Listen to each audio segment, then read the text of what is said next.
H-day wiggle, H-day wiggle, H-day wiggle, H-day wiggle.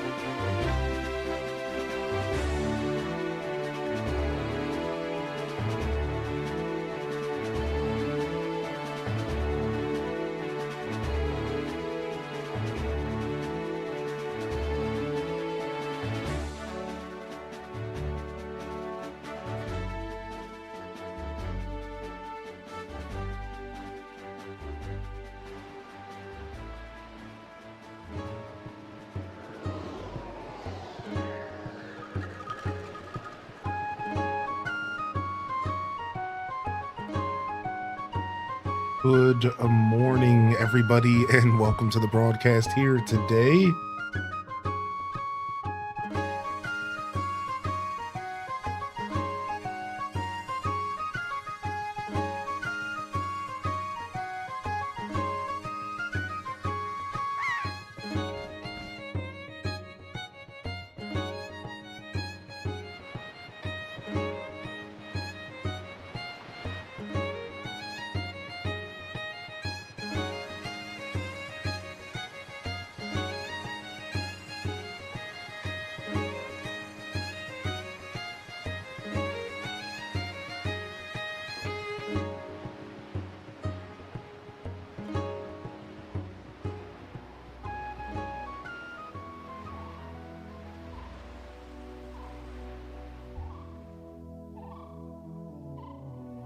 All right. We're locking in here on a Monday.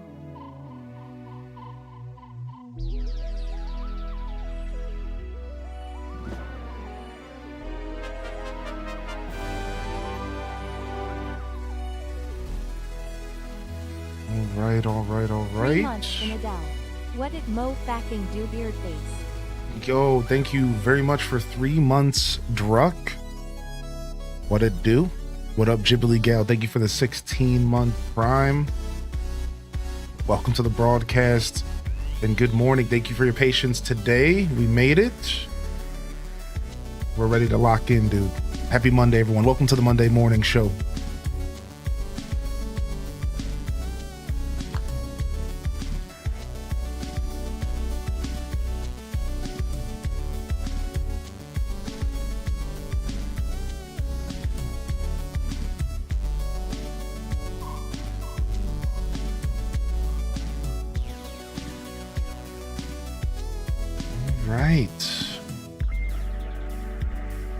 think we're all locked in here, baby. From the top, Red Museum, Dual Master D, Leia. Thank you again, Early Birds. Running a little bit behind today. Legless, welcome to the show. Random Reject first in the chat, baby. Oh, some early morning beat kicks. Thank you, Great Bambi, for popping in here today. What's up, Tater Tatsu? Good morning, LPK. Welcome in here, Titus Shot. Maharich. Welcome in here, Sammy Dot. Good morning, Chell Dog. Welcome to the show as well. Welcome in here, Emma Floating Rupees. Dazabound. Welcome in here, Brown Coach United. Good to see you today, Burger Smalls. Welcome in here, Claude's in the house. What up, Sir Vin? Minty Mont, good morning. Rain5150, good morning. Welcome in here, Amy Wally. Wild Chick, good to see you today, Dude Supreme. Welcome to the broadcast. Good to see you, my dude. Welcome in, Wavy. Sammy Dot, Autumn Sweater. Didn't make me work today. Made it to the bottom of the chat. Thank you again, Druck. Thank you again, Ghibli Gal. And good morning. Welcome in here. I hope everyone had a good weekend. Of course, as always, I'd love to hear what y'all got into. It was a pretty chill weekend. Pretty chill weekend here in my universe. Spent a good amount of time trying to kick out a villager. Trying's the key word. We'll talk about that. We'll get there. I watched a bunch of the Pokemon Worlds. Man, Worlds is always hype. It's my third year watching Pokemon Worlds on Twitch and being a rat in the chat. Like, I'm just a rat when I'm hanging out in competition chats. I'm spamming copy pasta. I was baiting everyone with Wolfie comments because for some reason in the Pokemon community, everyone's obsessed with one guy named Wolfie. So I just play into it and I make all these weird comments about him, and I just have way too much fun. I think my highlight comment was everyone at this point in the tournament, Wolfie was already out. This guy was already out, but everyone kept coming in and asking, is he still in the tournament? So at one point, we're watching the finalists. We're watching the last two. I'm talking like the finalist, the last battle. And people are asking. So I jump into the chat and I said, Wolfie's actually waiting before the Hall of Fame, like Gary Oak in Pokemon Blue. And whoever wins this is gonna have to take him on before they get to enter their deck or their Pokemon into the Hall of Fame. I was having like way too much fun. I'm just like nerding out with these kids in this chat, man. It's just like a bunch of punks, dude. It's so fun. And then at one point they started playing that godforsaken Scarlet and Violet song, the La La song. If you know, you know, right? The La La song. Right? So that for some reason was the song they played during the finalist matches. And if you don't know about this song, or if you don't know about this song, it doesn't loop. And about 2 minutes into the song, maybe 3, you get a chorus of kids singing la la la la la la la la la la la, and it never stops. It never stops. It never loops.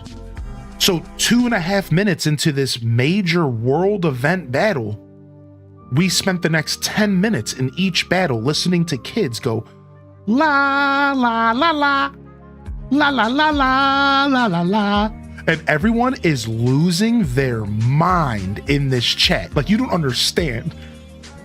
Everyone was losing their minds in this chat. Like, so I joined in. We were spamming this copy pasta. Do I still have the copy pasta? I don't.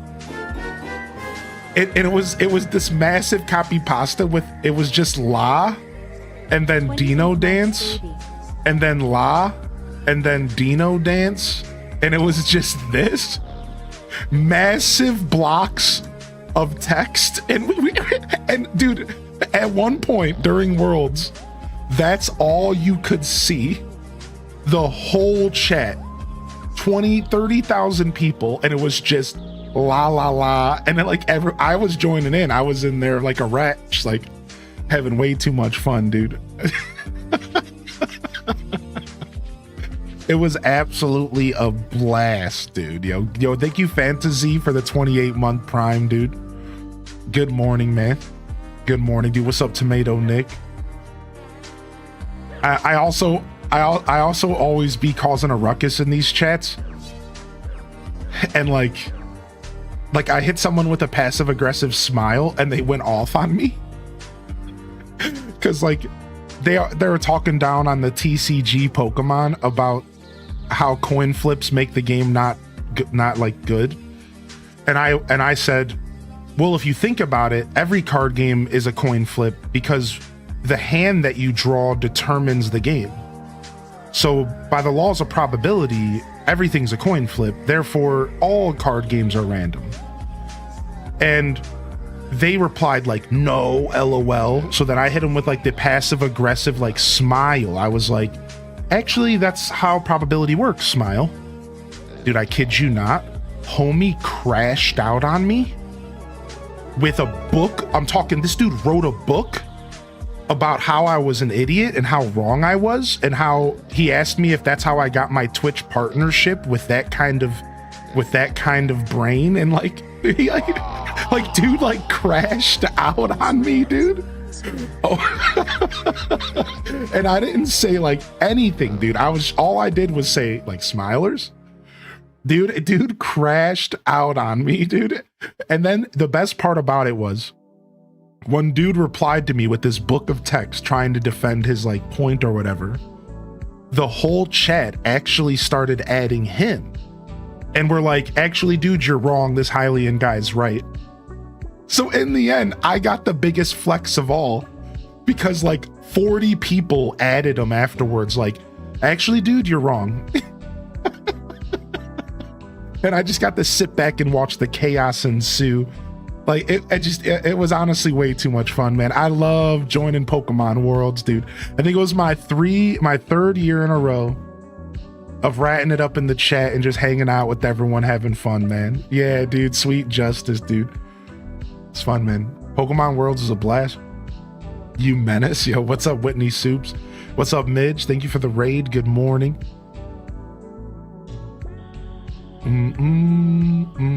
What's up, March Marauder? Good afternoon. Big Doggo, happy Monday, dude. Good to see you. I went to see the first TMNT movie in the theater for the 35th anniversary. Nice. I just watched TMNT 3 the other day, and as a segue away from Pokemon Worlds, I will come back to it though. I recently sat down and watched TMNT 3, and they call the turtles Kappas. Listen to this. Because in TMNT 3, the live action movie, it has time travel, and they go back in time to like an old like Japanese dynasty. I think it's Japan. And because Kappa, you know, Kappin is like a Kappa is like an old ancient creature in Japanese lore. They call the turtles Kappas. They're like, oh, it's a Kappa. And dude, I was dying because I would have never caught that as a kid if I didn't play Animal Crossing like now and like understand the lore and the legend behind Kappin, and also because of Story of Seasons and Harvest Moon. And the whole time, dude, they kept calling the turtles, and they even go into like the Kappin lore, and they're like, some Kappas can be good and some can be bad. It was just like super sick, dude. I really enjoyed that, and I would have never caught that in the 90s watching that as a kid, for sure. Wasn't Bowser originally called Kappa? I don't know. Maybe. Good to see you, Tomato Nick. Good morning, Chamomile Court. Good to see you, Mads World, as well. People already complaining that Champions is going to be free to start. What does that mean? Like they're going to charge for it eventually? Like what does that mean? I don't know. I assume it was just going to be microtransactions because they have to make it free so people can compete. Yeah, exactly. Right. They have to make it free because it's gonna be how people compete. I guess they don't have to because the Pokemon games were never free, but Yeah, I guess never mind. Never mind I said anything. I don't know.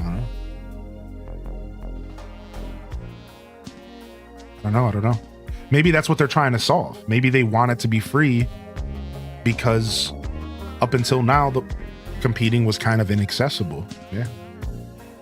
Good morning, Sapphire Muse and Tater Tot. Again, thank you for the biddies, by the way, Raina. Good morning. How you doing, Raina?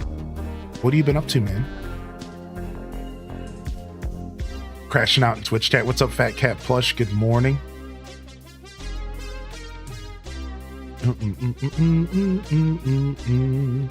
Loving the DLC of DDV. Nice autumn sweater. Hope you've been enjoying DDV. David H in the house. Good morning, David H as well. Whoa. Let's run that back. Let's run that back.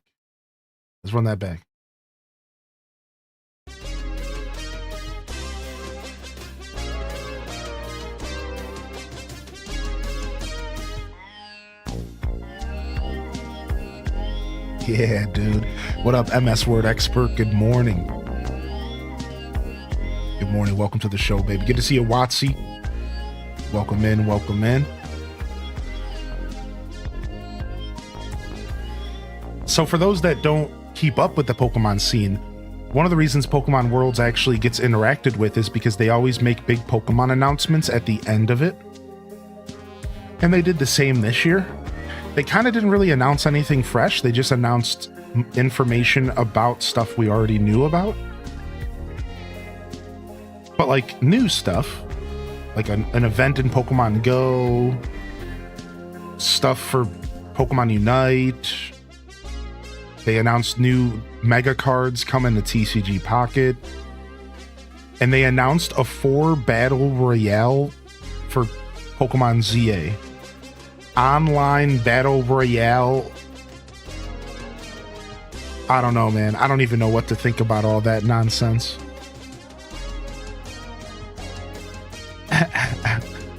But it wasn't really as exciting as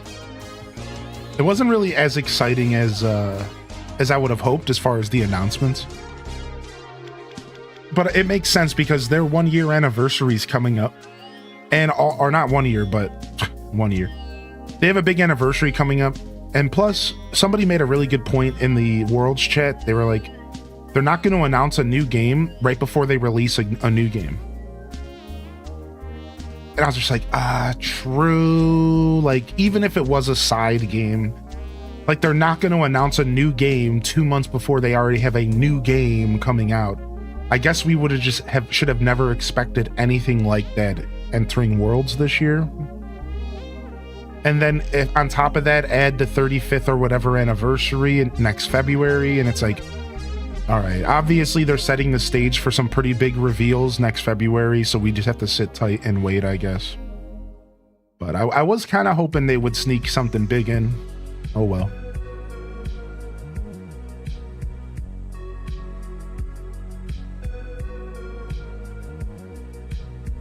Well, yeah, that was kind of the highlight of my weekend. Otherwise, I didn't get into much. I hope you all had a good weekend yourselves. We had a good episode of Mystria Friday, Saturday. We've kind of got to the points where Mystria's wrapping up a little bit until the full release. Like, I'm not going to grind out all the town ranks until the game's completely out. Especially because I might want to start over again. And otherwise, we're just kind of grinding out a bunch of like endgame stuff. So I think we got a handful of episodes left we're going to dive into. Maybe 2, maybe 4. We'll try to check out as much of this more endgame-ish content as we can. And I think it's all going to line up perfectly because this week we're going to do 2 episodes of Fields of Mystria. Next week, Grand Bazaar comes out.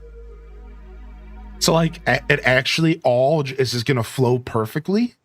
And we're going to be able to step away from Fields of Mystria feeling accomplished while also loading up Grand Bazaar for a brand new farming adventure. It should be a nice rotation. It should be pretty dope. So I'm pretty excited about the next week or 2 of content. And then we did some Mario Kart on Saturday, which was a blast for those that missed it. And we do have an Adult Swim scheduled this Friday coming up. So be there or be chair. Come on by for Mario Kart World Friday at 5 p.m. I'll make a command. I'll adjust the night command so people know. So if you're free Friday, don't make plans if you haven't already. Come on by for some Mario Kart World. We're going to do video game music requests. We're going to get our Adult Swim on. Should be a blast. And otherwise, Gamescom is tomorrow. Gamescom's tomorrow at 2 p.m. because it's in Germany. So it's not at nighttime for us. It's at nighttime for Europe. So tomorrow we're going to hang out in the morning and then we get to watch Gamescom opening night live. But in the afternoon for Americans and the morning for California at 2 p.m. Eastern time. That'll be tomorrow at 2 p.m. Eastern. So the Europeans get thrown a bone here because y'all get to watch it and it's not midnight. How about that? Europeans get thrown a bone here, man. Traveling for work today, so I'll be lurking while I wait for my flight H-Day wiggle. Which I think is pretty special, right? Yo, thank you, Nug, for 29, man. Hope you're doing well. Have safe travels, okay? Have safe travels. Thank you. Thank you so much. Yeah, that's cool. I think most of these events, it's always so unapproachable for the Europe audience here. Whereas tomorrow's your opportunity to lock in and enjoy some game announcements with us at a reasonable hour. I think it starts at 8 p.m. Central European. Happy Monday. So that's 7 for UK. Tell him I can't PLZ. Tell him I can't. Yeah, send me his phone number. I'll take care of it. Thank you, Bernards, for 17. Now listen, I can't guarantee you'll have a job, but I can guarantee you'll get the day off. Right? It's kind of, it's on you, but go ahead and throw me the phone number. And if you want the day off, you can get the day off. But like, I can't guarantee you'll be able to work the day after. I'm not sure, you know. My tactics can be blunt at times. Yeah, hello? Yes. Is this the place that Bernard's Works, Inc.? Yes. Yeah, Bernard's, you know, yeah, they're supposed to be in today.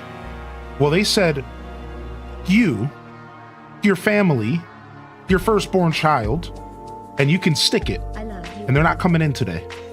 Okay. All right, have a great day. See you later. Yo, Princess Shrew, thank you for the 200 biddies. Yo, much love. Yo, easy peasy. Easy as that, easy as pie.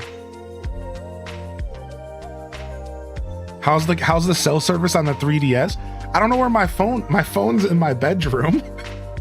I went to go grab my phone and I look over and I just have a Pikachu DS. My phone's usually on top of the DS over here. And my phone, I think I left it in my room. Whatever, man. Yo, thank you for the biddies, Princess Shrew. Yo, good morning.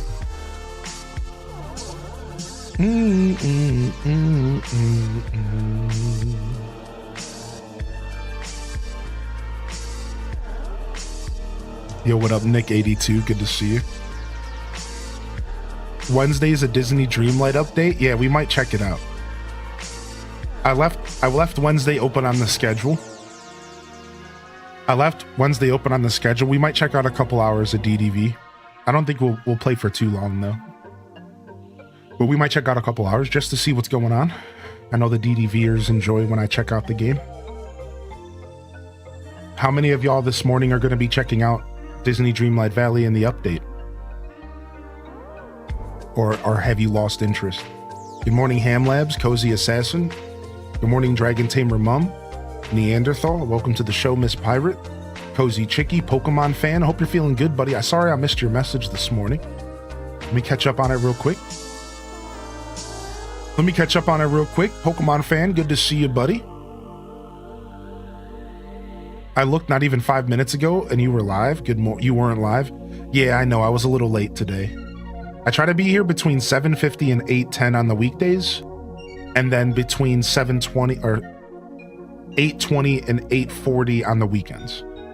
I realize I like actually starting a little later on the weekends. It gives me a little bit more time to connect with the lady friend.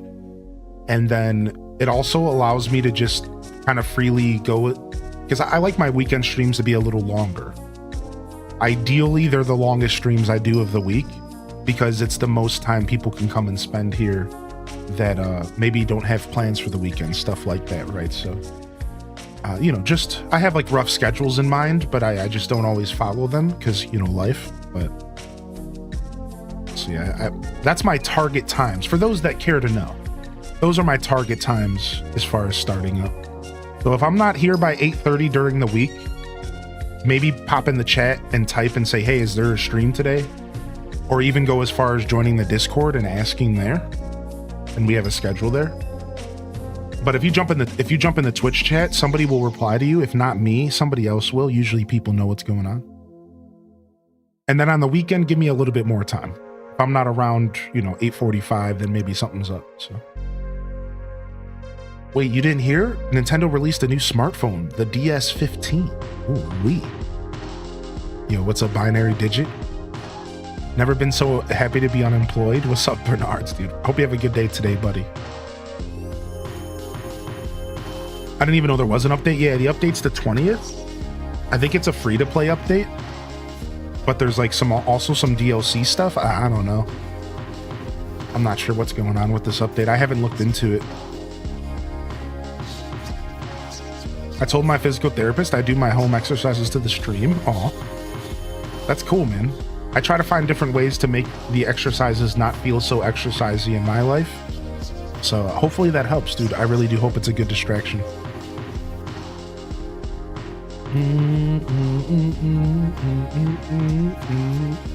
What's up, Lori Lux? Good to see you. Yeah, my therapist recommended that I don't do too heavy of impact stuff because I'm a big guy, and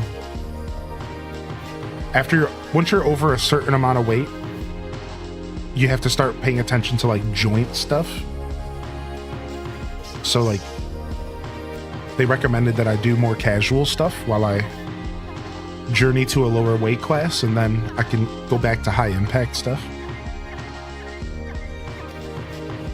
That knee is a month old, but it's coming along. Yo, you got this, Maher. Take it easy, baby.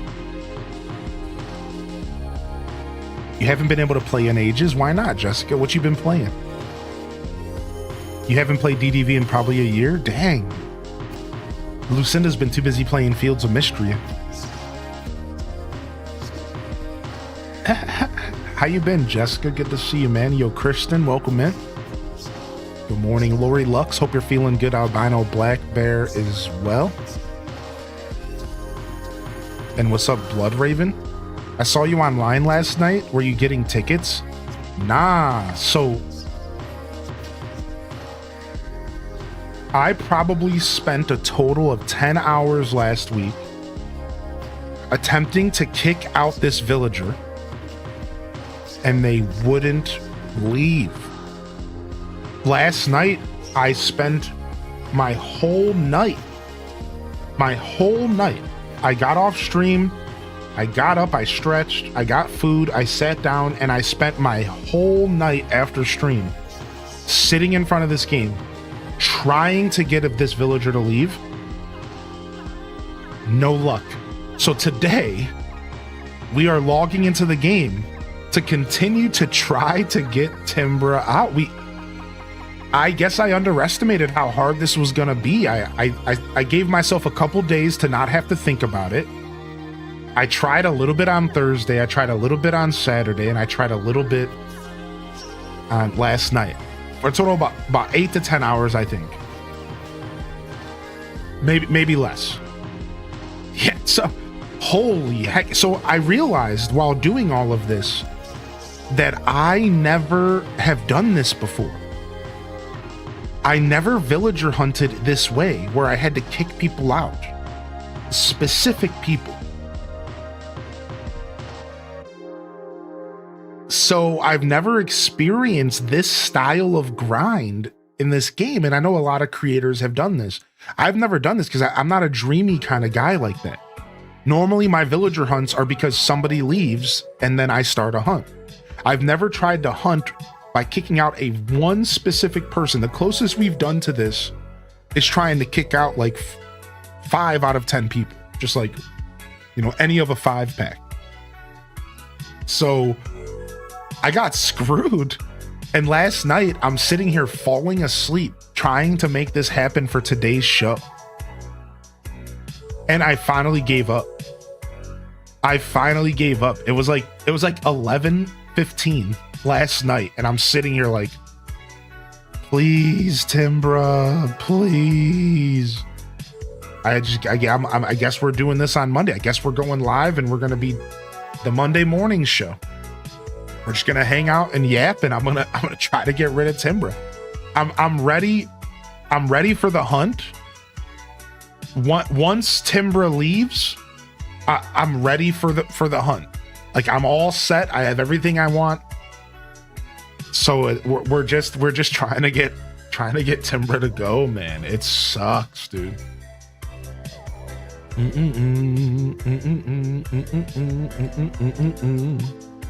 I've been too busy with life and the kids home for summer, so I've only been playing Tears of the Kingdom, trying 100%. I'm at 99.35. Holy heck, dude, Jessica, you're so close. I'm at 86.9% myself. So you got this, Jessica, dude. Yo, what up, Puddin'? How you been, man? What the heck? What up, Cindy Alice? Good morning. The saga continues. The saga continues. I almost went live last night to try to kick this villager out because I was so bored. I just wanted to hang out with people while doing it. I don't think I've been more bored in a long time. I think the last time I was this bored trying to kick a villager out last night, sitting around, I think the last time I was that bored was like a couple years ago. Like, I was just straight bored. I was, wow, this sucks. This is bad. Like I seriously, like, I don't use that word often. I'm not usually, I don't know, I'm not like a complainer. Like, I entertain myself well is what I'm trying to say. Like, I'm good at entertaining myself. But I was straight bored. Like, oh my God, this sucks, dude.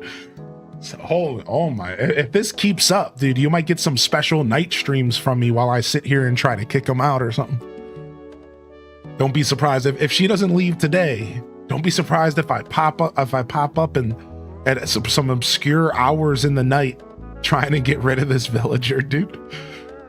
I was watching yesterday's Tears of the Kingdom VOD. Nice, dude. I know, dude. When you're watching a VOD, you want to jump into the chat, but then you realize it's a VOD. I know that exact vibe, dude. You're always welcome to drop a comment if you're watching on YouTube, and I usually reply within a couple hours. Yeah. At least you'd have company. Yeah, exactly. Now, to be fair, I was watching Worlds on the side, so like I was having fun with Worlds. But once Worlds was over, that's when the boredom set in.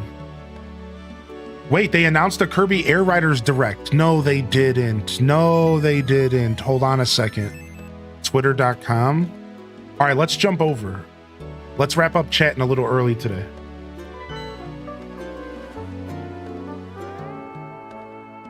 Nintendo. I told, didn't I call it? Now, this was easy to call though. But so I'm not trying to glaze myself, but you have to admit, I called this. If you weren't here, that's okay. But I called this. I knew we were going to get a Kirby Air Riders Direct.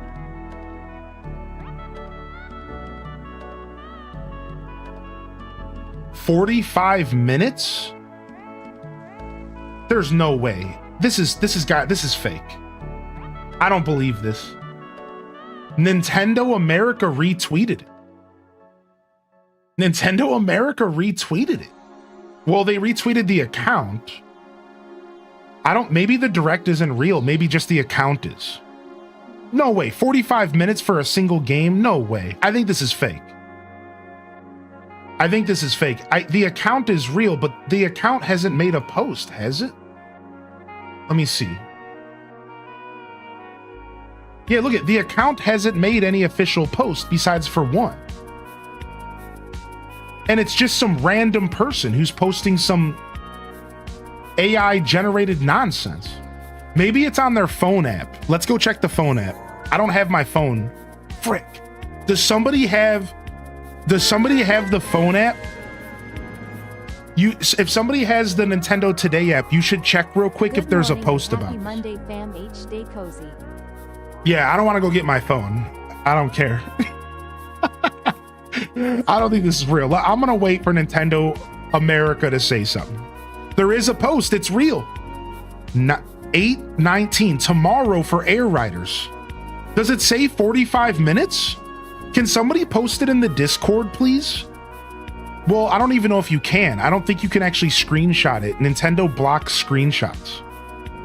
Yeah, that's what's going on here. This is why there's not a post, chat. Because Nintendo blocks screenshots on that app. So like you have to like dig into it to like post it. You have to like be like a did you get a screenshot? If you can post it in the Discord, I want to check it out. Listen, man, I called this because if you don't know, Sakurai is the person who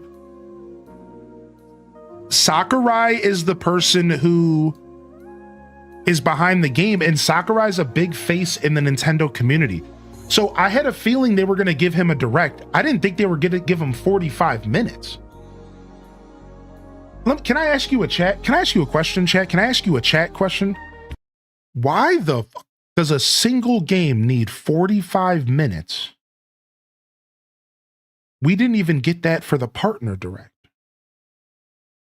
What is going on with this game? And again, I'm not trying to glaze myself, but I had a feeling we were going to get this direct because Sakurai is an important face, and Sakurai kind of makes his own rules. And I bet you he actually came out and said, I think this is actually on the record, but I could be wrong, all right? I think this could be on the record. That Sakurai said that he told Nintendo that he wouldn't touch another Smash Brothers until he got a chance to make Kirby Air Riders. I don't know if that's true or if that's just somebody's little wish list, but I heard that. So what we can imply from that is that Sakurai has a lot of pull in Nintendo, and he's like, we're doing this. So then we can go one step further and we can say, he probably sat down and said, I am doing a 45-minute direct for this game, and you're gonna let me. Like, he has a lot of pull. So like, this makes sense because of the person behind the game, but it doesn't make sense because 45 minutes for one game is just a lot. So like, that's crazy. That's crazy. I'm here for it, man. So do we know what time? It doesn't say the time though. Do we not know what, do we know what time?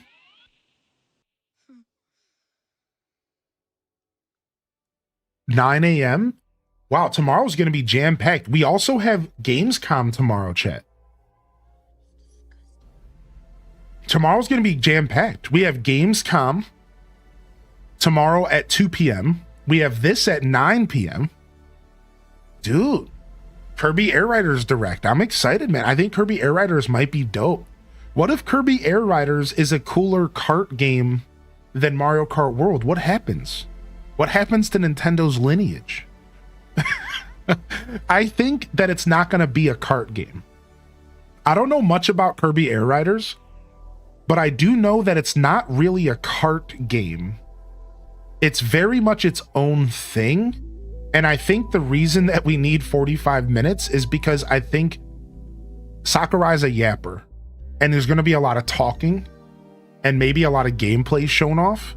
Sakurai used to always show off Smash Brothers characters and play them on stream. He's a very dedicated developer who likes to play the games he makes. So we're probably going to get a good amount of gameplay. Right? So I think this is going to be pretty cool. I think Air Riders is going to be a treat. And I hope that it's not a full price game, but it's probably going to be. This is probably going to be a $60 game.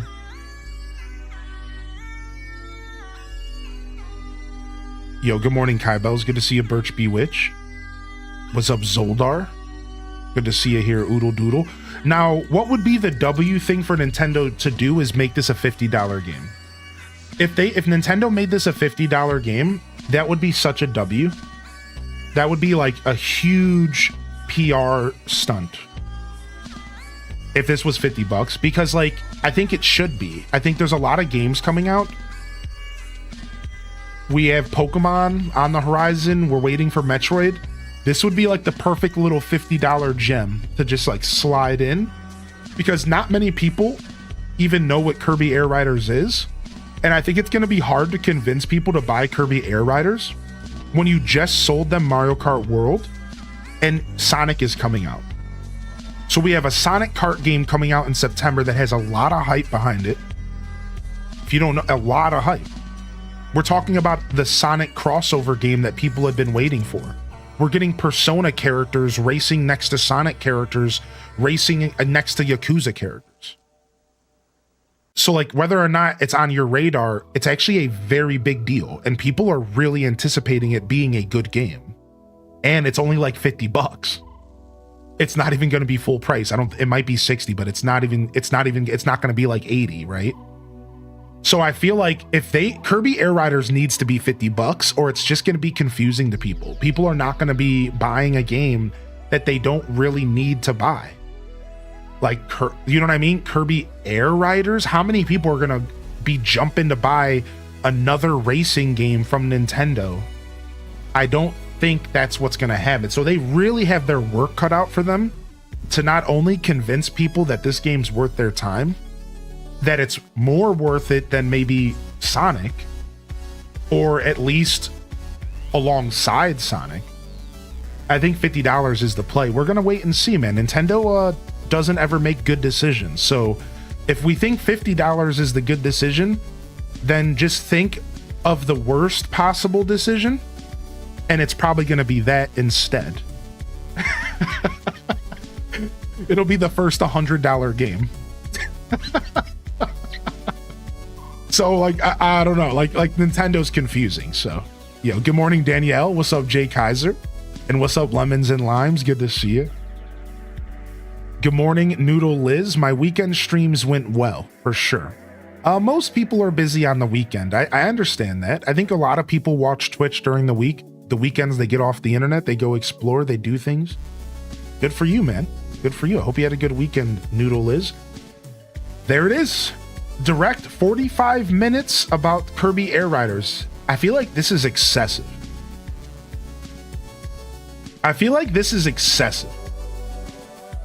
This feels really weird. I'm gonna watch it. We're gonna watch this tomorrow.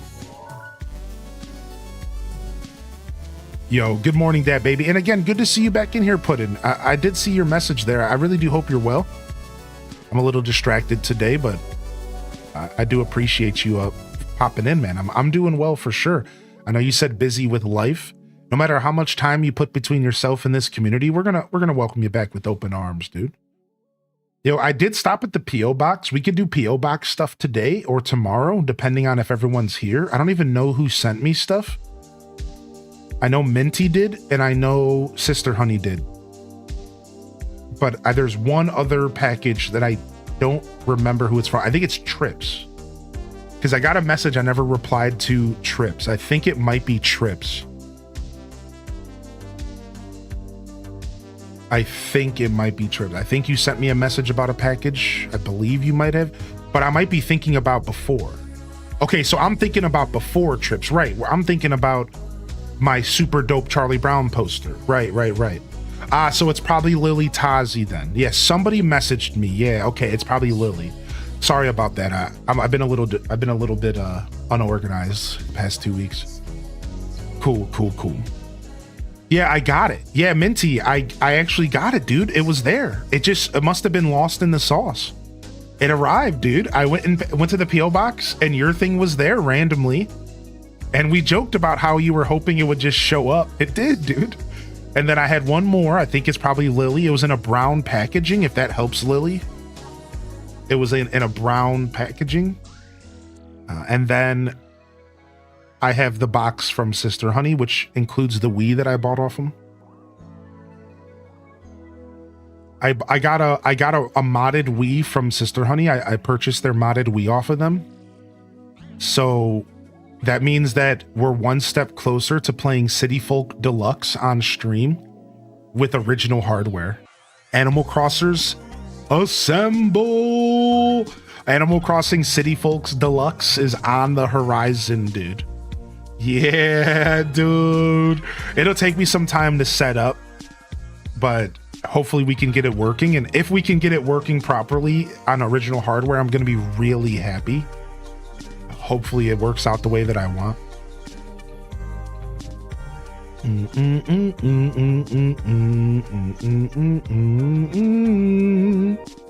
That's so funny, Noodle is. Yeah. Windows 7's pretty old school now. Unfortunately, running old versions of Windows is a security risk, so hopefully you were able to help set them up. And if they haven't already upgraded, you might want to help them get an upgrade here soon. So I'm sure you might have been working on that, but yeah. You can't stay on Windows 7 anymore. It's a security risk. They stopped supporting it. So you have to upgrade to Windows 10. And they're going to stop supporting Windows 10 this year in October. And you're going to have to upgrade to Windows 11 within the next year or so, or it's going to become a security risk as well. So unfortunately, we're all being forced to move along the treadmill. It is what it is. It's technology. Old versions are a security risk and new versions are adware. Bingo bongo. Zoldar, truer words haven't been said in my chat, dude. But yeah, I don't mind Windows 11 either. I've upgraded, and at first there's only one thing about Windows 11 I don't like, actually. One single thing, and that it doesn't let me move my taskbar around. In all other versions of Windows, I can move my taskbar to any monitor. You can't do that anymore. It blows. So the only option you have is to either auto hide it, which is like an old feature, or put it on all of your windows simultaneously, which also doesn't help at all. It's really stupid. It's the only thing that I actually have a problem with Windows 11. I really hate that they took that feature away from me, so.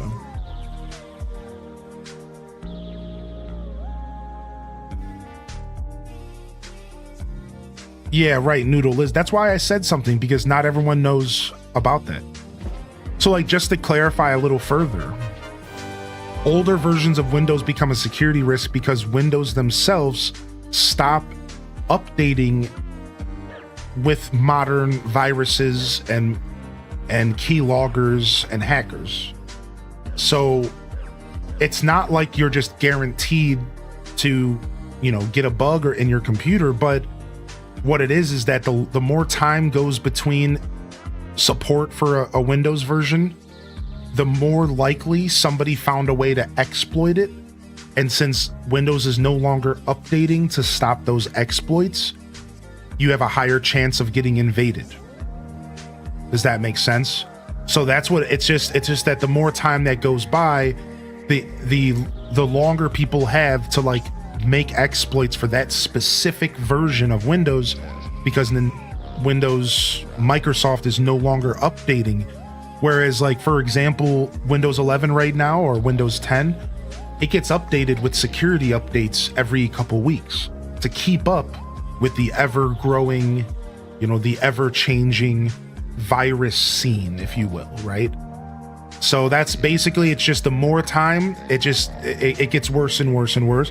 So, like, for example, I have a computer with Windows 7 in my house, and I would never plug it into the internet, because then I would be putting my whole network in my house at risk.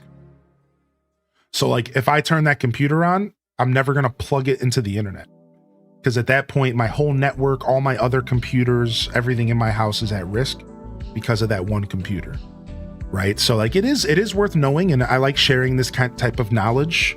And if you're not too tech savvy yourself, that's totally rad. It sounds like you have a partner to talk to as well. So, it sounds like you did the right thing helping out your gramps, which, you got to take care of your elderly folks. It's very sweet of you to be doing that. Do you have a link to your Spotify playlist? No, I don't have any playlist right now. I just have full albums that I listen to. So like, for example, here's a link to the current full album. All right. And then here's the artist and all of the albums that this artist made. So hold on, let me link that as well. So the artist we're listening to is Windows 96. I've been listening to him for a really long time on stream. I got permission to use their music. There's their Bandcamp if you want to support the artist. I've actually bought one of their vinyls. I love them so much. And then here's a link to the actual artist page. You can also find them on YouTube. Just look up Windows 96. Kind of funny that we're talking about Windows and then somebody asked about the music. Anyways, no confusion. Windows 96 is a band. Windows 10 is a software, but I digress. So there you go. There you go. But I do have a couple playlists on Spotify, but they're all kind of crusty right now. I need to update my playlist. So I just cherry pick albums for my show right now. Bum bum bum bum bum bum bum bum bum bum bum bum.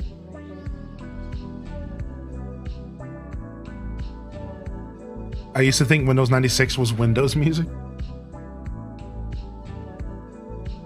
which is fair, which is totally fair. All right. And so the journey begins. And so the journey begins. Now without sound, I'm going to have to be even more vigilant. So, all right. Let's go ahead and start the process. Let's talk to 2 or 3 villagers, and then let's go ahead and skip a month forward.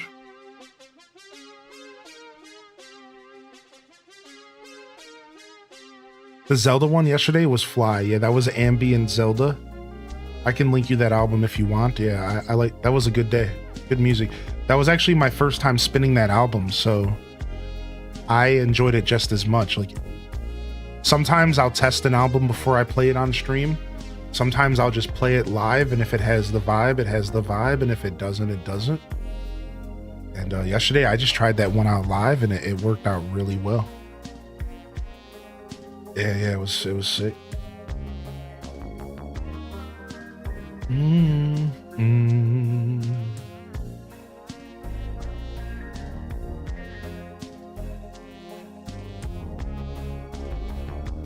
Cute. She has a bow on her head.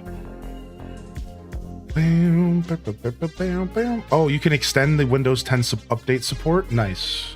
That makes sense, because it felt like they were kind of skipping out Windows 10 kind of fast, I felt. So maybe they're just kind of trying to get people to think about changing, but they're not forcing you right away. That's good. That's smart. What's up, Quelth? Yeah, Kirby Air Riders Direct tomorrow. 45 minutes of Kirby Air Riders. It's a lot. I don't understand. Why is the Kirby Air Riders Direct longer than the partner Direct? Why is the Kirby Air Riders Direct as long as the indie and partner Direct combined? I don't understand. What is gonna happen? Is Kirby gonna be the craziest game I've ever seen in my life? Like, I don't know what to expect. Like, it could be that, what if it's crazy? What if it's insane? Like, what? Like, fully open world quest lines, storylines, like I don't know. I don't know what to expect, dude.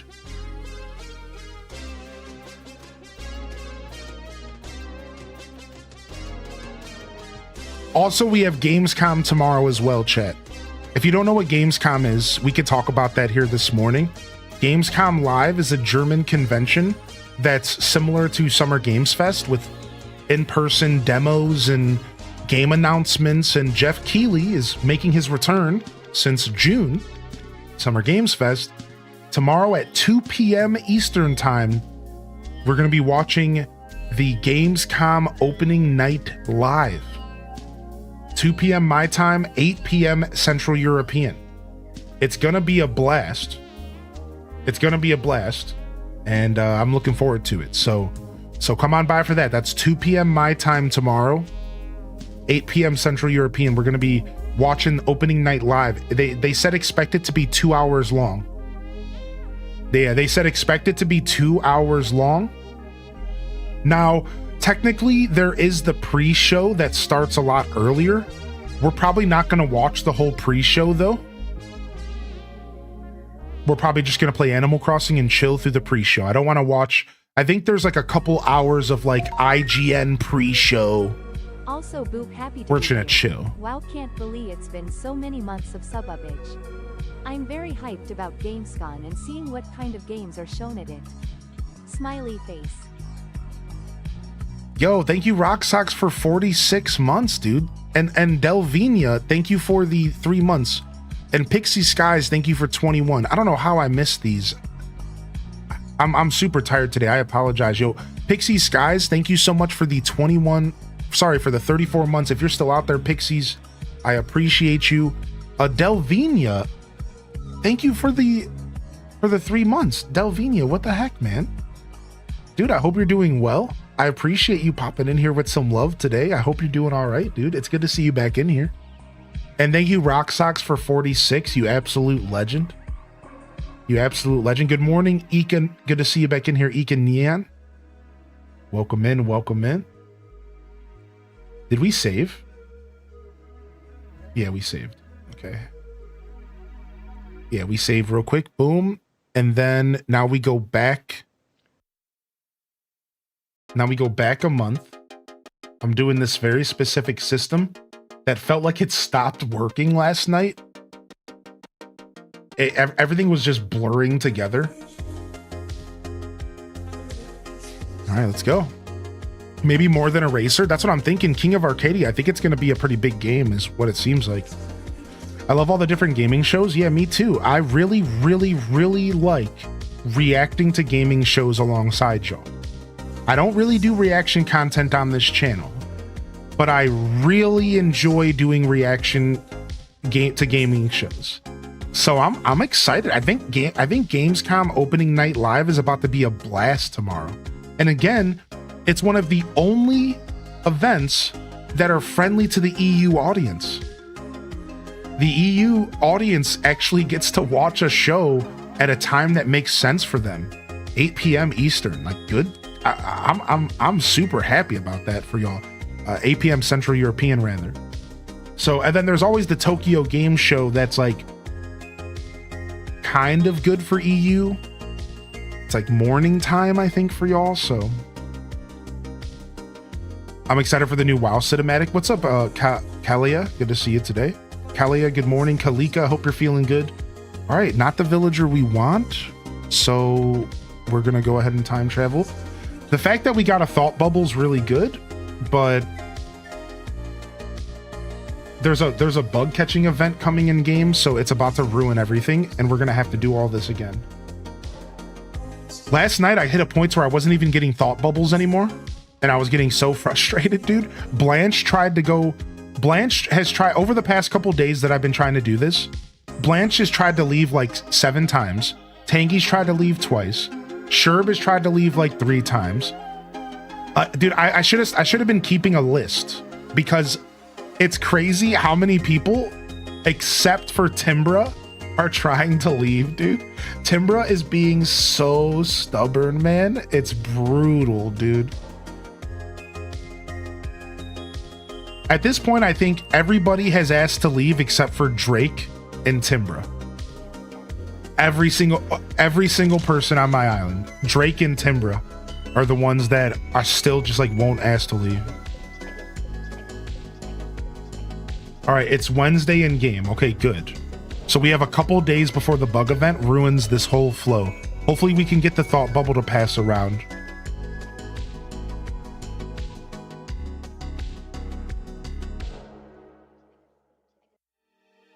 Nothing. That's not good. That's not good. I feel like if I don't see it outside of the, if I don't see it outside of resident services, I swear it just doesn't happen. Timbra's in her house. So at this point, it doesn't even matter if there's a thought bubble or not, because it's not who we want. Because Timbra's inside, and they can't ask to leave inside. So at this point, we just reset. Let's go. No, that's okay. I have a ton of amiibos. I appreciate people asking for help, but I'm okay. If I didn't want to hunt, I wouldn't hunt. You know, like, we're okay, chat. Thank you, though. You know, I have almost the whole collection of amiibo cards. You know, this is for content. This is for the thrill of the hunt. Yeah, I don't need help or anything. Thank you, though. I appreciate you. Do we know what time EST it starts tomorrow? 2 p.m. 2 p.m. my time for Gamescom. Kirby Air Riders is 9 a.m. 9 a.m. for Air Riders, my time. ET.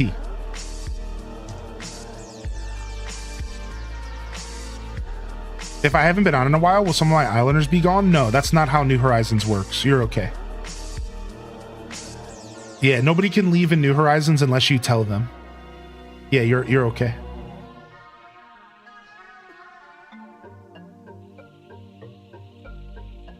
Who were your first two villagers? In this island, it was Sherb and...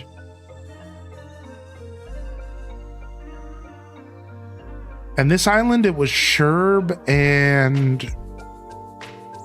I don't remember. Hazel? No? Yeah, Hazel, maybe?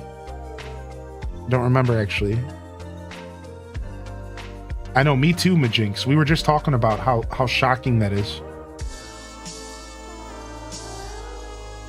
No, that's not what the guide says. I have the guide right in front of me. So, step 1, talk to 2 or 3 villagers. It doesn't matter who. The selection of who's removed is RNG. Step 2, save and close the game. Go to your system settings, change the time to 1 month plus 1 day. So, go forward 1 month and 1 day. Step 3, enter the game and immediately save and close the game. Go back into your system settings and change the time back 1 single month. So not the day, just 1 month. Step 4, enter the game, check if a villager is thinking of moving out. If it's the correct villager, yippee, you did it. If it's the incorrect villager, close the game, don't save, and go forward a single day.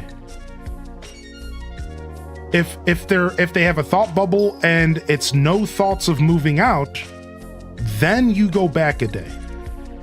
If there's no thought bubble at all, you go forward a day. The guide's also posted in the Discord. I have it sitting right in front of me.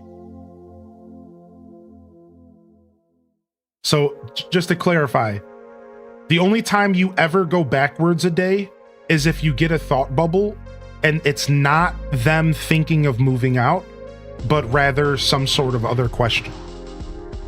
That's the only time you would ever, using this guide, that you would ever go backwards. Otherwise, you're always going forward in time, either attempting to get a thought bubble to appear or attempting to get it to pass to another villager. Good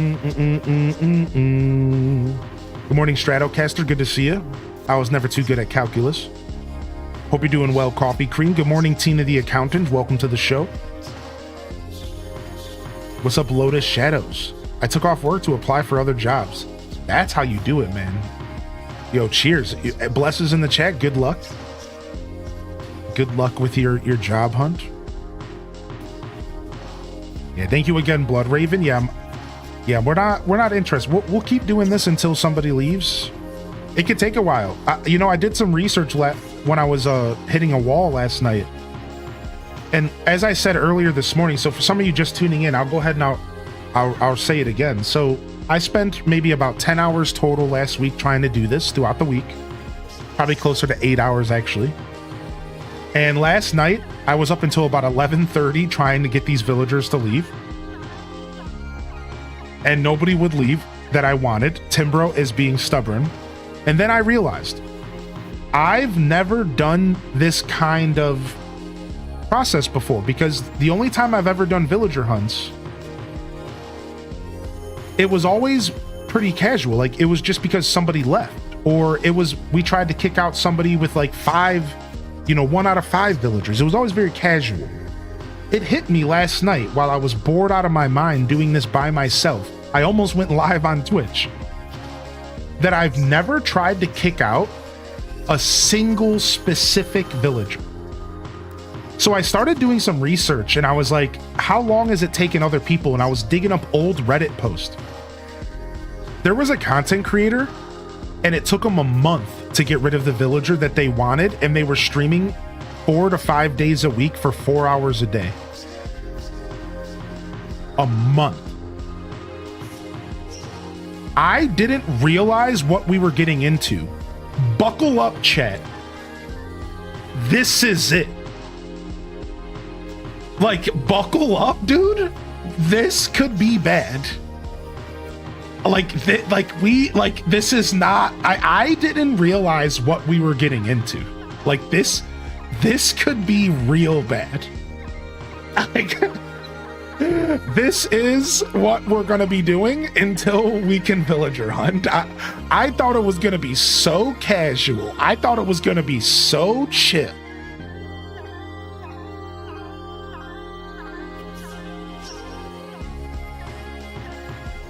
Oh my lord.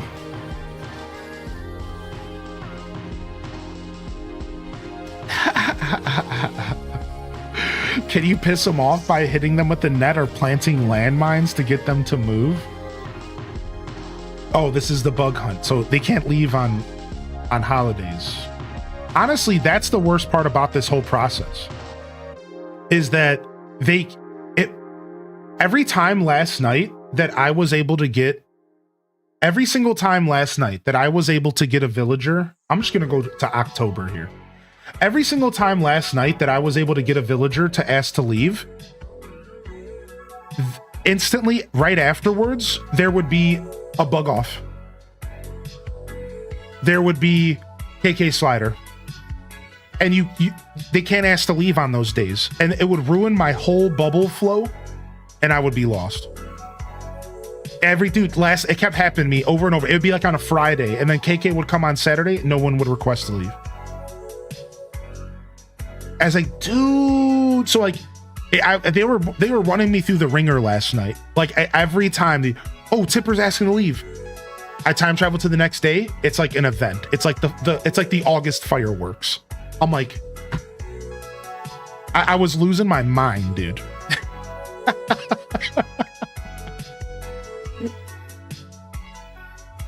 Pretty sure it's farming. Yo, what's up? Yeah, we're doing a farming themed. Yeah.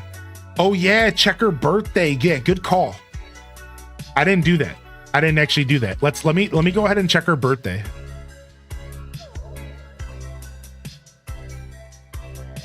We should know this. Now listen, to be fair, I was all the way in like January last night. All right, her birthday's October 21st. So we need to get out of October. So like, yeah, like last night, I went all the way back to January 2025.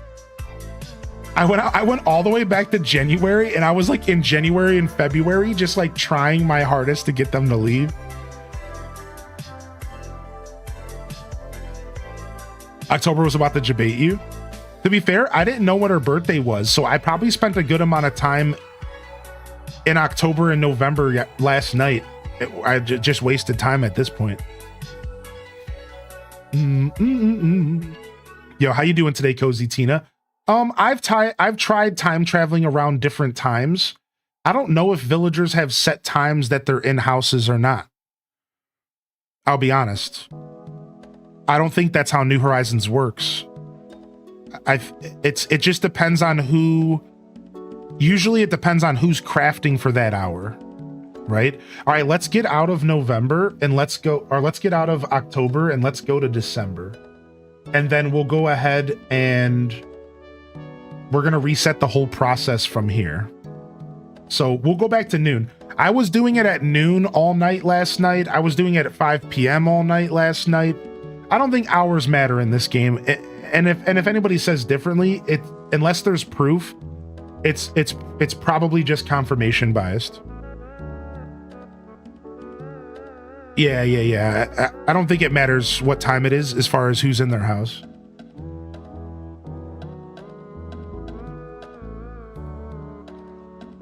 Leafeon, exactly. I wish it was December in real life. Oh my gosh, dude. Let me catch up on chat, and let me go ahead and send a message off to a couple of the people that I accidentally missed their resubs real quick.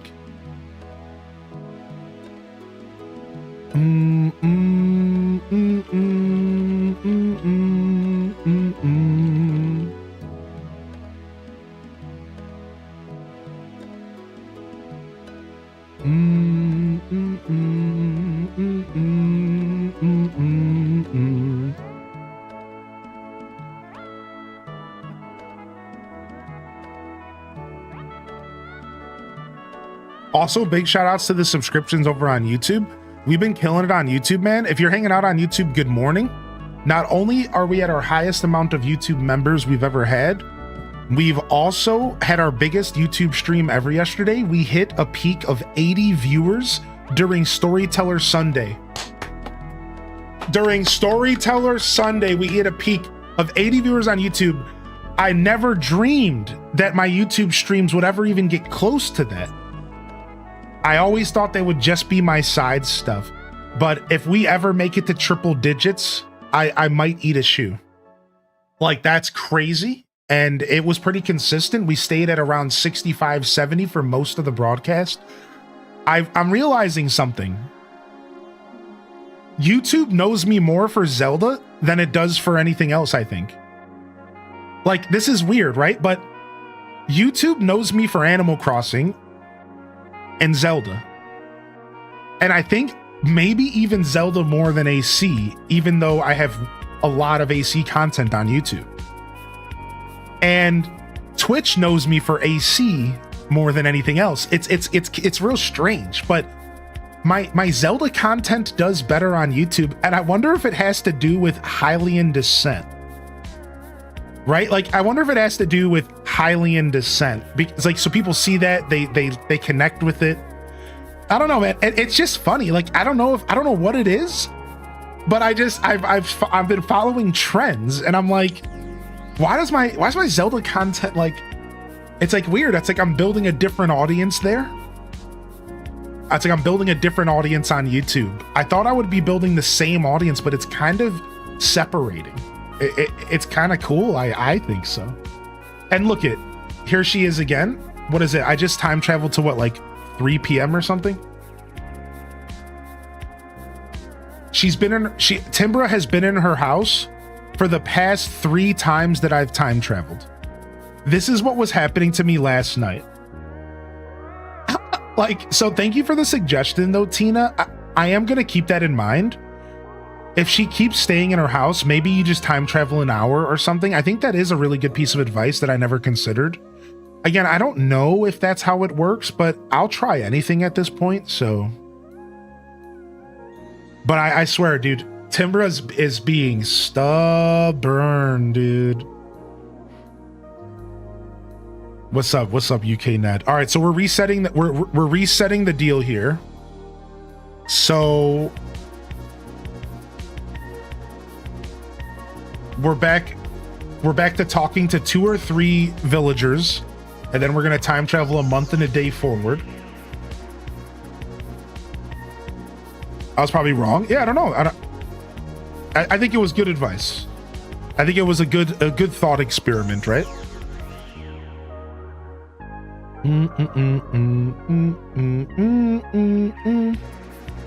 Yo, what's up, Silver Blink? Good to see you. Yo, fashionably late. Welcome in. All right, talk to 3 villagers. Save and quit. All right, let's try again, man. How are you today, fashionably late? Living up to your name. Good morning, Aurora. Good morning, Keisha. Thank you again for the support this morning. Lotus Shadows, I hope you're feeling good today. And again, HDES blesses for your job stuff. What did y'all get into this weekend? Overall, I'm pretty satisfied with how my weekend went. All right, so a month and a day. So we're going into 2026 now. Oh hell, here we go.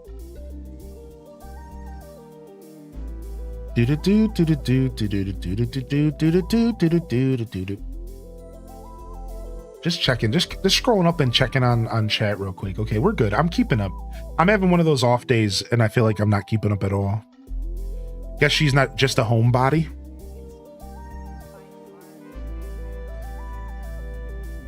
I can relate to that. We really like watching you play Zelda. Oh, thank you, Bellbun. I enjoy playing Zelda, so I'll take it. Thank you to all my supporters. Whether you're here for a specific game or you're here for all the games, or you can only pop in once a week or you can pop in every day. Thank you for tuning in. I really do hope everyone's feeling good out there, man. I appreciate y'all. Good morning. Thank you, LPK, for welcoming in the fam.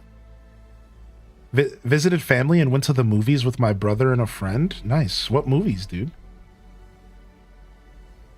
What's up, McKay Mac? Good to see you. BF and I went on our 35th anniversary showing of TMNT. Wait, you too? What? You too? Somebody else in the chat went to see 35th anniversary of the original TMNT. Was it only for the weekend? Oh, no worries, Ekin Neon. Thank you. Yeah, no matter how much time, dude. Thanks for popping in. However, whenever, you know, it's cool. We're just big chilling, dude. Oh, there's Timbra. She's never in town square. She's never in town square. So that's a good sign, I suppose. Yeah, that's exactly the vibe, Bell Bun. Bingo bongo. Yeah, bingo bongo, yeah. That's by design. It's showing on today and Wednesday as well. Dude, maybe I'll go. I think I'm gonna go. I'm taking off Wednesday. I'm gonna go. I think I'm gonna go see TMNT, dude, by myself.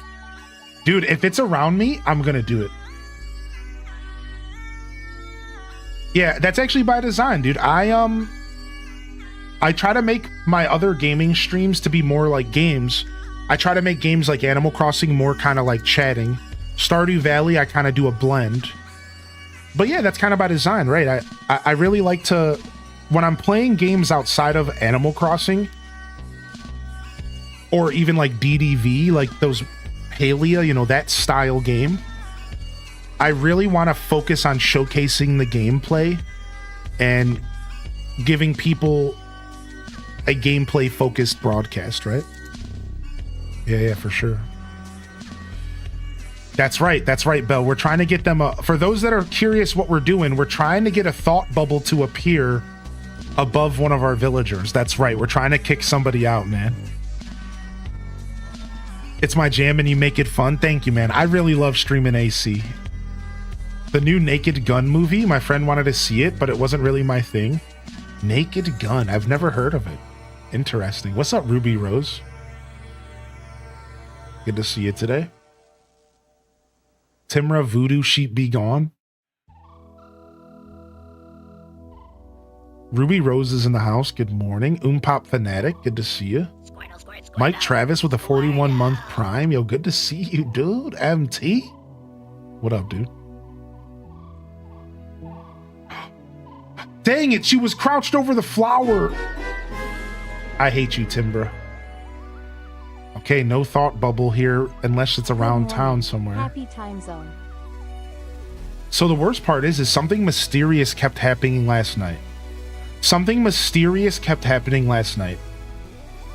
Every time I couldn't find a thought bubble, like I would run around and I couldn't find anybody asking to move out, Timbra would mysteriously be gone. And I would search the whole island.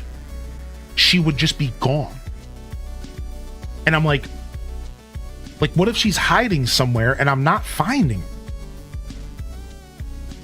And like, she is asking to move out, but I'm looking all over the island and she's nowhere to be found. Like, dude, I think I'm being played. There's a conspiracy happening.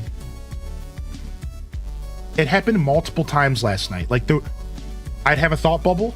I'd time travel to the next day. There'd be no thought bubble. but Timbra would just be gone. I would search the whole island. I just wouldn't go into buildings because like I didn't have time. I have to be fast because you don't want it to autosave. Yeah, like bugging, dude. Yeah, they hide in the museum. Like, dude, they were messing with me, man. Yo, good morning, Selena. Hey, dude, welcome back in here, man. I really appreciate you, Selena. Thanks again for reaching out yesterday. I hope I didn't make you feel too bad or anything. In hindsight, I could have just probably messaged you and, you know, whatever. Thank you. Thank you for coming back today. It makes me feel better about all of that. He was going through it, dog. Dude, if it wasn't for the Pokemon Worlds, I would have lost my mind last night.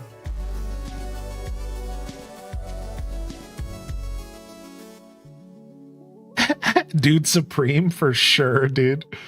It's never taken me long either. Yeah, it's never taken me long either, dude. So I don't even know, man. Like, this is about to be a journey. Wait, did I just accidentally time travel a month or something?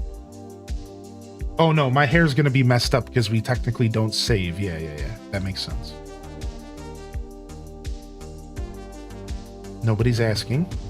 So the guide says that if they're not in town square asking to leave, the guide says that they could be outside of their house. Ooh, we got somebody. Now, what we could do is check if it's a legitimate bubble or not. But I feel like every time I do this, this messes up the bubble. But people told me that I could check. But I feel like when I do this, the bubble never comes back. Okay. But I feel like when I talk to him, I never get another thought bubble. I feel like I shouldn't be talking to them at all.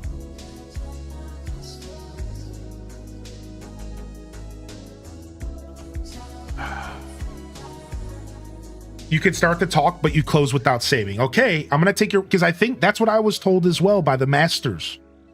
Right, the masters said you can talk to them, you can check, but then you can just duck out. And this way, because there's a reason why you want to do this. Because if they're not asking to move out, you're actually supposed to time travel backwards a day. That's what the guide says. Like, you should be checking. Because if it's not a legitimate move out bubble, you're supposed to go back, not forward. For whatever reason, that's the tactic. So that's why, like, I wanted to make sure that I should be checking, but it feels like it messes everything up. I don't know, man. I know you can also go in and out of the building, right? Like, that's another strategy. Yo, what up, Ruby? Good morning. I hope your hubby had a good weekend, dude.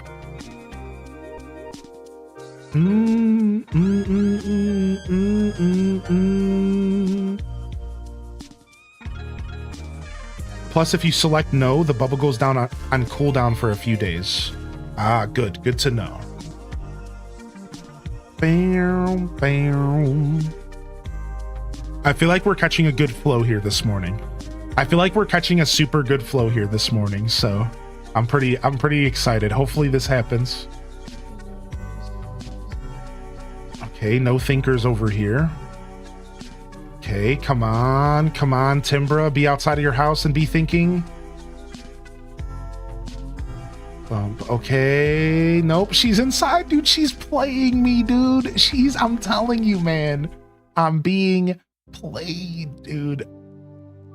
I'm gonna fleece this sheep, right? And I'm not talking her wool. Okay. There's just straight up no thinker, or they're hidden around the village somewhere. So he's on vacation all week. Send duct tape. I forgot how annoying boys can be. That's so funny. What a funny comment. What a funny comment, actually.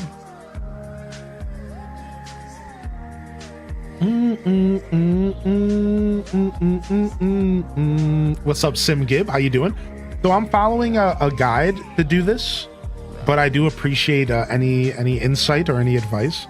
I'm following a guide right now to do this, and this is This guide has worked for me before, and it's a pretty known guide within the Animal Crossing community. So you can take a look right there. That's the guide that I'm following, and I'm gonna go ahead and stick to it for now because it's worked for me before. So now maybe if we start to lose our mind, maybe I'll start taking some other advice for sure.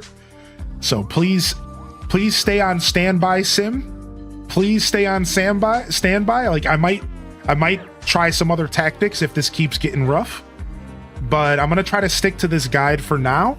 I think it's the truth. So but if we start to lose our mind, we're gonna maybe try some different tactics for sure.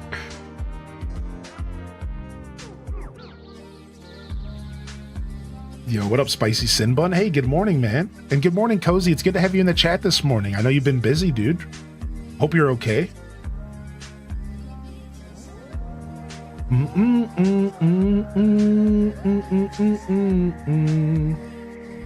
want to know the worst part? Multiple times yesterday, Timbra was sitting outside of her house, just standing and staring.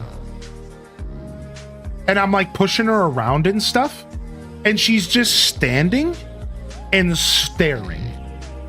And I'm like, do something! Like, like, will you please? Like, get it together. Like, what is going on? She was just standing and staring, just.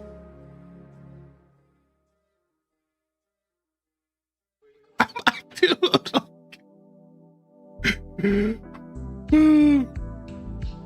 I'm running on fumes. Yo, take care of yourself, Cozy.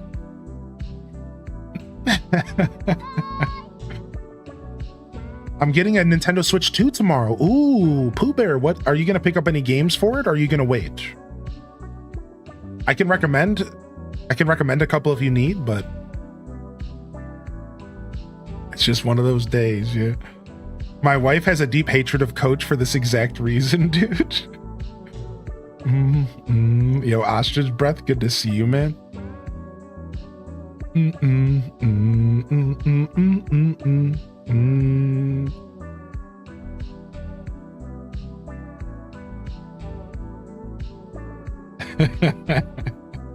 Ring Fit and Breath of the Wild because I'm scared of overwhelming and waiting for Grand Bazaar. Nice. You gonna get a Switch 2 version of Breath of the Wild? It's worth the extra couple bucks, I think, if you are interested. Plus you get access to the Twitch or to the mobile app, the companion app, and it's really fun. The companion app is really cool. We were showcasing it yesterday.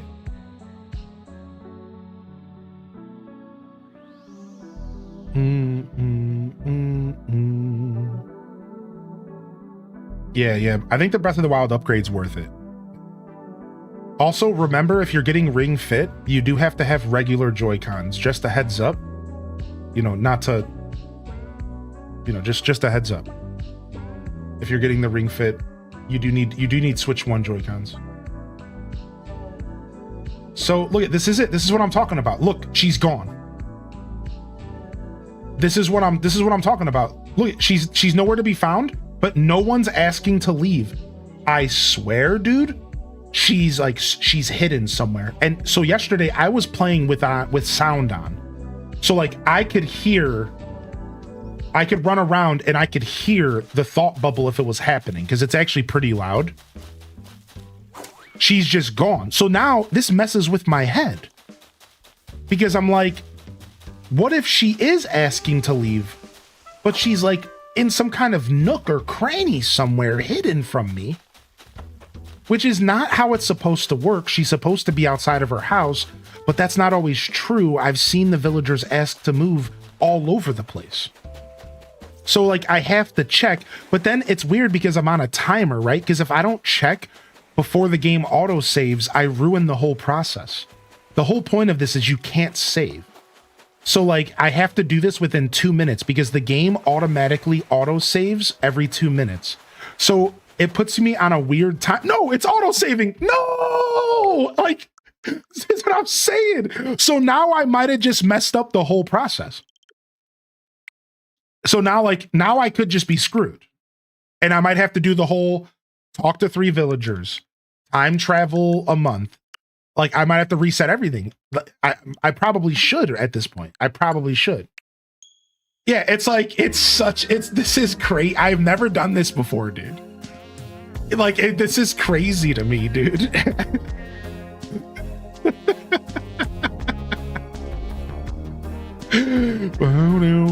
Yo, what's up, Mars? Good to see you. Oh my lord. For those just tuning in, we got a Kirby Air Riders Direct announced for tomorrow morning. I repeat, Kirby Air Riders Direct at 9 in the morning tomorrow. 45 minutes. That's right. The Kirby Direct is longer than the Indie Direct and the Partner Direct combined for a single game. Nintendo is really on something right now. I don't get this. 45 minutes, dude. We're about to get Sakurai's whole life story. We're gonna get Sakurai's whole life story. Homie's whole life story tomorrow, and then like 5 minutes of gameplay. Homie's gonna sit down and read us a Goosebumps book. Frick, man, our hair, we messed up. The game auto-saved. All right, let's see if we get lucky. We could get lucky here, but it looks like we're resetting the process. All right, here we go. Any luck? Timbra's just hanging out in her house. Nope. All right, well, we do have a campsite villager, so we can at least check it out and take our time since we're gonna do a reset. Miyamoto's gonna tell the stories about going into caves as a child to fill time. Stop, dude. What's up, DJ Weed?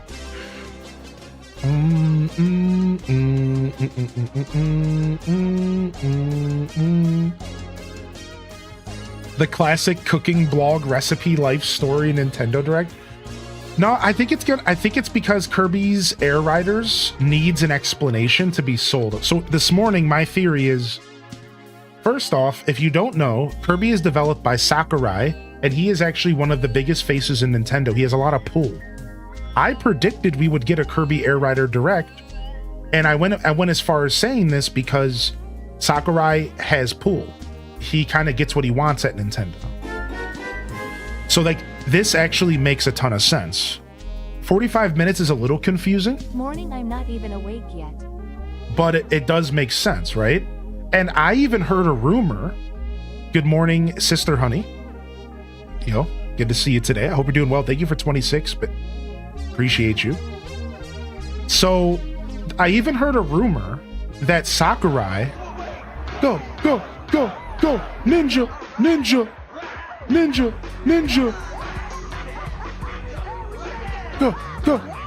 go. 31. Hylian is awesome.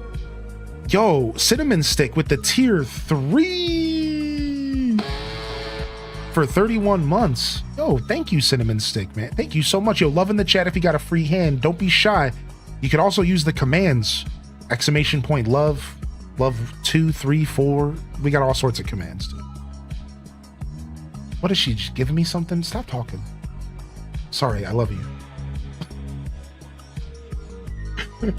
Please, I'm busy right now, Tangy. Stop.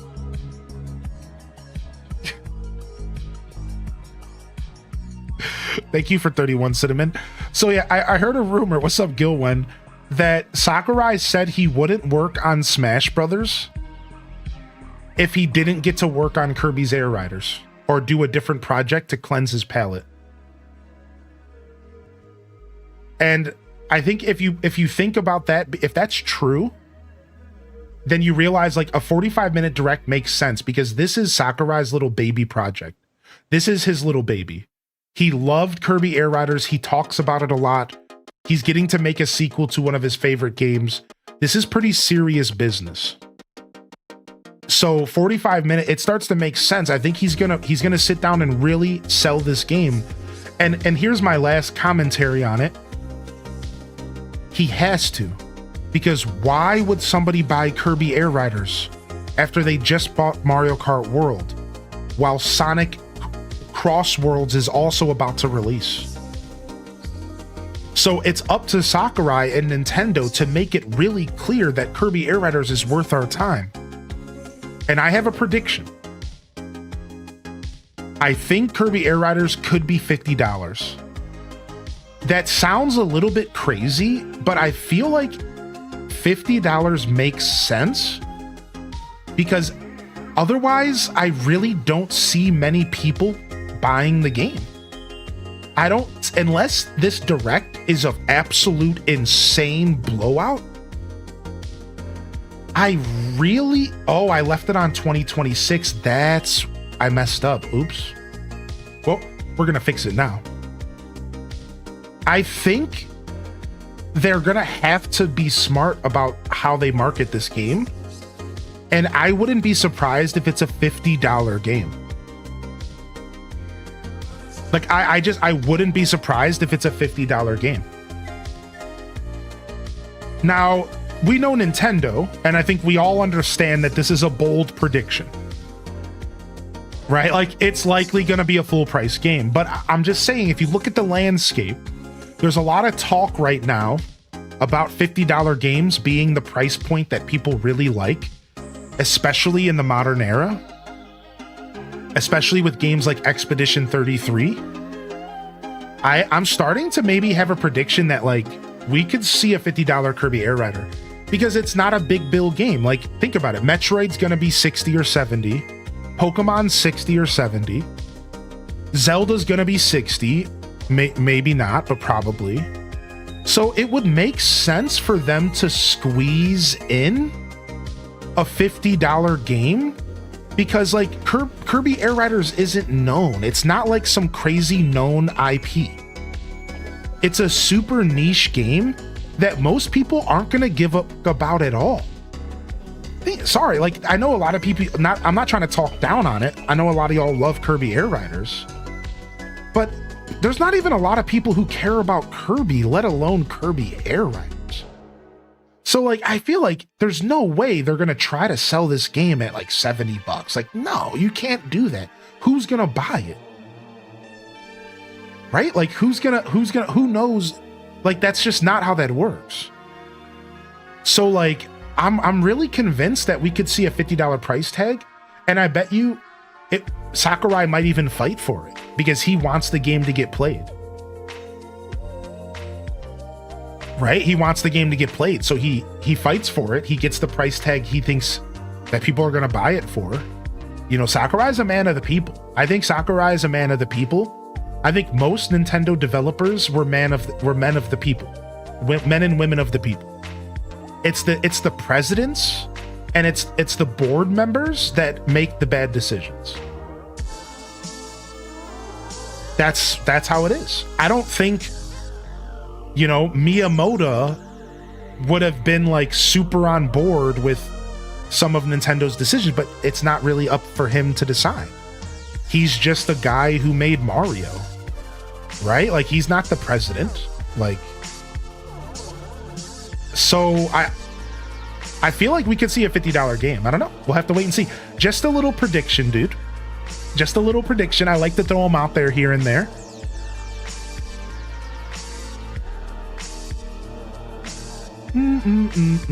Yo, Timbra's just gone again. All right, we have to reset anyways because I messed up the years. So this is okay. All right, let's talk to 3 people.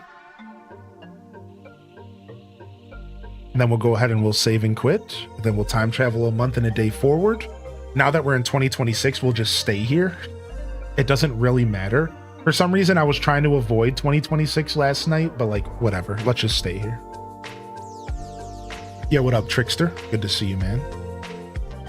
For context, Kirby's Air Rider sold 1.6 million units back in the day. Wow. That is a ton. Could you do me a favor, Random? Could you look up how many GameCubes sold? I bet you the ratio is pretty close. Would you be able to pull that up, like, just really quick? How many GameCubes sold back in the day? It's not a lot, right? I know it's not a lot. It's high, of course. You know, every console sells pretty well, but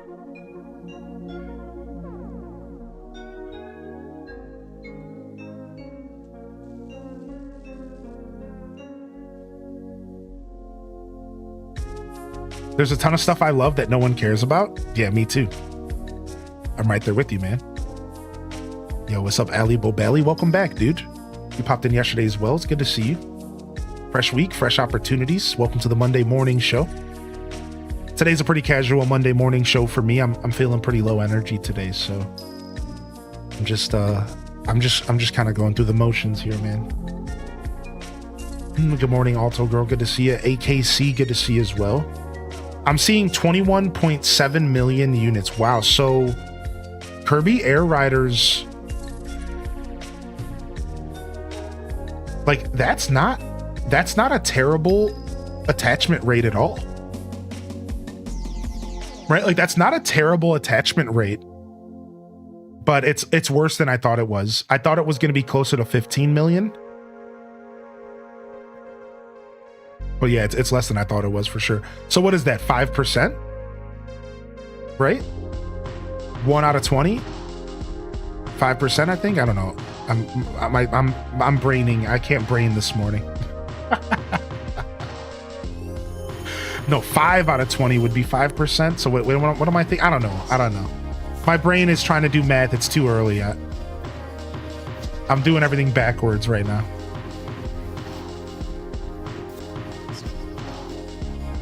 Five out of 100. 5 goes into 120 times. Yeah, I think. Where's the math meme? I almost clicked it. About 7%. About a 7% attach rate. That's not bad, man. That means almost 10% of the people who bought GameCubes also bought Kirby Air Rider. Rounded up. Right? Like, that's not bad. Maybe Kirby Air Riders is more popular than I realize. Maybe I'm the one who's big baby sleeping on stuff.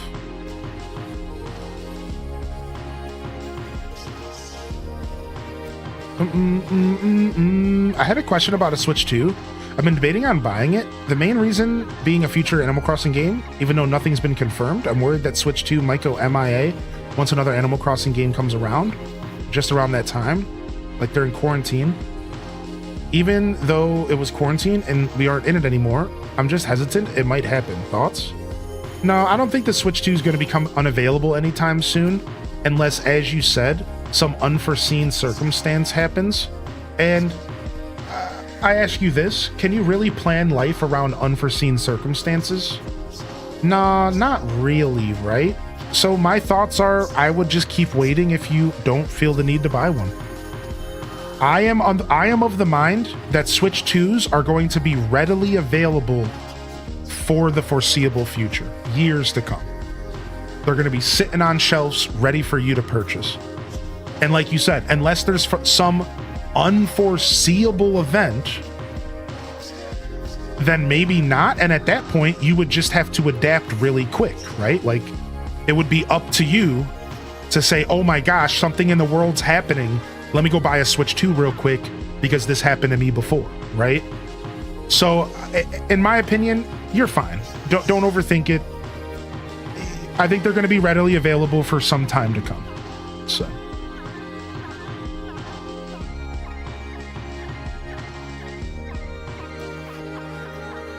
Yeah, maybe during the holidays, right? Like, that's a fair comment. Like, maybe during the holidays, there's something, it's something worth, like, being concerned about, right? But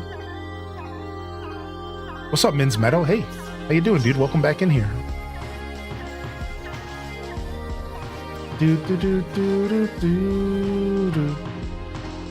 What's up, man? What's up, dude? For those just tuning in, we're trying to kick out a villager for Hunt. We are doing a farming-themed villager island, a farming-themed island, a borderlines farming kind of. I'm calling it the Ohio Island, and we're just gonna recreate what most of Ohio looks like. Massive farm fields. It's gonna be sick. And we're currently looking to fill up our villagers with barnyard animal villagers. All right.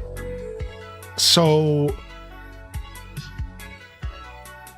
what we're doing is we have your traditional barnyard villagers, right? We have cows, we have a duck, we have a goat, we have a chicken, we have a barn cat, Tangy. And we've hunted for all of these villagers. We've hunted for 7 out of 9. One was a default villager, Sherb the goat. One was a campsite villager. So we are at the point where we have 9 of the 10 villagers we are looking for. The last one we need is our horse. And we're looking for Roscoe the horse. However, in order for us to hunt for Roscoe, we have to kick out our final villager that will not be remaining on the island. That villager is Timbra the sheep.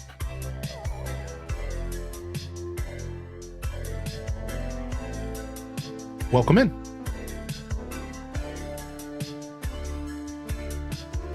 Okay, this is going to be KK Slider if that was the fishing event. So we just want to skip 2 days here.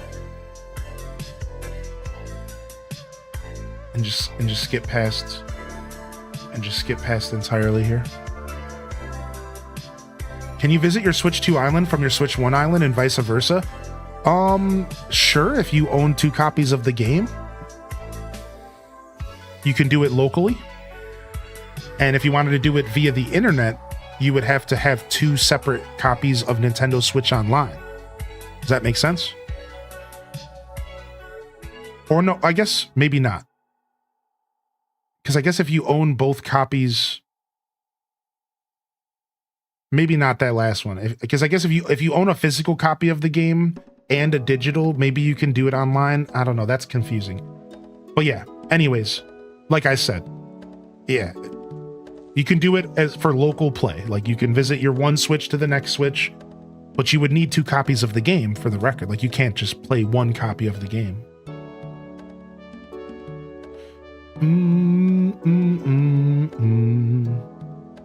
Yeah.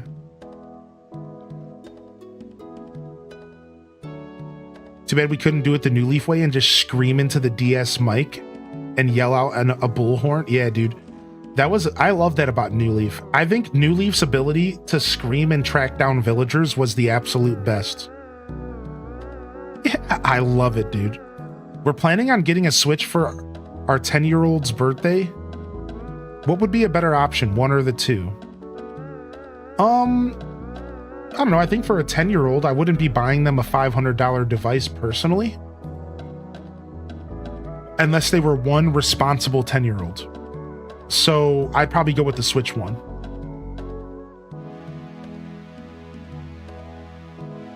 But that's just me.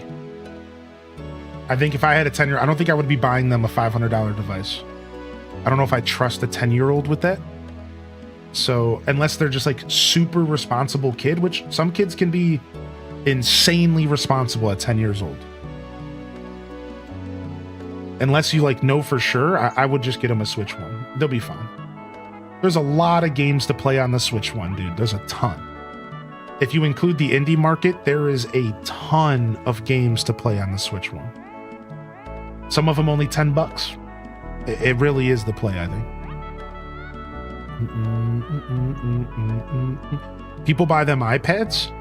Yeah, I don't understand that either. I'm good, dude. This is why I'm not a parent. I'm giving my kid a stick and some bouncy balls from the quarter machine, and I'm kicking him out of my house for 12 hours a day and saying, go figure out how to have fun, little idiot. No, I'm just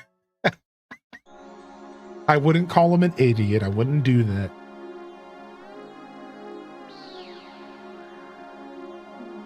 I'd be like, be gone, kid. Go to the park and don't come back for 5 hours.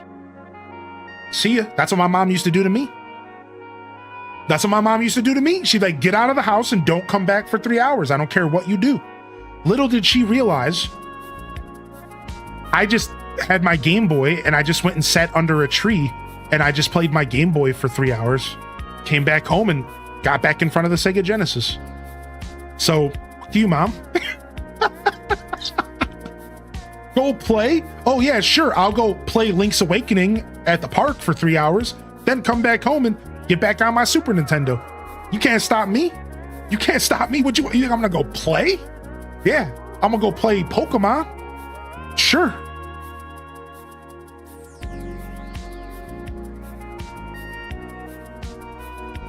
Foo. If you got fresh air, still counts. Gamer's gonna game. Do not let Josh babysit. Hey, I'm talking about my own kid. As a babysitter, I'm just the super dope uncle that's gonna make them smile and laugh the whole time. That's different. That's a different vibe. Yeah, as a babysitter, I just go into Uncle Josh mode, and I just make them have the best time that they've ever had, and potentially load them up with sugar so that when you get home, you have to deal with putting them to bed and I don't, and I can cackle my whole drive back to the house. Gave him 3 cowtails, 2 pixie sticks. Good luck, Rosie Poo. Good. Adios, amigo.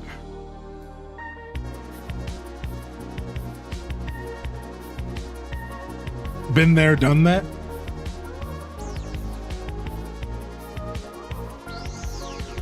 That's so evil.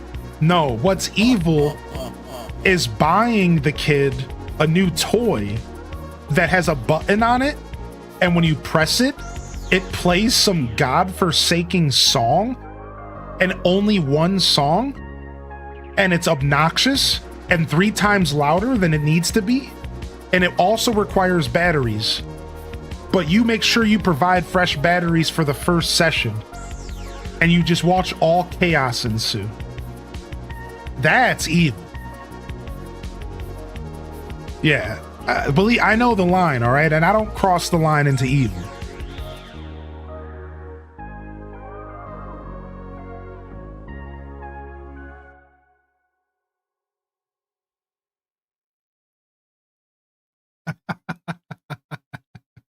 Channeling the inner Rob Boss.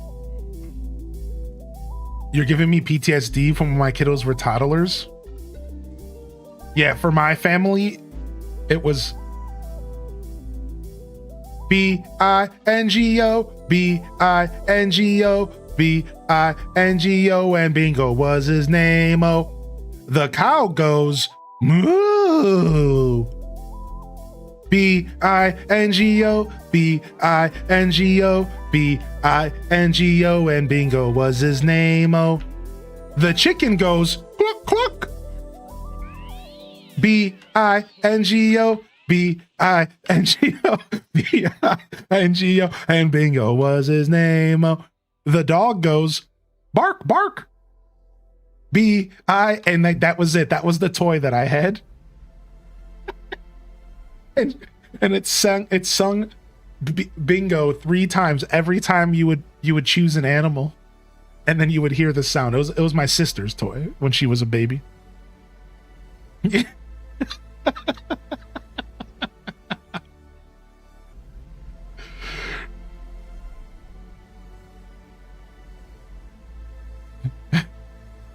You're forgetting the claps. Why? And oh well. You know, you got to know the lore, you know? I hated that toy. There's lore, you know? It's like American stuff. You know, Americans have no clue what they're doing. America's always been a country of people who have no clue what they're doing, and they're just flying by the seat of their pants. That's literally the whole concept of America. We left Great Britain, and we said, we're going to do it ourselves. And then we got here, and we were like, how do we do it ourselves? We have no clue what we're doing. And then we started creating weird ass laws and doing weird stuff. And we were like, look, Mom, no hands. Like, that is the concept of America.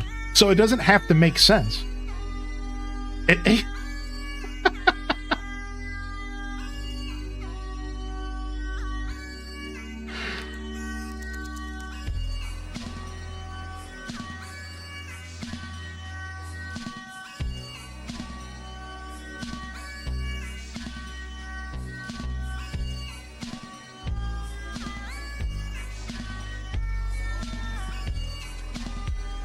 Me with an 18-month constantly surrounded by such songs. Yo, what's up, Allie Mac?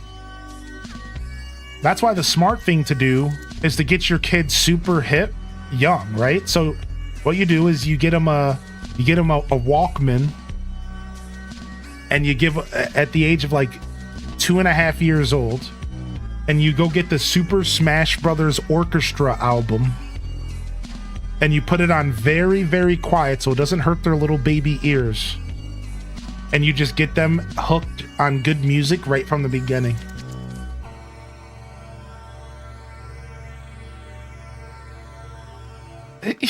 Yes, yeah.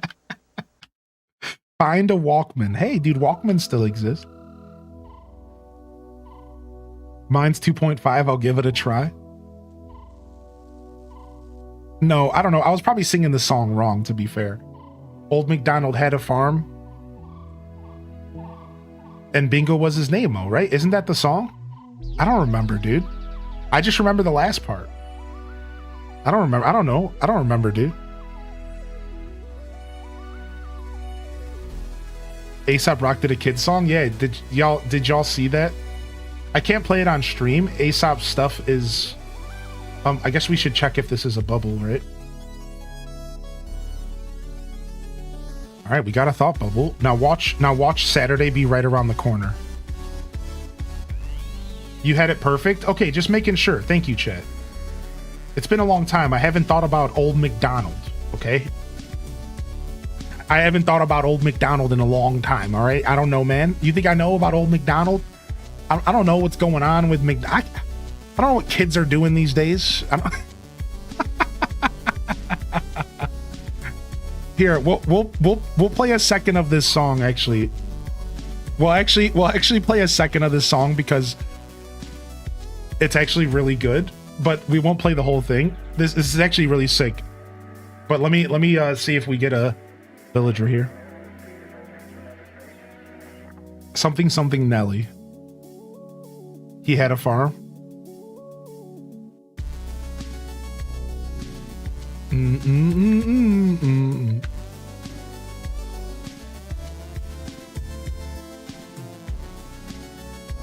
Steve from Blue's Clues has a podcast coming. Oh, nice, cool. I might actually watch that.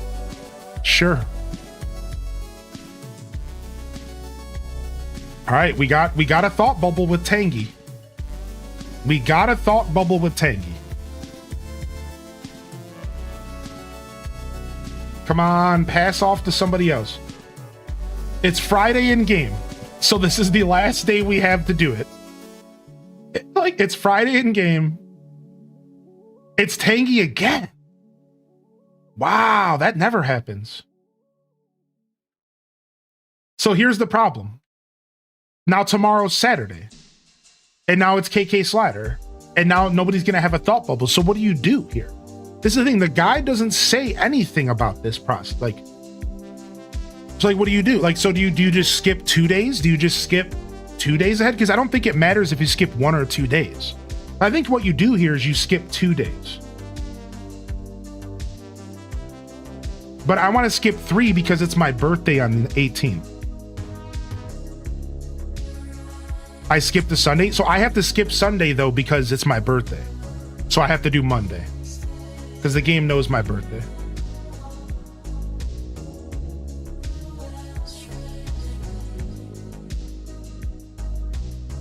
Yeah, so yeah, and that's the problem. It's weird. It's you hit this every Friday in game, you hit this road, and every time I get a freaking thought bubble to appear, it's always right by the weekend, and then it just destroys the whole process, and then I end up not getting the bubble to move. It's rough. Yo, what up, BGA? Yes, yo, for those that are just tuning in, we have a Kirby Air Riders Direct at 9 a.m. tomorrow for 45 minutes. We'll be watching it live, and there's more. At 2 p.m. tomorrow, we have Gamescom opening night live. If you don't know what that is, think Summer Games Fest. Think E3. Think one of the biggest game conventions of the year. Jeff Keighley is presenting 2 hours of game announcements and trailers for games we already know about 2 p.m. tomorrow. Come on by. We're going to be watching game stuff all day tomorrow. We got Kirby in the morning, Animal Crossing in the afternoon, Gamescom as we go into the early evening. It's going to be a blast tomorrow, so.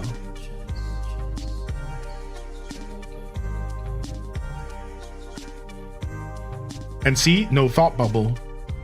Unless somebody's outside of their house. So the whole process basically starts again. Yeah, man, this has been a brutal one. And it doesn't matter because Timbra's in her house. So we're gonna quickly check the campsite villager and we have to just leave. Because we don't want it to autosave.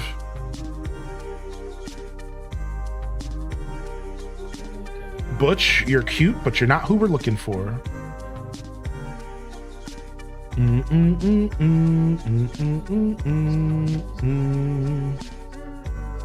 All right. And before we load up, well, we'll load up, but we won't load the game. I wanna show y'all what you're talking about. So A$AP Rock's one of my favorite artists, and he put out like a children's song basically called Road Workin'. And it's super catchy. It's such a goofy video.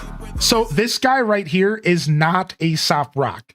He's an actor, but the actor rapping A$AP's words, like he's like faking it, is the goofiest I've ever seen in my life. Watch, dude. The song's actually like, if I had a kid, dude, I would be jamming this song with him all day, dude.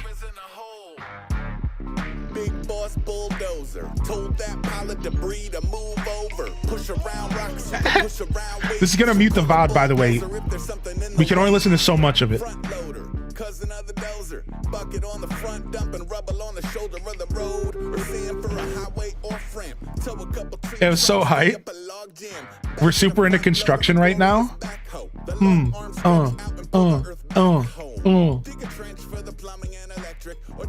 I'm just waiting for the chorus and then we'll stop. I thought it was young kids. Look at him. That's a work site. Thumbs up. The way the guy dances, dude, in his pants, like, it's so good.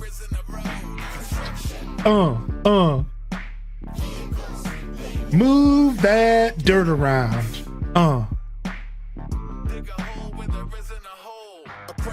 Dude, I'm telling you right now, you need, if you have a kid at home, I don't care what their age is, put this on and watch them attempt to dance their little toddler legs to it. Because I bet you, if you put it on, they're going to start grooving. This beat is so groovy.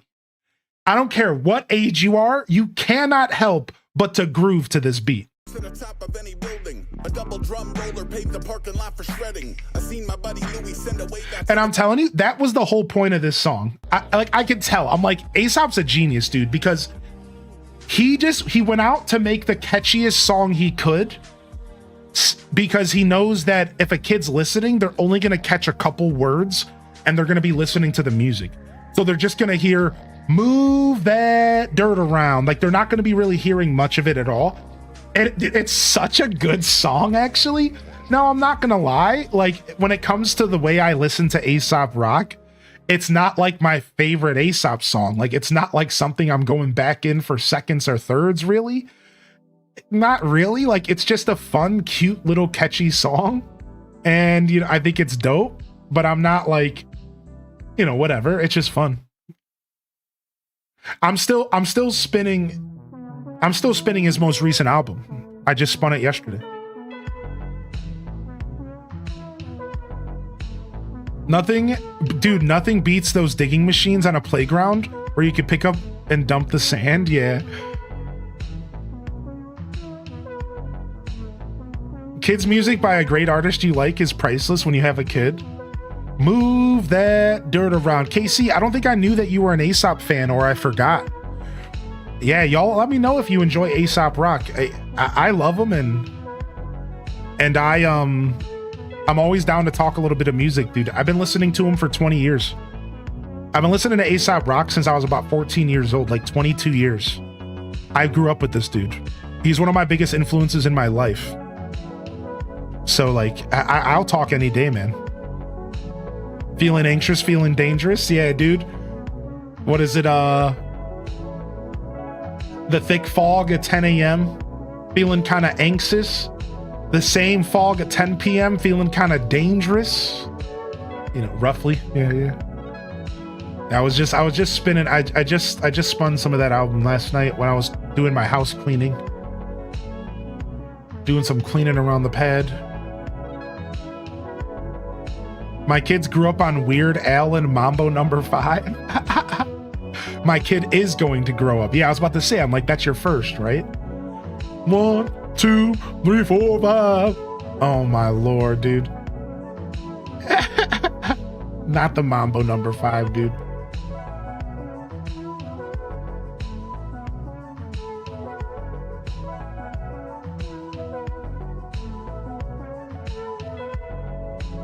Not the Mambo No. 5. Weird Al's a legend though. Weird Al's dope. I was just I was at this like kind of slightly bougie, kind of like a really eclectic vintage store. It was really cool. And while I'm there, Weird Al Gangsta's Paradise came on. And one of the workers looks over to the other worker and goes, "What is this?" And the other worker's like, "I think Carol put Weird Al on the playlist."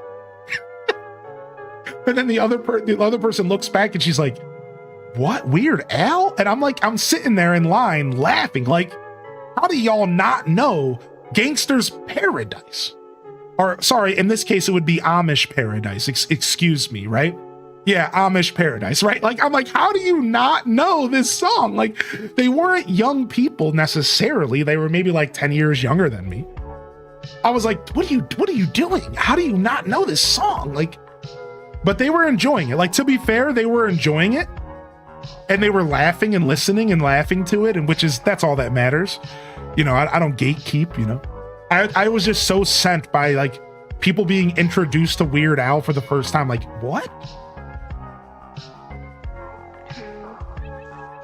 Nice coffee cream. I hope they enjoy it. Move that dirt around. Yo, we'll see you later, Jasmine. Have a good day today, Jasmine. Thank you. We need the Pikachu version. I was about to play it. Should I play the Pikachu version? Hold on. Let me see if anybody's trying to move out. I was literally about to play it, so get out of my brain, dude. Ba-ba-bum, bum, bum, bum. Ba-ba-ba-ba-bum, bum, bum, bum. Timbra's a bum. Ba-ba-bum, Timbra's a bum. She won't leave, so I'm gonna hum that Timbra's a bum. Gonna hum a song about Timbra's bum. How she won't remove it from my island. Bum, bum, bum, bum, bum, bum. All right, so you think you know Mambo No. 5.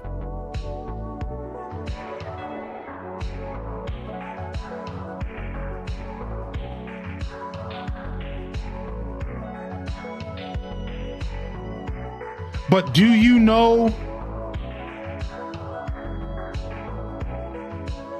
But do you know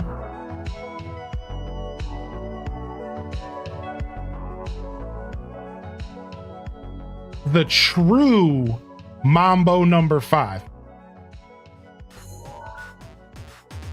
1, 2, 3, 4, 5. Starting right now, see Lubega live on the Kids WB Snow Jam with brand new shows all morning, including 3 new Pokemon. I love it. Including 3 new Pokemon. Including 3 new Pokemon. Little bit of Batman dropping in. Yeah. A little bit of MIB shedding skin. Yeah. A little bit of Sharina's what I like. A little bit of Pikachu Wonder Mike. It's all new and all Lou Vega, starting right now on the Kids WB Snow Jam. What do y'all know about that, son? Which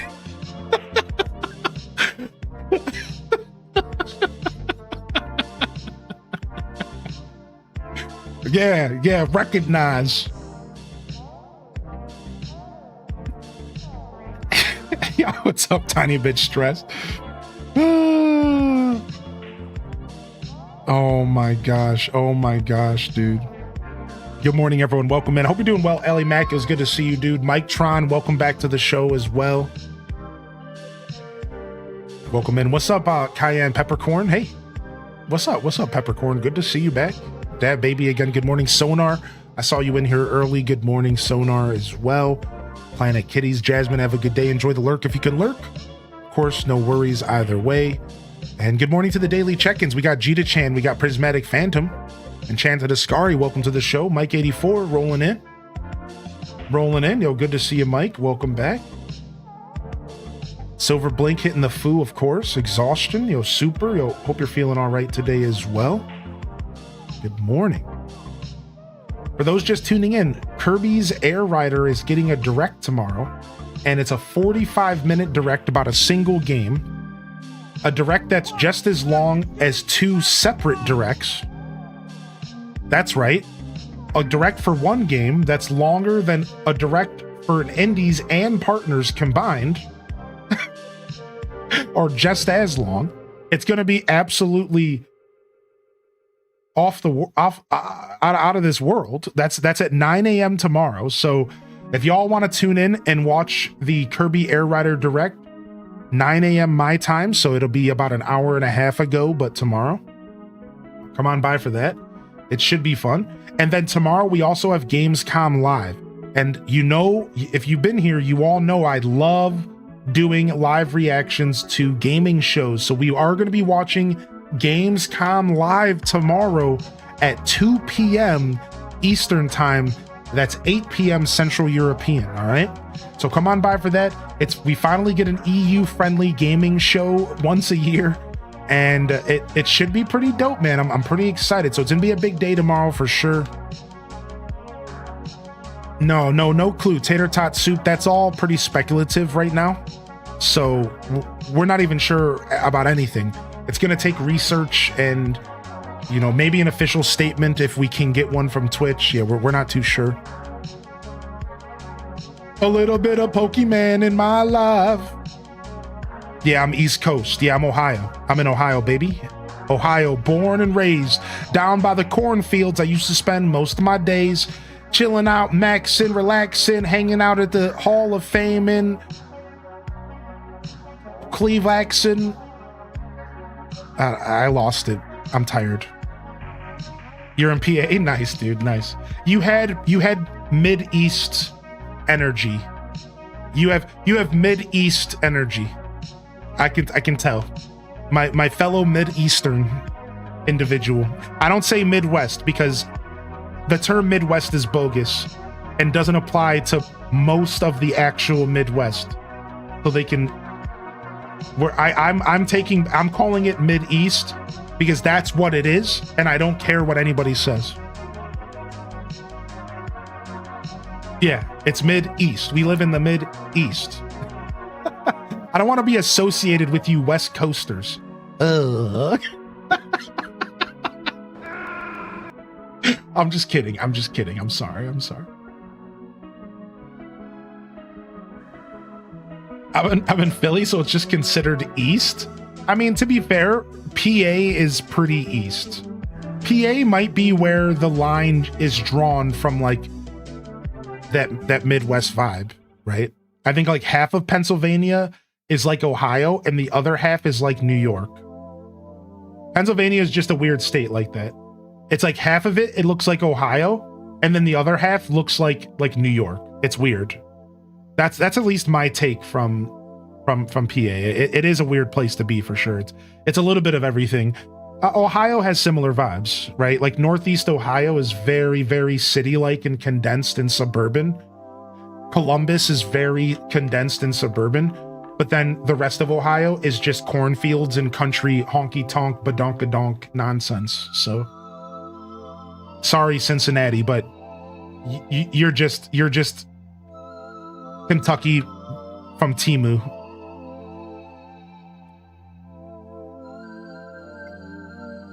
Don't get mad at the messenger, you know? I'm just saying what it is.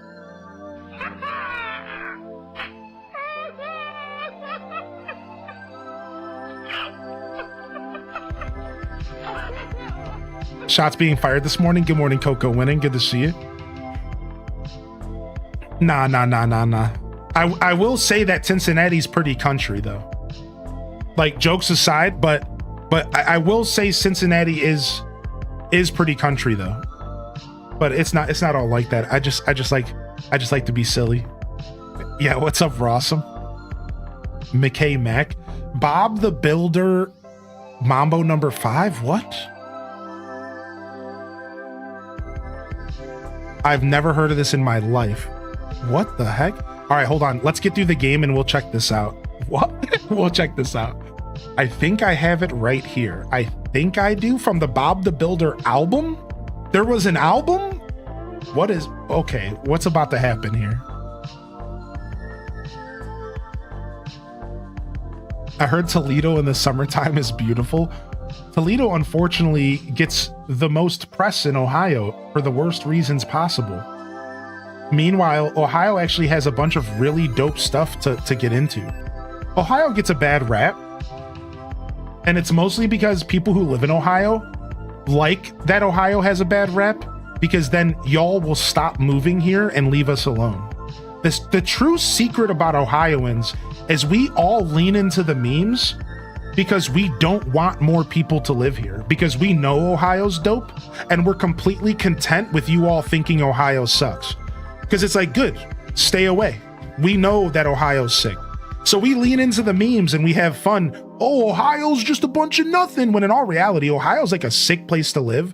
Our living costs are some of the cheapest in the country.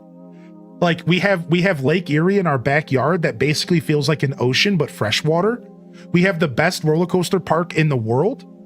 But people people don't know, like, Ohio's actually mad dope, but we just lean into the memes and people just don't realize it's like super slept on. Like, and I'll say it again, Ohio has some of the best living costs in the country. Go do the research. Now, of course, the minimum wage here is still like $7.80. So that's a problem. It's a very conservative state, to be honest. It's mostly conservative, so. But yeah. So here's the thing. So if you live somewhere else and you stack loot, and you can find a cheap way to live somewhere else and stack money, then you move to Ohio with a bunch of money stacked and you're set for life. That's actually what a lot of people do, surprisingly. Yeah. So they live somewhere else and they just live cheap for years and they make as much money as they can. Then you move to Ohio and your living cost goes down so low that it's like it chills out, right? Most places have pros and cons. Yeah, of course. Dang it, I wasn't going to go into this one here. I forgot I was... where there's Timbra, I don't even know if we have a thought bubble. At this point, I haven't seen a thought bubble in what feels like 15 minutes. This is what was happening last night. Let's just keep going. Yo, have a good day, Alto Girl. For those that are just tuning in, we are trying to kick out one specific villager, and the process is very grueling. I left you a present in your mailbox. We're trying to kick out one specific villager, so if you're wondering what we're doing, this is what we're doing here. All right, let's go check this out really quick. Let's go see what Bob the Builder Mambo number 5 looks like. I've never heard of this in my life.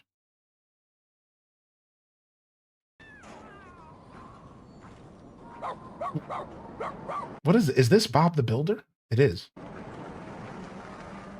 I'm like ready for like to be Rick rolled or something. Like, I don't know what to expect. I've never heard of this. Let's go. 1, 2, 3, 4, 5. Everybody's outside, so come on, let's ride to the builder's yard around the corner. The gang's all here, and it's time for us to do what we wanna. There's a house with a roof that leaks. It's an urgent job, and it could take us weeks.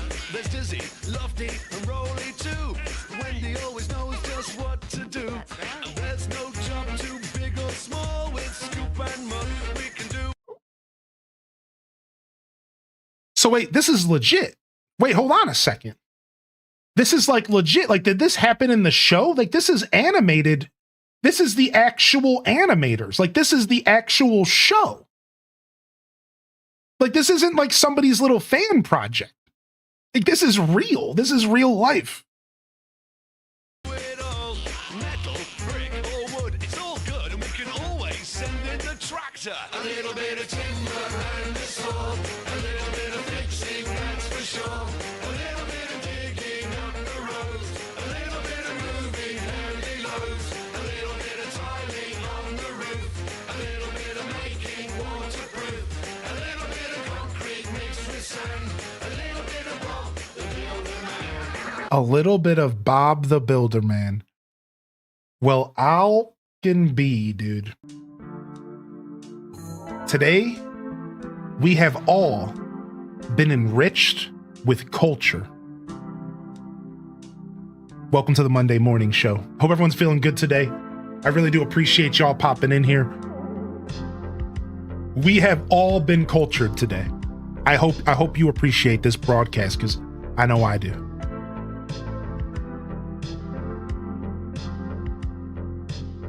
A little bit of Bob the Builder is all I need. Holy heck, I digs it. It was catchy. I feel like I've changed as a person, to be honest. Me too. Me too.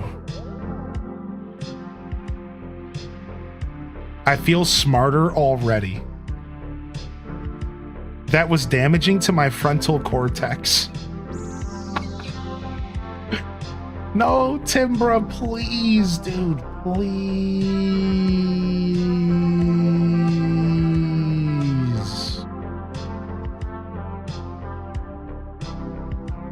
Any kid song is better than Blippi. Better than the original.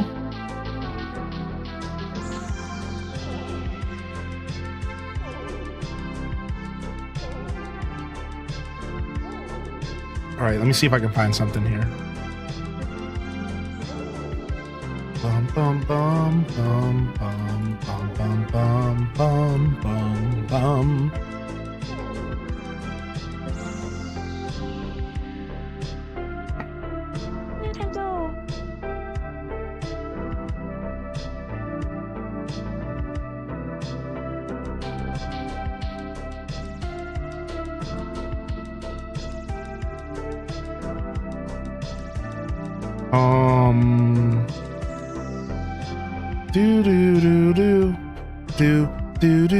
I'm looking for something real quick. Give me just a second here.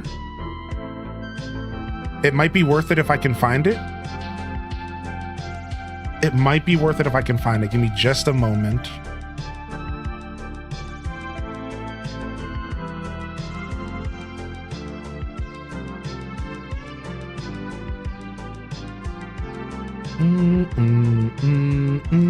Yo, thanks for the follow. Oh wait, that wasn't a follow. That was 100 biddies. Thank you, Farrells. What's up, man? Thank you, dude. I appreciate that. Maybe it would have been here. I really need to organize these folders, dude. I just haven't had to. Oh, I might have found it. Oh. Maybe it's somewhere in here. I'm gonna end up having to load up a ton of these, aren't I?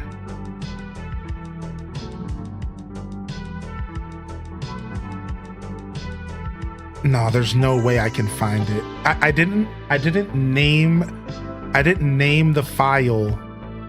I didn't properly name the file. It's just it might.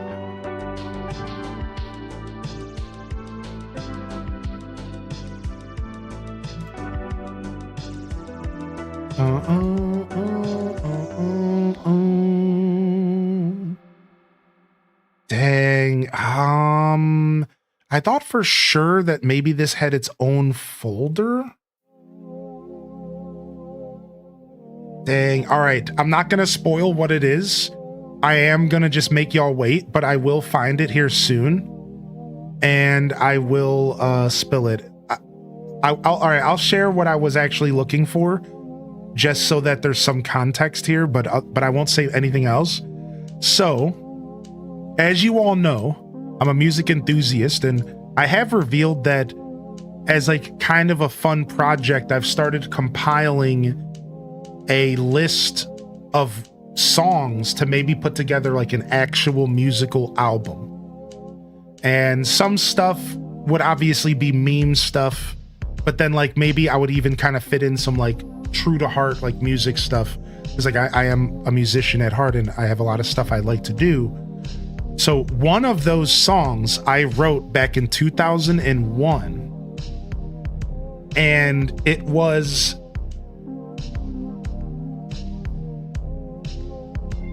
and it has to do with Mambo number 5. I wrote a song and like that's all I'll say. It has to do with Mambo number 5. And that's like all I'll say for now. It has to do with Mambo number 5. I gotta find the I never ended up doing anything with this. I was gonna like record a video. I like had a big project and I just ended up never doing anything with it. I just got a little bit too busy. But like I actually like wrote this whole song and like I just gotta find it. It's somewhere on my computer. I just gotta find the folder that this note file is on. I thought I knew where it was, but I don't. So you'll have to wait. I will go ahead and dig it up and I'll try to share it with y'all, because I don't know if I'll ever do anything with it anymore. So I'm kind of okay with sharing it now because it's just like silly. But yeah, like I'll find it. It might not even be on this computer. It might be on my other one, or it might be on my Google Drive or something. Get in the recording studio right now. Shut up, dude. My ears are ready, dude. I wrote a whole song. Dang, I wish I could find it because it would have been the perfect segue for this for today. It would have been perfect. I have no clue where it is on my computer. I haven't even thought about the song in a little while. Oh, there's Timbra. Our bodies are Reggie. Oh my lord. Anyways, yo, what's up, Matt City?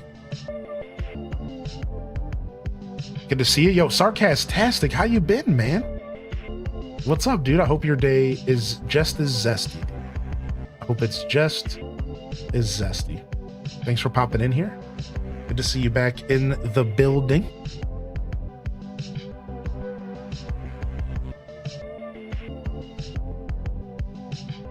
I need a to-do list of parody songs that are better than the originals.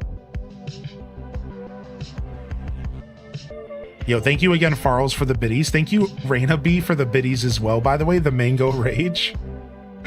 That's a funny emote. Thanks for the follows. Oh, I see. I got a follow from a troll. That's funny.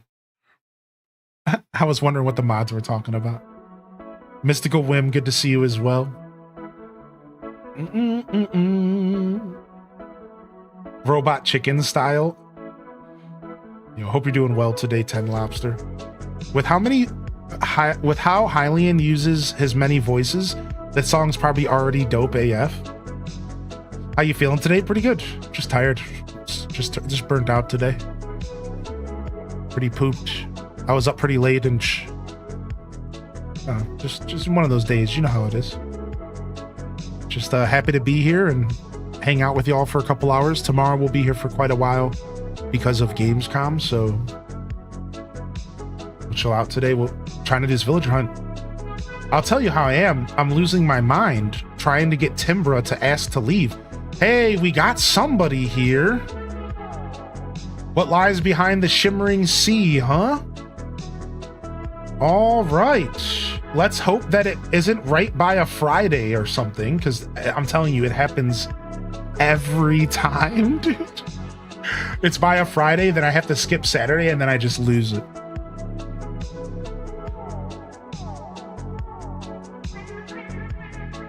Gonna go to a workout class, even though it gives me an unreasonable amount of social anxiety. Yo, dude, that's so cool that you're pushing through that. Yo, can we get love in the chat for that? Coffee cream? That's what it's about. Thank you for my inspiration today and reminding me that you have to push. You have to push. Nothing is gained if nothing is given. And you have to compromise. Thank you, man. That's super cool. Good, you got this. You got this, all right? You do it anyway, that's right. Thank you so much. I'm gonna take that energy with me today, and I'm gonna make sure I'm feeling healthy. Good day, Daft Chocobo. Your dog has an x-ray tomorrow. Aw, Daft Chocobo, I'm sure that's kind of stressful. Surgery, x-rays. Anybody with a pet can imagine. Yo, take it easy, Daft Chocobo.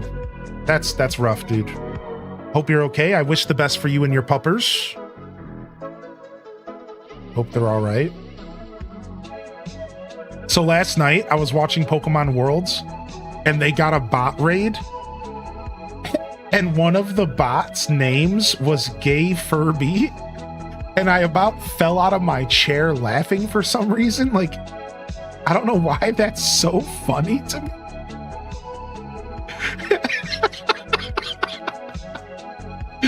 I don't know why that's so funny to me, dude. It was so funny, dude. I was just like, wow. That is amazing. Yeah, dude, I was dying, dude. I'm like, oh my gosh. This is good. This is a good bot raid. Oh, Timbra's in her house.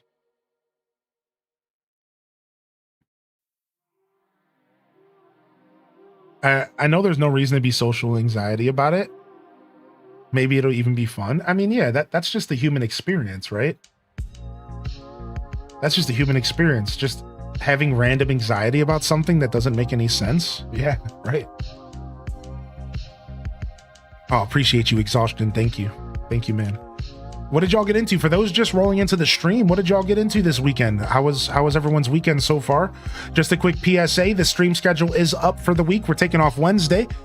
And we will be here tomorrow at 9 a.m. Eastern for the Kirby Direct, an Air Rider Direct, 45 minutes of knowledge. In all reality, it's just 45 minutes of listening to Sakurai because I just like the guy. It's going to be dope. And then we have Gamescom at 2 p.m. tomorrow. So come on by. If you don't know what Gamescom is, it's just a game celebration type deal. It's going to be worth checking out. So come on by. That's all my time, by the way, 9 and 2. Taking off Wednesday as well. And if you are just rolling in and I haven't had a chance to interact with you yet, sup? Good morning, dude. Jump in the chat. Let me know you're out there, man. How you been? How was your weekend? What did y'all get into? Went to a baseball game and made gumbo. Dude, I've been thinking about making myself some gumbo. Nice, dude. How did it turn out? I don't know if I would want to put shrimp, but I think shrimp is necessary. So I'll use frozen shrimp. That's what I was going to do. I think you gotta have shrimp in a gumbo, even if it's the only seafood. I don't know. You can do anything you want. That's the whole point of cooking. So I could do like a chicken gumbo. I was thinking about doing like a chicken gumbo. Or what you could do is like ground pork and ground beef, because those are really good together. And you could do a ground pork, ground beef combo and do a gumbo like that. I'm gonna do a gumbo for sure. Had to go to a funeral. Oh, I'm sorry to hear that. I hope everything's okay. You have my condolences, dude. Chicken and sausage is good. Chicken, shrimp, and sausage. I wonder if Nintendo will ever do a single game focused directs over the coming months for all the major games. I think there's for sure. I think Kirby was the one that was for sure to happen, Sidey. I don't know if we'll get one for Metroid because we've kind of already heard a lot about Metroid. But I still think you're probably onto something, right? I think you're onto something. I wouldn't be surprised if we get little separate directs for a bunch of the games that they thank you, Duel Master. I wouldn't be surprised if they have a bunch of directs like you were saying for games that are potentially coming out. Yeah, I wouldn't be surprised. I wouldn't be surprised if that's the flow that they're going with. I still think there's going to be a major direct though. Probably in September. I'm still pretty convinced that we see a major direct in summer. Especially now, or sorry, in September, especially now that the Kirby Direct is this week, because I was thinking that if we didn't get a regular Direct this week before Gamescom, or I guess it would have been last week. Yeah. then it's got to be September. I know that recently somebody reached out to me and they showed me some data that the first week of September has always been a big week for announcements for shows, TV, games, media, and the like. So it was my partner, and they're convinced that it's going to be the first week of September. Now, and that's just based off of data over time, and like they're pretty interested in, they think the first week of September makes the most sense. I kind of agree with them, but you know, as always, you can't predict Nintendo. So it could never happen. It could be the last week, you know, who knows, right? Yeah, I was talking about Gumbo. That's right, McNug.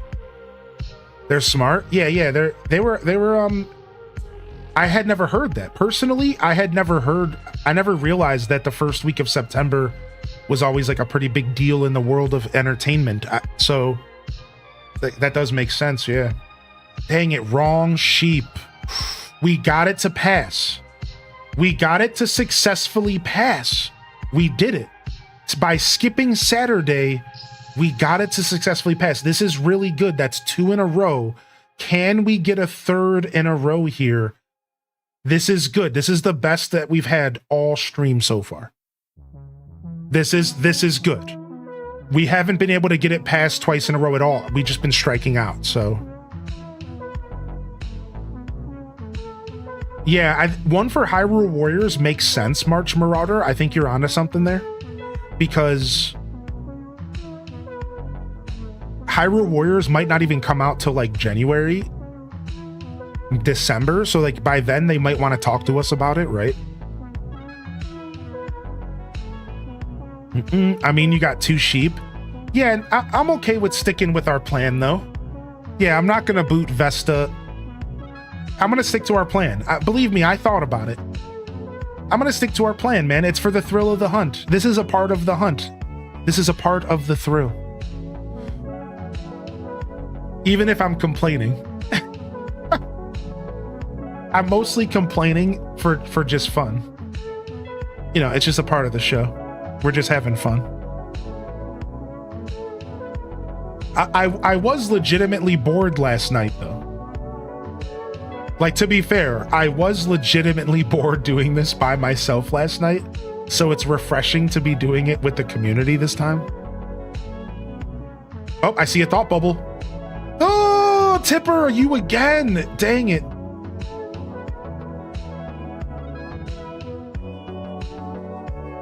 Everybody but Drake and Timbra have asked to move. It's been brutal. Tipper's asked about 4 or 5 times now. Everybody but Drake, and Drake can't because Drake is our newest villager. So what I'm trying to say is every single other villager has asked to move except for Timbra.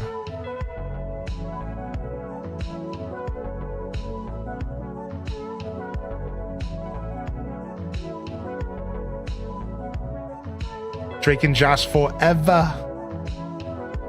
Have you talked to her? Yeah, we talked to her. Yeah, she's like officially living here, yeah. She knows. Well, unfortunately, I didn't think about her birthday. So last night, I might have burnt a whole hour. So like last night, I fast traveled to October. And I might have spent 30 minutes in October before I went to January. So that's even more of a bitter pill to swallow. Because I think I spent about an hour last night, and Timber could have never asked to move because her birthday's in October. So I burnt about an hour doing nothing last night, apparently. Now we know her birthday's in October, and we can avoid that entirely. So that's brutal. That's a super bitter one to swallow there for me. Oh, Bobby Lee interviewed Josh from Drake and Josh. That's funny. I saw some sort of TikTok or something from Josh recently. Oh no, it was an ad. I saw a TikTok ad from Josh, and he's like, yo, look, dog, we're old now. So you need to use this face cream to make your face not look so old, because look at me, I'm old, and if I'm old, you're old because you remember watching me when I wasn't old. Sorry, oldie, better use this face cream. And I was just like, God dang it. Like, stop it. Like, why are you doing this? This is not fair marketing. You can't use my childhood television shows to sell me anti-aging cream. This is fucked up. This is not fair. I was so pissed, dude. I'm like, no, man, no, dude.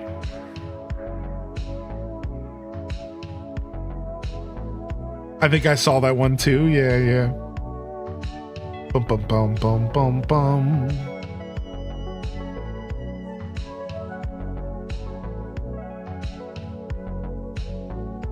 Exactly, Ally Mac. It's brutal. Do. Up there she is, walking around with her soup. With her freaking soup. Let's go.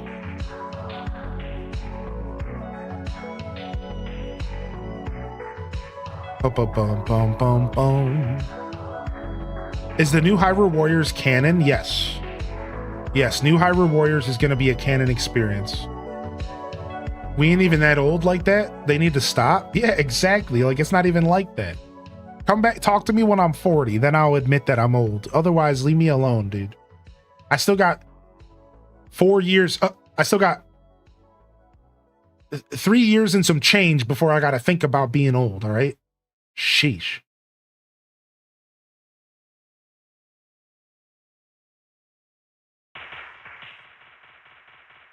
Off to work. Yo, thanks for popping in this morning, Mike Tron, the legend. Mike Tron Gaming, the legend. A Ganon experience. Ganon is canon. Ganon is canon. All right, I'm going to take a tinkle. I'll be right back.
All right, we're back.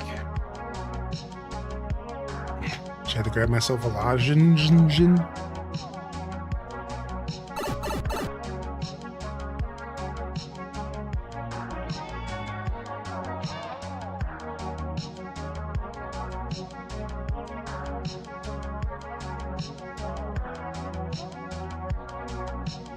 What? I saw an ad the other day that said, if you remember character limits on SMS, you need this age cream. Wow, that's so messed up. What was the name of that? What was the name of that typing? T97 typing? Anybody remember that? T97 typing or whatever?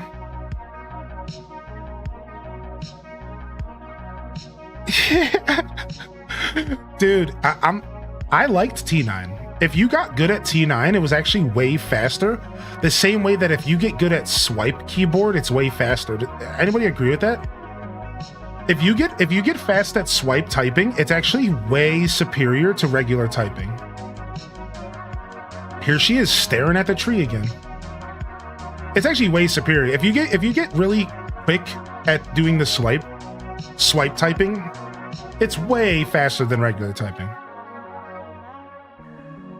I'm a hybrid. I do the swiping sometimes, but I don't.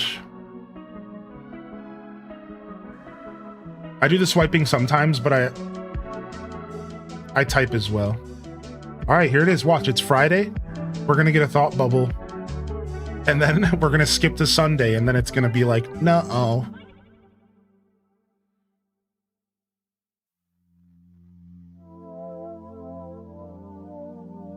I was really good at number keyboard typing. Yeah, I think that's T9, right? Numbers. Of course, I remember. Maybe we should start this process on a Monday. Well, yeah, like I've tried that, right? Like when if I do a big reset where I do the whole actually saving the game, then yeah, like I would ideally start on a Sunday even. What happens to the 15-day method? So I have a strategy. This is the method that we're using right here. And if you want to check it out, you can use that link. So we have a strategy. We have a strategy that we're using that's actually pretty reliable, but it seems that it starts to come apart at the seams. Seams.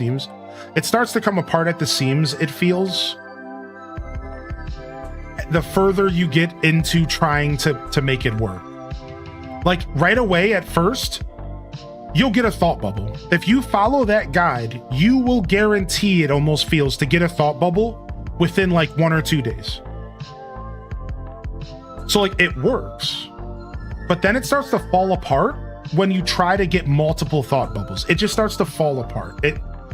It's a very good method, and it seems to work most of the time, but it straight up just starts to fall apart after a while. And like that's what I noticed. Like after doing this for multiple hours, the longer you go, it literally just starts to fall apart. And like it just stops making sense, and it just stops working, and it's and like last night I went a whole hour without a single thought bubble. Everything just like started like not working, and I was getting real mad. I was like, dude, what is happening? Do you play this island off stream? No, this is exclusively on stream, besides for what I just said, to kick people out. Yeah, like I'll do some of this stuff off stream because I'm trying to provide a good show for all of you. So what I call this staging content. I've been staging content since I became a creator. So I'll stage content all the time, and like with this island I've done some of that, but I don't log into this island to play casually or anything like that. That's all going to be on stream. Yeah. I haven't actually loaded up casual Animal Crossing in a while. On that note, I actually haven't done any casual Animal Crossing in a while. So like not even my old island either. What's up, Lillian? Have you tried to hit the villager with a net? I have not. I have not abused her yet, but maybe some abuse will do her good. Maybe some villager net abuse will do her good here. Because she's obviously too busy hanging out in her house.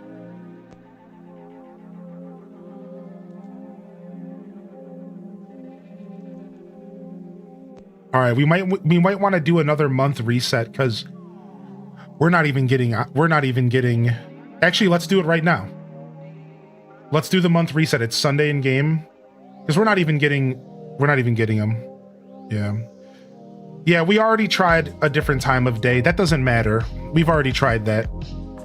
Yeah, as we said earlier, there's no set times of days that villagers hang out in their house in this game. Not really. Besides for the first hour they wake up and the hour before they go to bed. So it's just random. It's just all RNG. Yeah, that's not how this game works. Yeah, it's just all 100% bad luck. Yeah, there's nothing else to it. Yeah, we tried the morning. I tried the night last night. I tried the afternoon last night. I tried it all, dude. All right, so now we're resetting. So what we're going to do is we're going to go back to the start of the guide and we're going to talk to 2 or 3 villagers. It doesn't matter who. And then we're going to save and close the game. And we're going to time travel forward a month and a day. So I'm just going to make sure I'm getting a good conversation in with them. So instead of just talking to them once, I talk to them twice to make sure that I'm getting a real conversation. And I think this might help. So let's go find Angus here. She's going to give us a reaction, which is cool because we can save the game here.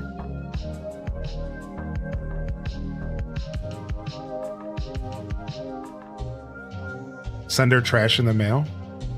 All right, so we'll save and quit. We talked to 3 villagers. Now we're going to go ahead and we will change the time though. Like, because I don't know for sure, random, that like how this, you know what I mean? Like this is all still kind of theory, right? We will change the time back to noon. It seems like noon feels like the most lively time of your island. So we're going to try noon. So we're going to go forward a month and a day. We'll go back to noon. All right, let's go. Load her back up. I've noticed that the move thought bubble changed to them chasing you for something like a reaction a couple days. It looks like the guide suggests to go back a day instead of a forward when that happens. No, that's not what the guide says. The guide says if no thoughts of moving out in the thought bubble. So there's a difference between a thought bubble and somebody reacting to get your attention. So yeah, that's Jitterbug Jules. Thank you for the recommendation. But yeah, so that's not a thought bubble. A villager pinging to get your attention isn't a thought bubble. So the guide actually tells you what a thought bubble is, and we'll go ahead and we'll pull it up and it'll explain it right here. So a thought bubble is the following appearances. All right. It's either a thought bubble with one hand on the mouth. It's some text variables, like some random text with one hand on the mouth, or it's literally just one hand on their mouth. This is a thought bubble, not them asking me for their attention. So what step 4C is talking about is when it's a thought bubble and you talk to them and it's not about moving out. Instead, it's like, hey, I'm trying to give a gift to Tangy because I pissed her off. Or, hey, do you want to play hide and seek with me or whatever in this game? It's like treasure hunt. So they're saying if a thought bubble appears, but they're not asking to move out, but instead they have something else on their mind, then you would go back a day. But this guide makes it really clear that we're talking specifically about thought bubbles and these 3 appearances of a thought bubble. There is a big difference between a thought bubble and a villager prompting for your attention. So I know this is confusing. It's confusing for me as well. But I don't think that them reacting to me to get my attention counts. Now, it might be worth it to try it though, because maybe this guide isn't fully comprehending everything. This is just some random person's guide. It's not like they data mined it. It's not like they have real information. They literally just are sharing a guide from their own experience. So yeah, like maybe I should consider going backwards if they do a reaction thing, but I don't think that's what's going on. Again, according to the guide at least. So good to see you, by the way, Jitterbug. How you been, dude?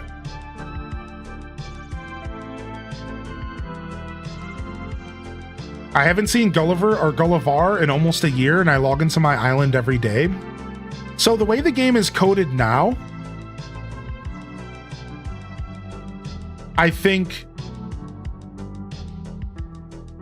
the way New Horizons is coded is that every special NPC has to show up at least once every 2 weeks to a month. So you should, something's wrong. Like you're missing him or something. Like he is there. Like the game is coded for that. Like it has to happen because people were complaining when the game first came out because they weren't getting certain NPCs, and Nintendo fixed that problem really early into the game's life. So yeah, I'm not sure what's going on with you not getting Gulliver, but like it's the game's coded to happen that way. I'm fairly certain, like it's guaranteed. All right, let's go to 1 o'clock. All right, here we go. We saved. Now we start. Now we look for an hour. Now we look for a thought bubble. I was thinking no thoughts of moving out, also including the change to no thought bubble from a reaction, but you're definitely right about the guide. Yeah, and like you said, maybe you're honest. I'm looking for any advice, especially when I start to lose my mind. So thank you, Jitterbug Jules. Like that, I'm gonna take that in consideration. And Sim Gibbs earlier in the chat recommended that another trick as well. And they said, why aren't you trying this out? So I'm definitely going to be looking for like advice as things go forward, because we might want to try something different if we keep getting stuck. You know, for sure. I'm going to stick to the guide the way that I believe the guide wants me to for a little while. And if we keep going deeper and deeper, we might be looking for all sorts of different tactics here, because it could continue to get weirder and weirder. Yeah, it could continue to get weirder and weirder. Like, so I appreciate any insight y'all have is useful. And then I'm just going to explain why I'm not doing that at the moment, but maybe we will in the future. And of course, Timbra is in her house and we didn't get a thought bubble, but that's okay because you don't always get a thought bubble the first time after you save. That's okay. It doesn't always happen that way. That's fine. It can happen any couple days after. So at this point, I almost would rather no thought bubble than one on the wrong villager. Like at this point, I almost would rather no thought bubble than one on the wrong villager. Kind of at this point. You should try wearing the hot dog outfit. I know I'd move out if my neighbor started running around in a hot dog suit. Shut up.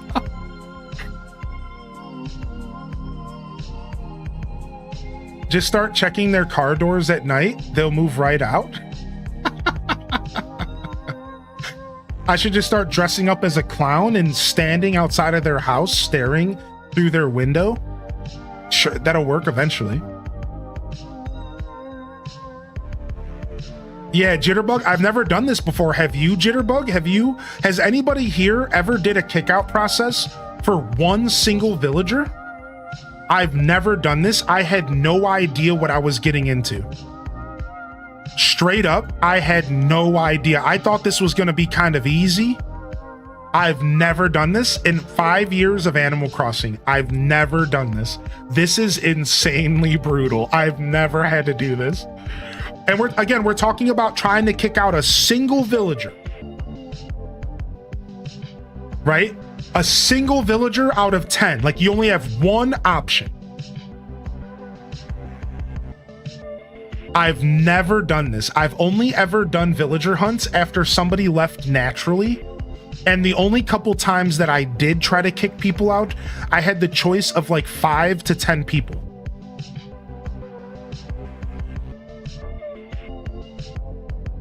We got a thought bubble. Here we go. Here we go. And it's only like Wednesday. So we have a couple days before the potential event here on Saturday, ruining things.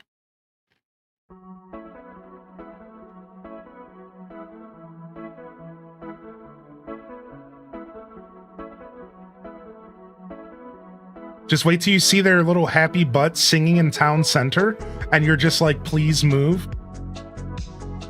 Goose just hates you. Goose just hates me.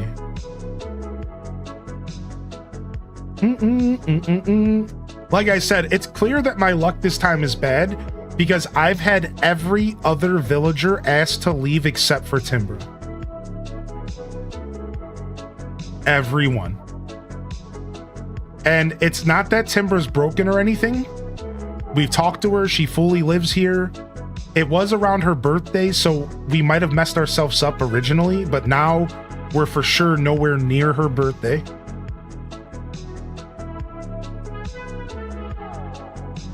So yeah, like, yeah, even Tangy. Yeah.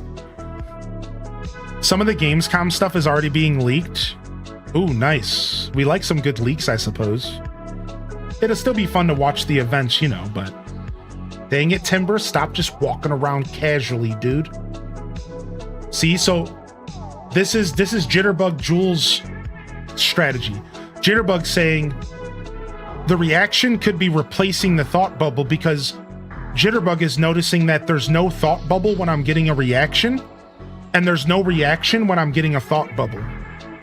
This is honestly super... this is a great observation, and you're starting to make me wonder if there's maybe something to this. Why do I, when I don't get a thought bubble, I get a reaction? When I get a reaction, I don't get a thought bubble. Now, I don't think this is 100% true. I think I've had times where I've had a thought bubble and a reaction. But still, like, why? Like, why did it not pass forward, and then why all of a sudden I have a ping? Like, this is an interesting theory, right? Now, the guide says, don't save, go forward a day. No thought bubble, don't save, go forward a day. This is what we're supposed to do. Enter and exit a building. Sure, but you got to keep in mind that we have to do everything before 2 minutes are up. We only have about 1.5 minutes, 2 minutes, because the game auto saves. So we can't just like hang out. Like, we have to be really fast. We have to look for a thought bubble and we have to go. If it auto saves, it ruins the whole process. Yeah, so it's like, I've tried going in and out of buildings. It hasn't worked before. So like, yeah, that's tough, right? But like, that's a good idea. Like, we could try that the next time we get a ping. Maybe try going in and out and seeing if it resets. However, if a villager isn't asking to move right when you load the game up, they're not going to magically ask to move after I go in and out of a building. Because the way thought bubbles work is that it's happening as soon as you enter the game. So going in and out of the building is not going to just magically make a villager ask to move. If they're going to ask to move, it's as soon as you load the game up. That's how it's always been. They're either walking around with a thought bubble or they're not. So that's the problem, is like, I don't know if going in and out of a building matters, because if they don't have a thought bubble when I load the game up, they're not going to just get one all of a sudden. That's not quite how that works. Right? I don't think that's how that works. Shep has a bubble. Wait, did he? I didn't see it. He's just looking at stuff with a magnifying glass, I thought. Yeah, he's just looking at stuff with a magnifying glass. No, he doesn't have a thought bubble. Sorry, dude. Believe me, that's debated me as well. Yeah, sorry, dude. That's also got me. It doesn't matter because Timbra's in her house anyways, so we lose. I've had a villager not ask until 7 p.m., but what other variables were going on that day, Rubes? Did you turn the game off and load it back up at 7 p.m.? Because then that would make sense. Were you playing the game all day and then they randomly asked 6 hours into your game session. Like there's a lot of variables, so that doesn't necessarily like mean anything, right? So no, they were in their house. Yeah, right. Like I don't know, there's just a lot of variables, so your personal experience doesn't necessarily have a lot of weight because like there's just a lot of variables. If there's no bubbles and she's in her house, do you think she might get one once she leaves her house? Well, that's what Rubes is kind of implying here, but we have no idea when they're going to leave their house, so we couldn't really do anything about that. I guess we just wouldn't save, and then we would time travel an hour forward. Like that's just like, now we're even complicating things even further now, aren't we? Like how would that even work? We're not even... Yeah.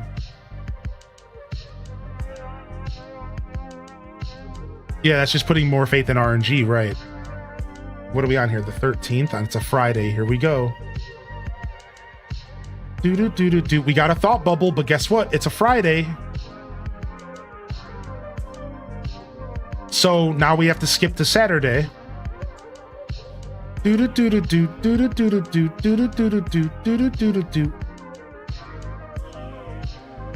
All right, so we skip to the 15th, and then here's the problem. The 16th is a holiday in game, so we're gonna have to skip that as well.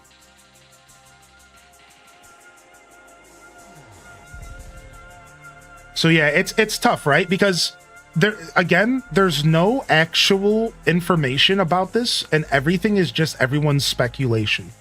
So everyone's right simultaneously, and everybody is wrong simultaneously. So Rubes could be 100% right. Right? Rubes could totally be right. Like it could, maybe there's like a strategy with, you know, maybe in Rubes' experience about them having a bubble in the middle of a day, maybe and then maybe Brittany's idea of them coming out of their house with the bubble, that could be right. But because we don't have any facts, it's really hard. Like everyone's experience is going to be different. Therefore, you're all going to have confirmation bias per your own individual experience. The only real solid thing we have to go off of is a guide that seems to work for most people.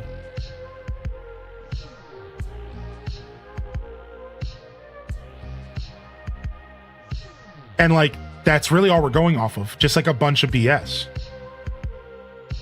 Right? So like, yeah, it's weird. There's not really any, everyone could be, all of your theories could be correct. Every one of them. We got another thought bubble.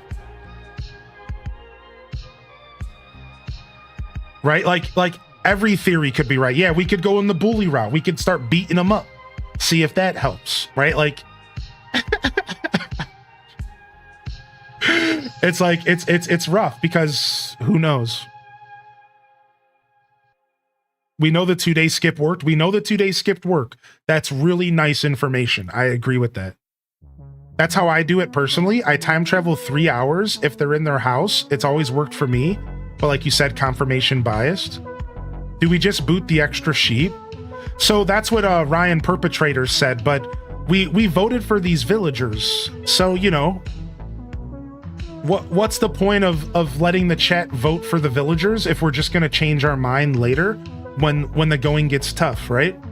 That's the same thing as going on a villager hunt for 1,000 tickets and then just giving up and using an amiibo. Right? So I think at this point, for the sake of the content and for the sake of integrity, we just keep going until we kick them out, right? Like I think that's the best thing to do. You know, I guess what I'm trying to say is that we could have just scanned in these 10 villagers. I own all of their amiibo cards. We didn't have to do any of this. The whole reason we're doing this is so that we have content to make around Animal Crossing. That's like the whole thing we're doing. That's like the whole point, right? Like the villager hunt could literally last a single ticket.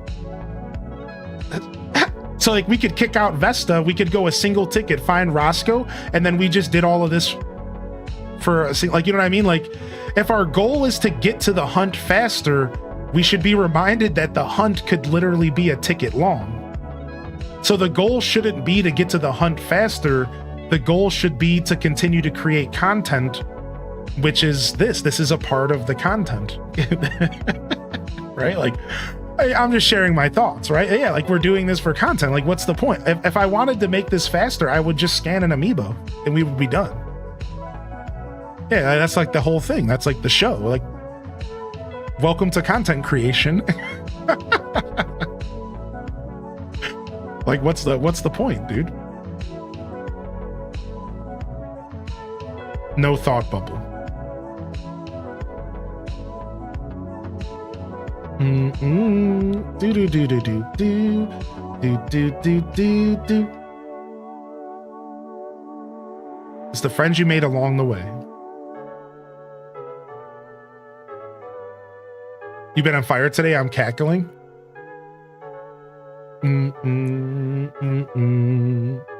Appreciate you, Raina. We're looking for Roscoe the horse. Well, we're trying to kick out Timbra. And then we're trying to hunt for Roscoe the horse. That's what we're doing right now. And he's the last villager we're looking for. He's the last villager we're looking for before we can begin decorating our island, which is going to be fun. Because I have some ideas. The dedication. Yeah, I mean, like, I try not to pull the fourth wall back too often, but sometimes it feels like I need to, because I feel like, I don't know, I guess in a weird way, it bothers me that people don't fully get it.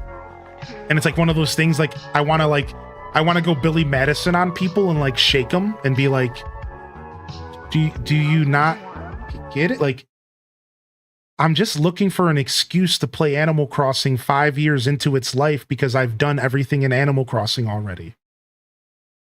This is all just an excuse for me to play Animal Crossing. Like, I don't care. I just want to play Animal Crossing, and this is just fun. Like, it doesn't matter. None of this matters, dude. Who cares? Like, who cares? I don't give a hell about any of this, dude. I'm just hanging out, dude. Like, who cares, dude? Yeah, it's like, it's just the show, man. We're putting on a show here, dude. I don't, whatever, man.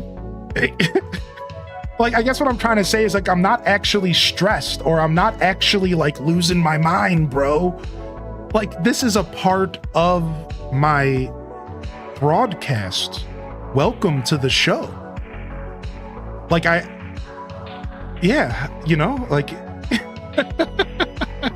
like, it's not like I'm actually sitting here stressed out, like, oh, like,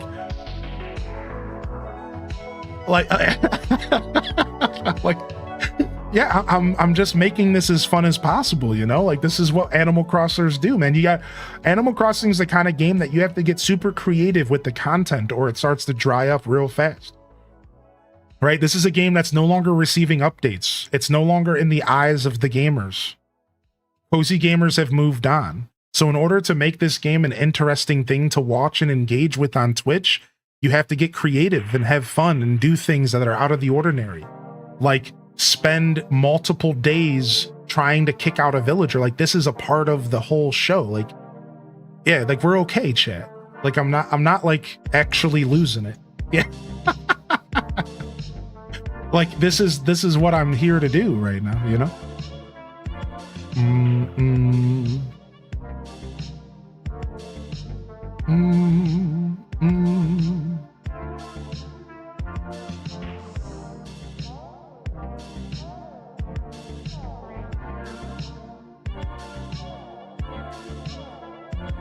I can appreciate that. Just love hanging out. Yeah, It's just glorified just chatting until we have all 10. Yeah, pretty much. Yo, Ami Chaos, enjoy the lurk. Thank you. Just saw that the world record for Tears of the Kingdom all dungeons is under 2.5 hours.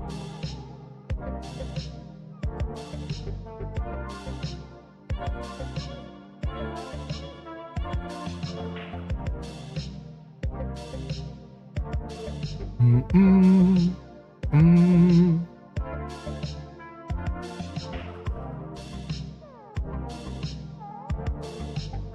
It's also a great way to hear all the Animal Crossing lore and trivia that you know. Heck yeah, man. Animal Crossing is just the kind of game that it's just fun to be around as a creator for me.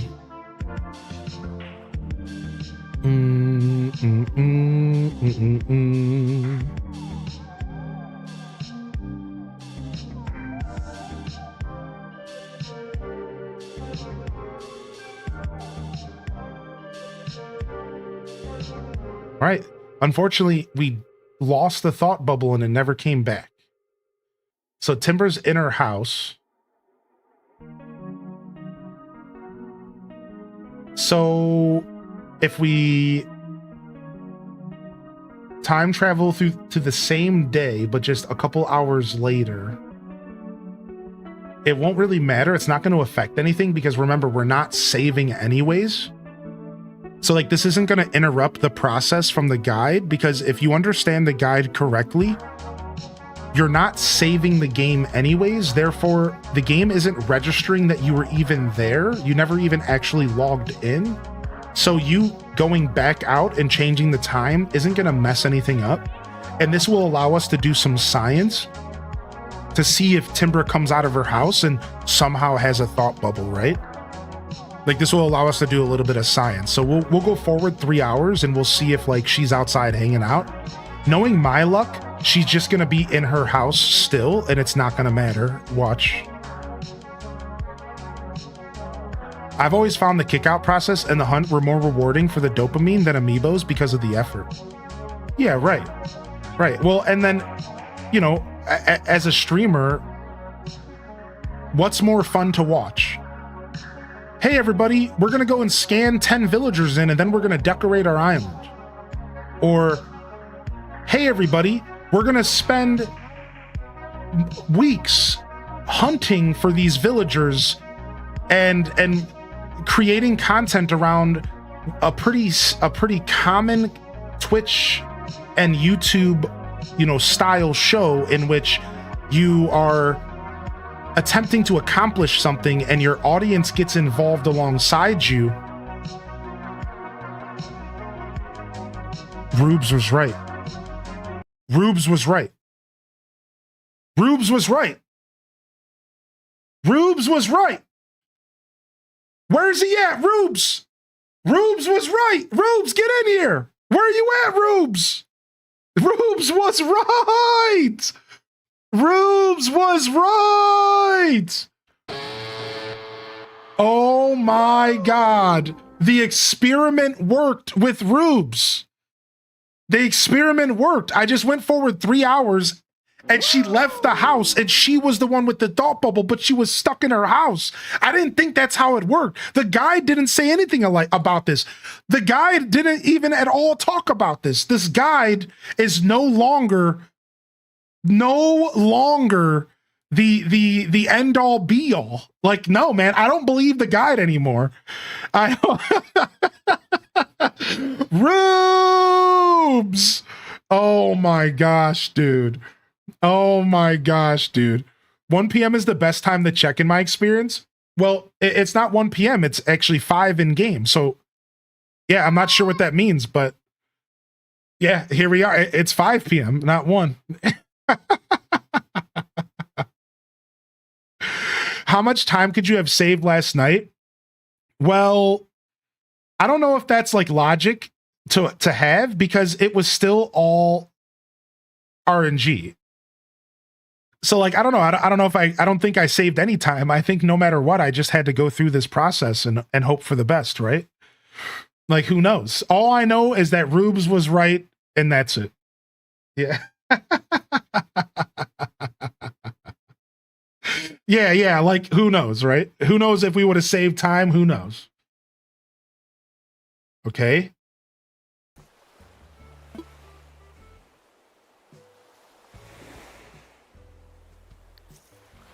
Yeah, Satellite Dreams, we have been time traveling at 1 p.m. for the past 3.5 hours, and Timbra was never actually out of her house. So I'm not trying to actually you right now, but you're wrong because we just time traveled from 1 to 5 because Timbra was in her house. So I'm only actuallying you because you said the word guarantee. And it's like, no, actually, it's not guaranteed. There's nothing guaranteed in this game. And we were just talking about that for hours. Like, the villagers being in and out of their house is not guaranteed. It's all RNG. Yeah. And I think there's a couple things, like the first hour they wake up and the first hour before bed. All right, bon voyage. I knew you'd see my perspective. I shall treasure my memories of this island forever, especially my memories of you, chat. I do hope you'll never forget me, Pine Nut. Nice, we got it. Nice. Whew. Holy heck, dude. Holy heck, dude. Yeah. There's no guarantee. I try not to do actuallys on stream because it just makes me look like a chotch, but actually, that's wrong. Yeah, unfortunately. All right, let's make sure she actually leaves. So we have to time travel 1 day forward.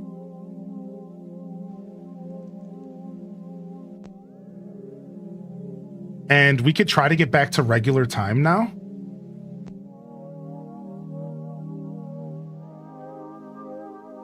Oh, wait, that's AM.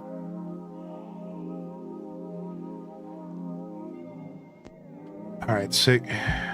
Try to get back to regular time now.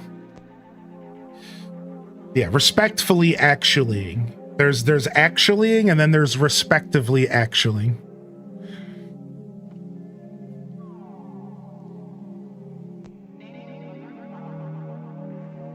Yo, good morning in yo base. Hope you're feeling good today. Gonna be hunting in the snow. I'm okay with that. I like the snow. Dude, I tried time traveling to like every month last night. I was in the snow, I was in the fall. I was all over the place. Well, no one told me that in high school. Yeah, you gotta actually people respectfully. Yeah, otherwise it just makes everyone feel bad.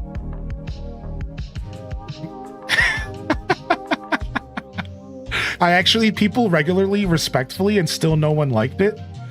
Yeah, no one likes being actually, to be fair. No one does. Yeah, dude, we just proved that the guide... So what Blood Raven said, technically, the guide could have been stopping me from getting the villager all night last night for 10 hours last week. Like, that's the crazy part, is that that guide worked for so many people, but then in the end was the thing that could have been holding me back. Think about that. The guide not once said anything about exiting the game. What did you do different? So here's what I did different. All right. Here's what I did different. The guide would normally tell me if you don't see a thought bubble, you time travel to the next day. It never said anything about if Timbra was in her house. Well, somebody in the chat said that they had an experience where a villager left their house at 7 p.m.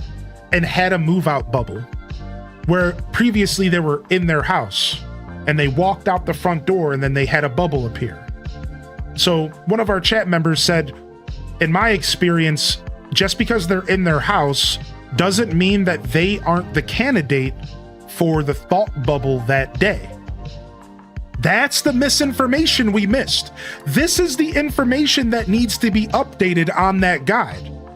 If you don't see a thought bubble, but the villager you want is in their house, then you should time travel within the same day, just a couple hours later, to get them to walk out of their house.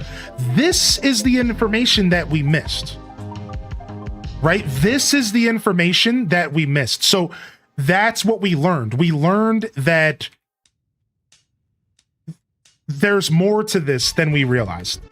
And the guide, while being a really good piece of information, to go off of wasn't completely intact, and it didn't provide all the information. So I was just blindly following this guide, and little did I realize that time traveling within the same day a couple hours later was actually the play. I had no clue. I actually had no clue, dude. So enjoy VIP, Rubes, and enjoy a gifted sub on the house. And we're gonna throw VIP to Cozy Tina as well, because they also mentioned earlier in the stream that in their experience, time traveling to get them to leave their house was something that was worth doing. But again, I even said to Tina in the morning that I wanted to follow the guide blindly because this was the only thing that I had. So yeah. Like, that's it, man. I had faith in the guide, dude, and the guide failed me. Well, technically the guide didn't fail me because it worked in producing a thought bubble every single time that I needed it to. The guide just needs to be updated. That's all.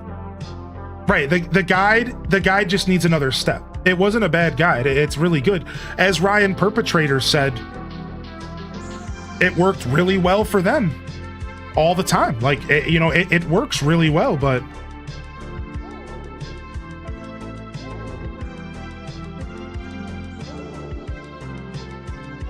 yo, thank you, Lady Scientist. I appreciate you.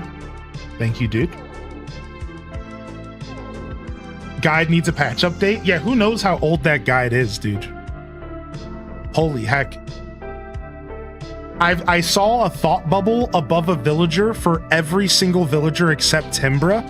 And last night, you want to know how many times Timbra was in her house and there was no thought bubble?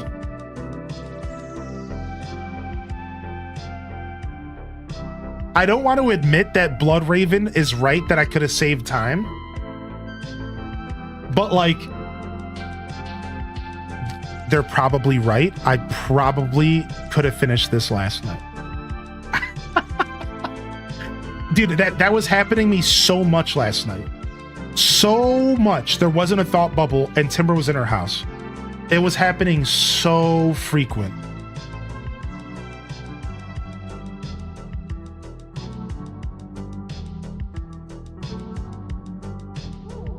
All right, we should have an empty plot here. Boom, boom, boom, boom, boom, boom, boom, boom, boom, boom.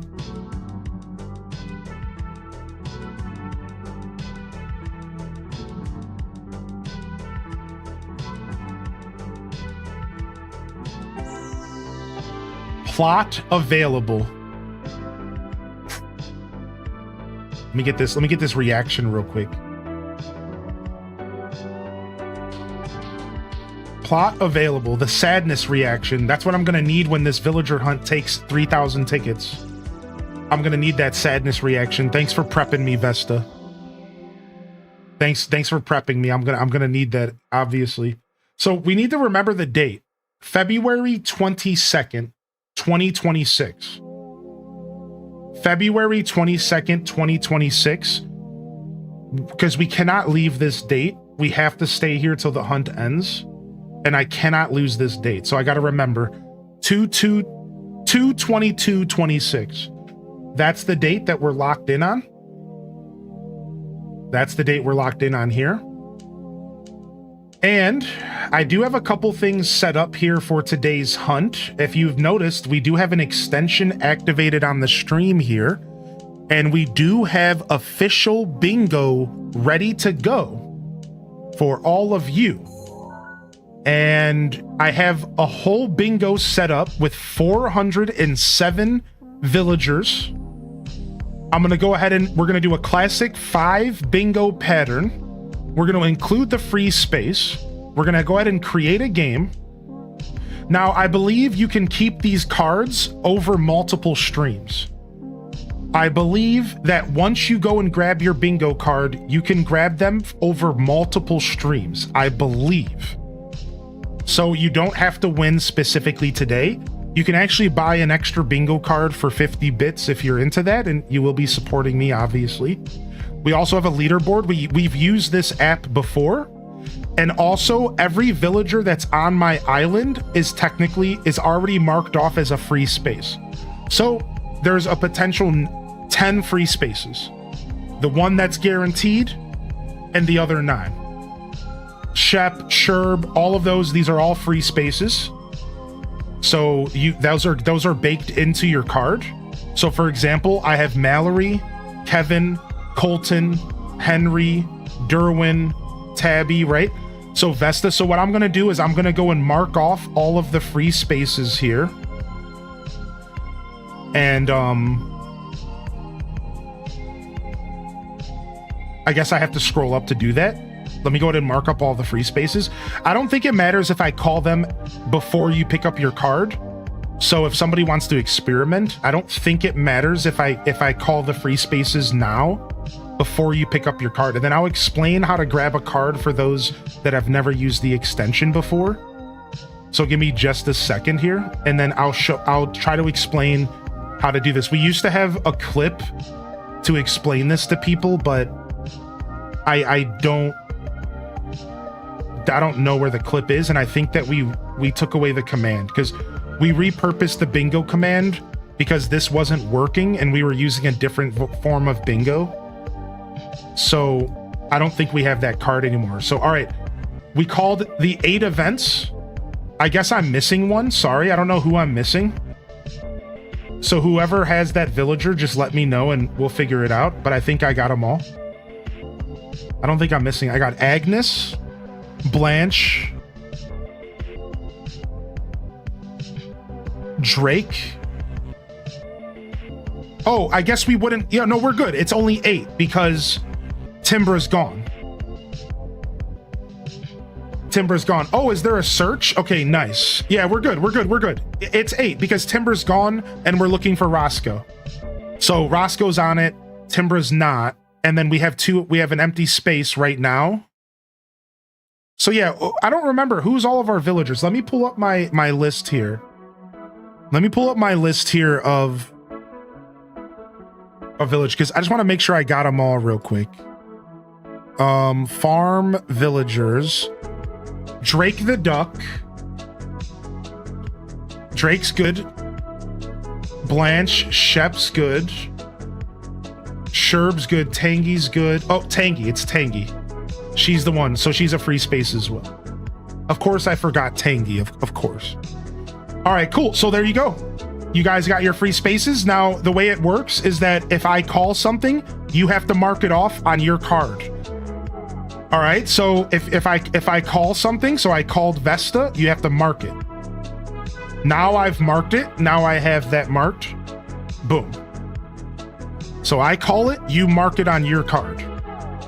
Once you have bingo, you click bingo, and then you get solidified in the leaderboards, and we can even do prizes and stuff. What's up, Ray? Yo, how you been, Ray? All right, so now let's quickly explain how you can participate in this bingo. All right, now let's go ahead and show you how that works really quick. So for those of you that don't know how bingo works, let's go to our page really quick. So what you're gonna find is an extension right here on the front of chat. You see this? You see this extension right here? You're gonna hover over this extension right here. And oh, I can't when the video is not playing. All right, you're gonna hover over this right here. And you're gonna click on it, and you can go in and you can get your bingo card. All right. The other way that you're gonna do it is if you're on mobile. If you're on mobile, you want to look above the chat, and you should see my active extensions. So I think it's above the chat on mobile, if anybody can confirm. And you should see a button called Stream Bounty or something like that above the chat, and you can click on that and you can get yourself a bingo card. All right. And we're probably going to have to find the clip or do another recording so that we can, because people are going to be asking how to play. And that's how you can get yourself a bingo card. And then there's one more piece to this puzzle that's required. All right. We are going to have to make a channel.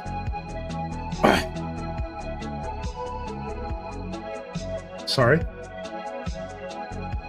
We're going to have to make a channel in the Animal Crossing section so people can play retroactive bingo.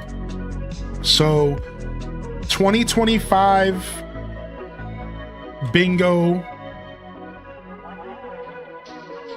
All right, this is how we usually do it. So now we have a channel. This is to help list off villagers we've seen in the hunt so far. So this way, if you join the stream late, let's say today or tomorrow, you can go and play retro bingo by going to the Discord and finding a list of villagers that we've already ran into, and you can start to mark stuff off. This is not as necessary because of the call system, right? It's not as necessary because of the call system. So I can call it and you can see everything that's been called, but just in case, we're going to have this channel up for those that want to follow a part of it. All right. So good morning. What's up, Ray? Yo, dude, have y'all checked out Ray before, man? Ray Rar is sick, dude.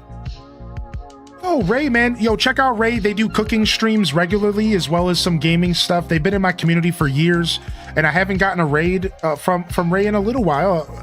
Again, they've been around for a long time. They've been watching me since 2019, and I really appreciate you popping in here and hooking me up with some love, man. Welcome to the show, everybody. What's up, Raiders? So we were explaining how villager hunt bingo works before we dive into our villager hunt here. And let's go ahead and get ourselves going here. Pineapple's going crazy. Hey, you are supporting me by doing that, so maybe they're just having fun with the support, you know? Pineapple said, I'm winning bingo. They said, I'm winning bingo and you can't stop me. That's what they said. That's what they said. All right. I didn't know I was visible. Yeah, sorry. I don't know if I can make the bot go away. Sorry, I don't know if that's even possible. I don't know.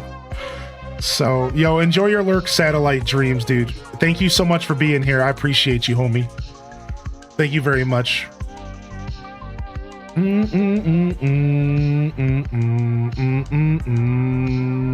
Yo, what's up, Miss Scargan? Good to see you as well. Welcome to the show. Worst Groundhog Day ever. And thank you for posting that in mod chat, by the way. Thank you very much for posting that in mod chat. I appreciate that sincerely.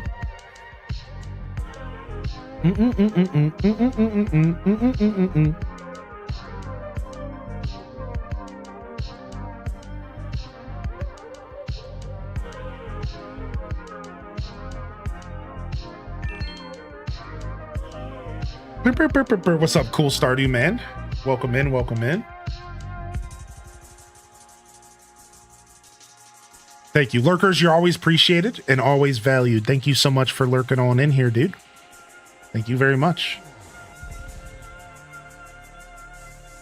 All right, let me go ahead and grab this. Oh, I forgot to get... Oops, I forgot to plug this image in. Hopefully it doesn't lag us here. I thought I plugged this in, but I think I forgot. All right, nice. We got our boy Roscoe up here. And then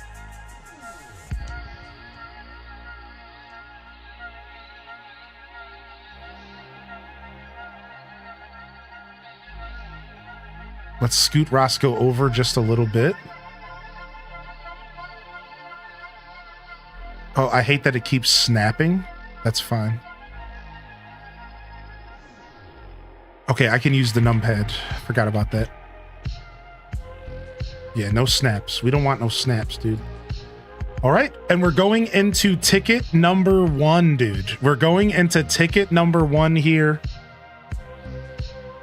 of our final villager hunt of the farm island. Holy heck, dude. So the bingo fills itself. So I call it, but then you have to mark it off if you have it on your card. Does that make sense? Yeah, thank you, Chaos Queen. I was a little too busy trying to kick out Timbra.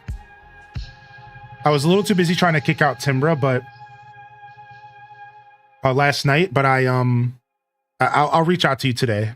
I'll reach out to you today for sure. And if you're not around today, we'll figure it out. No pressure on you to be around just because I am. And I hope you're all right, Satellite Dreams. I hope you didn't feel called out. I told you, actuallying people never feels good. So I'm going to gift you a sub, and I'm going to be a Sour Patch Kid because I feel like I actuallyed you into lurking. I'm sorry. Listen, man, just don't ever actually people. You feel bad. They feel bad. I'm sorry. I apologize. I really do. If I hit you with an actually and you feel bad about it, take a sub on the house. Hopefully you understand that I wasn't trying to call you out or anything. All right, I just like to make sure information is accurate. That's all. Sorry, that's we're not using that bingo card anymore. So we're using an extension on the stream side, and you can find the extension. If you hover over the screen. If you don't know how it works, let me know. I'm gonna go ahead and turn off that bingo command for now, and we'll make a new one with that clip later. Yeah, grab your card. You can grab your card from the extension. If you need me to help you explain how it works, just say something and I'll go ahead and I'll help you out, all right? Don't be shy to ask for help. And like I said, we'll go ahead and we'll make a clip for it. We'll make a clip for it. They need a hot and ready sent to their house. The first villager of the hunt is Curly the pig, dude. Curly the MFN pig, dude. All right, Curly. Curly the pig, we're calling him.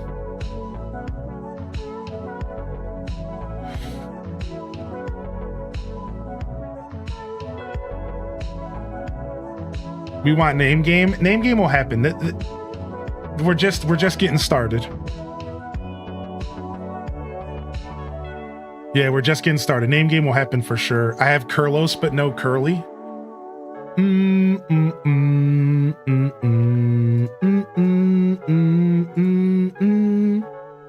Bum bum bum bum bum bum bum bum bum.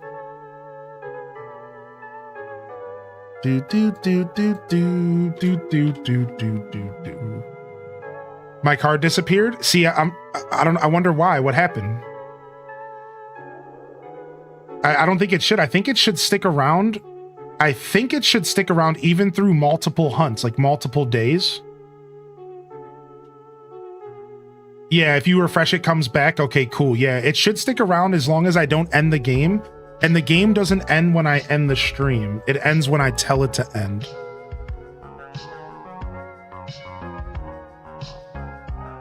Yeah, I think that's how it works. And I made the extra cards as cheap as possible. For some reason, the extension doesn't let me make the cards cheaper or for channel points, which is unfortunate. I would really appreciate if they would let viewers buy extra cards with channel points. I think it might be secretly because they get a cut or something.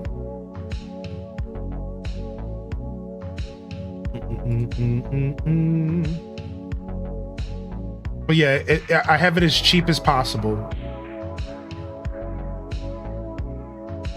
50, that's the lowest that lets me go. Yeah, I think that's kind of weird. They should just give me complete control over it. Don't make it weird. You know what I mean? Octavian shows his face. Boom, boom, boom, boom. Beep, boo, boo, boo. Octavian shows his face here.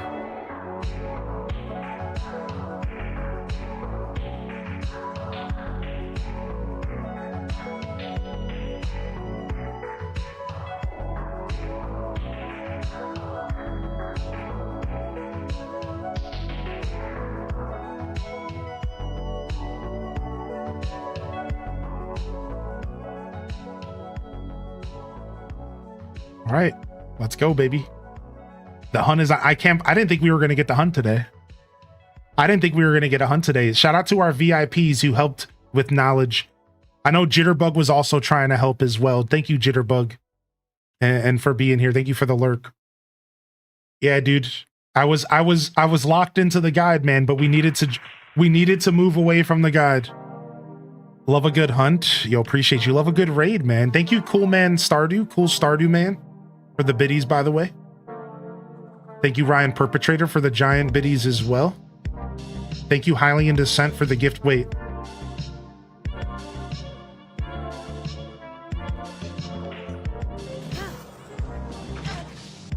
I'm tired.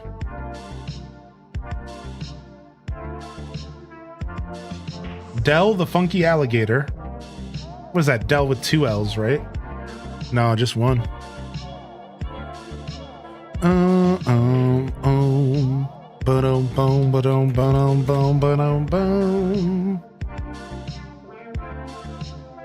This Monday be Monday. Dell's a new favorite. Dell's cute. I like him. He's based off like an old Japanese battleship or something. It honestly doesn't get cooler than that. Thank you, me, for always supporting me.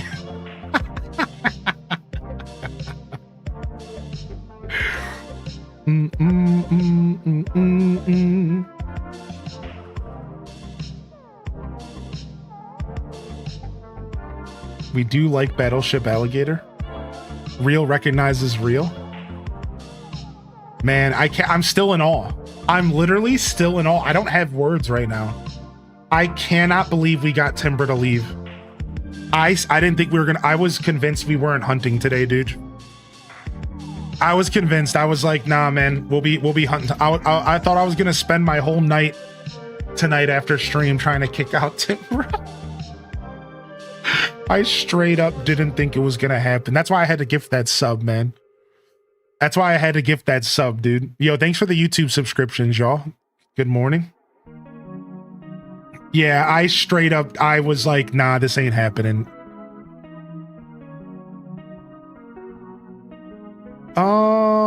Who's that bird? I think that's Avery, right? Forever and ever and ever and ever. Avery comes in. Okay, cool. Okay, cool. All right, let's mark him, dude. Avery's been called. Do. So remember, when I call it in the chat, you go back to your bingo card and then you mark it. And again, you should be able to keep all of these cards 100% until the whole hunt is over, no matter how deep we go. And I might even be lining up a couple little prizes to give away for the winners. I'm thinking stuff along the lines of Steam games, or even maybe something physical, maybe some random merch that I have laying around the house, because I do have a lot of random merch laying around the house.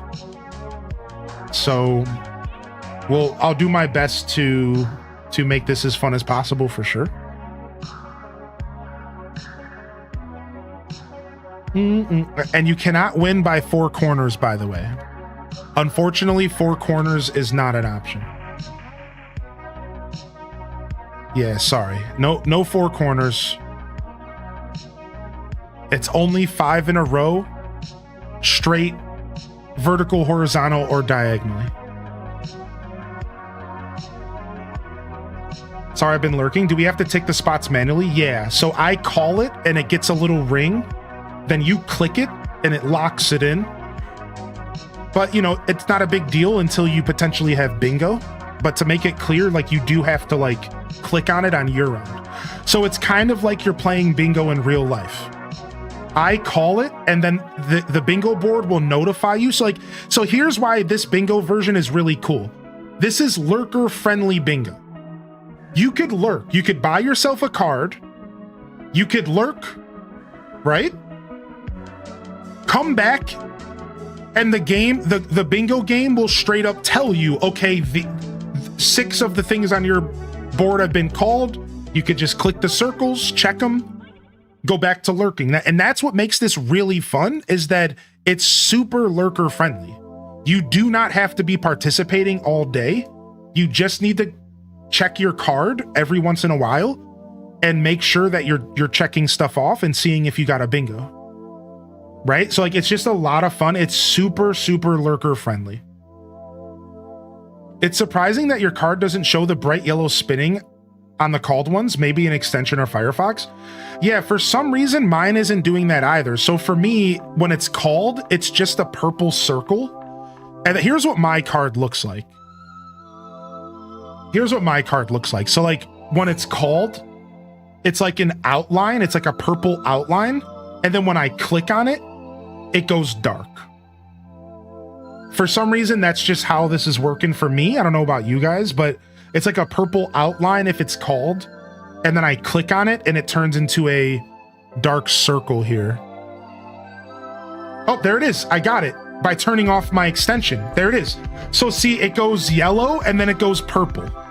Yeah, it was because I had an extension going that makes everything dark mode. I always forget about the dark mode extension. Nice, cool, cool, cool.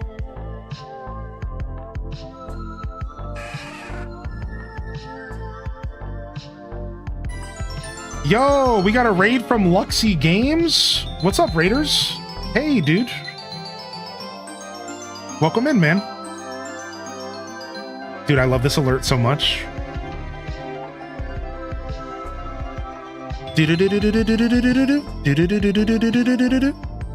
Yo, welcome in. We're doing Animal Crossing villager hunting, and we just started our villager hunt, and we're also playing bingo.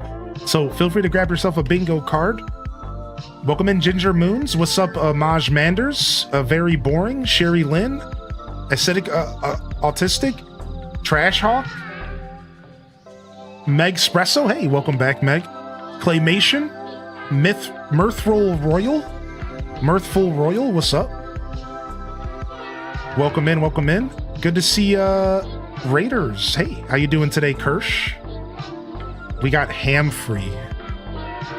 Ham free, dude. All right. How was your stream today? What were y'all getting into? That's quite a hearty raid. I just want to say thank you first off, and welcome to my show, Raiders. Hey, how y'all doing today? How y'all doing today? Good to see you. You can grab your bingo card by hovering over the screen and clicking on the extension on the right of the screen. Or you could, if you're on mobile, it's on the top right above chat. Strawberry grass. All right, ham free. That's not who we're looking for, but hey, we'll take it for bingo's sake. Welcome in, Raiders. What were y'all getting into, man? Yo, if you're just joining the raid, I'd love for you to let me know what your favorite part of the show over there with Luxy Games was today and what y'all got into. And if you're here hanging out with me and you're participating here in the show and you just vibing here, I'd love for you to jump into the chat and welcome the Raiders on in here. You know, we're just big chilling. We're just big chilling here today. Luxy's looking for all the cooking recipes in Animal Crossing. Oh, that's a beautiful journey. That's a beautiful journey. That's cool, man. Heck, dude. I think there's a couple of them that are hidden behind like fishing and stuff, right? You have to like fish up certain critters. Like some of them are kind of pretty well hidden, actually.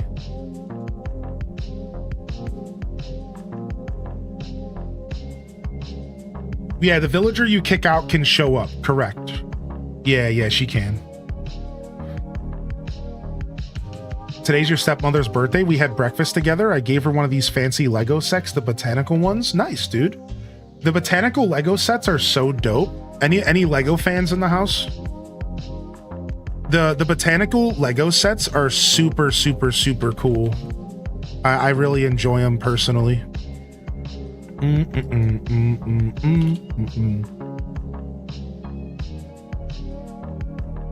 Yeah, I think they're super dope. I need to replay AC again. Cozy Grove is ducking up my life right now. There's nothing wrong with that. Taking a break for one game for another. Nice. Nice. Is that the intro to Ocarina of Time when they're showing the Kokiri Forest? It is. That's my alert for when I get my biggest raids. I can't wait to get the Game Boy Lego set. Oh, that's gonna be a good one for sure. I cannot wait. Will the villagers already go to the card if we just click the circles? Is that how it goes? Yeah, so if I understand how bingo works, no matter when you join, everything that's been called can be marked off. That's the beauty of this. It's very lurker friendly. You don't even have to be watching the stream. You can literally grab a bingo card, leave the stream, come back 3 hours later, and everything that's been called will be presented for you to mark off for your chance to win bingo. It's very, very, very lurker friendly. You can pick up a card at any point. I'm fairly certain this is exactly how it works. So I could be wrong, but I've used this program before, and I'm pretty sure that's how it works. Dude, what a magnificent raid. Luxie, thank you so much, man. I'm literally stunned by such a wonderful interaction. I'm assuming Luxie had to go raid and fade. So make sure you raiders let Luxie know how much I appreciate and the raid, all right? Let him know the next time you see him live. Do me a favor and let him know that big dumb baby Hylian descent looking guy said thanks, all right? that beard, that talking beard with a face said thanks, all right? Tell him I said thank you so much. That was super cool, man. That was a super, super generous thing. I wasn't expecting that at all. The thing is us Animal Crossers gotta stick together. Like, we really do, man. The Animal Crossing community is really beautiful, and it's so diverse, and there's so many wonderful creators. And Luxie's been around for a really long time. She's a wonderful creator. They are a wonderful creator. So I really appreciate when Animal Crossers come in here, because it's just more fam popping in. Monday, y'all. Hope We're all everyone is doing connected, well you know? today. Love and appreciate this fam. Like, we really are like all connected. Like, it's just like more fam coming in. It's like, yo, welcome in, dude. Welcome in. What's up, JR Prisma? Thank you for 17. And thanks for all the follows coming in. Thank you, first off, for all the bits for those of you that are grabbing extra cards. Again, I wish I could have made it cheaper or channel points, but I'm glad you're having fun. All of those bits do go towards me as the streamer. I think they maybe get a small cut. So just thank you. Thank you, everyone who is... You are technically dropping bits on the channel doing that, so thank you so much, all right? I appreciate that sincerely.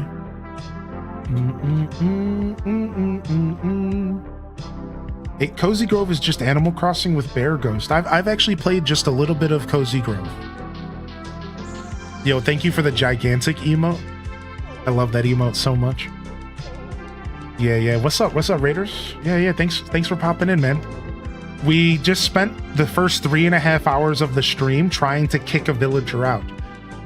We tried to kick out a single villager, and we had success only after we deviated from our guide and we decided to take our own path. It was kind of a metaphor for real life. You just gotta break away from the guide and you gotta go on the uncharted path, dude. It wasn't until we went on the uncharted path that we found that we got Timbra to go. What's up, Feisty? Yeah, Feisty, look, I got the stream bounty app to start working again. Remember I told you it wasn't working, dude?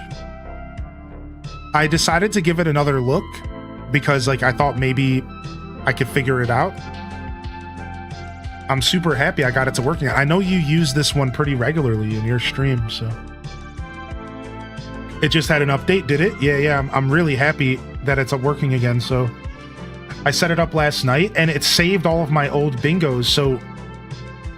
Because I plugged in all these villagers manually as separate events. So I had to go and type, you know, 407 villagers as events. And it saved all that stuff, so I didn't have to do it again, which was like, thank goodness, because I was pretty tired last night.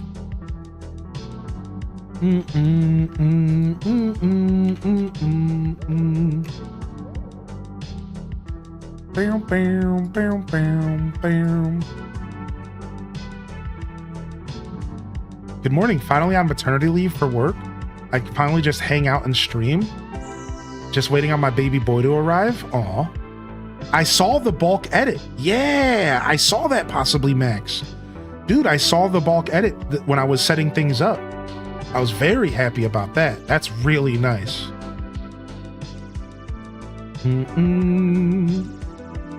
Yeah, I thought that was really, really, really nice. All right, and we hit our first double digit.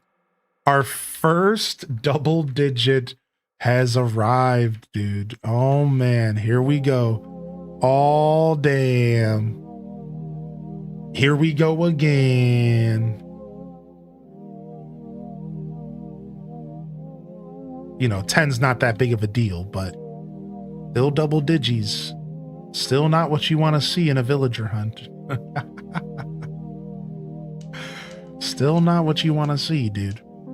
We probably shouldn't scoot it so much over, because once we get past 10, it's going to thin out again. Okay. All right, ticket number 10. First 10 tickets. And we got Pom Pom the Duck. First 10 tickets. If somebody were to get bingo off the first 10 tickets, that would be insano. Because there's 407 possibilities in this hunt. Now, 8 of them are free spaces on top of your actual free space that every board gets. So technically there's 399 possibilities. I think getting bingo in the first 10 tickets would have been absolutely insane. Like that would have been crazy, dude. That would have been absolutely nuts. I've only gotten one, and it was a free space. I've only gotten one, and it was a free space so far. Vesta. You got 3 free spaces, dude? Dang. I was wondering, like, what happens if somebody gets a card that all 8 free spaces are on? Wouldn't that be crazy? Like, all 8 free spaces and 1 card. That'd just be a free win at that point, right? All right, let's go grab some more tickets here from the bank. Let's go ahead and grab some more tickies from the bank here. I left them in. I only grabbed 10 at first.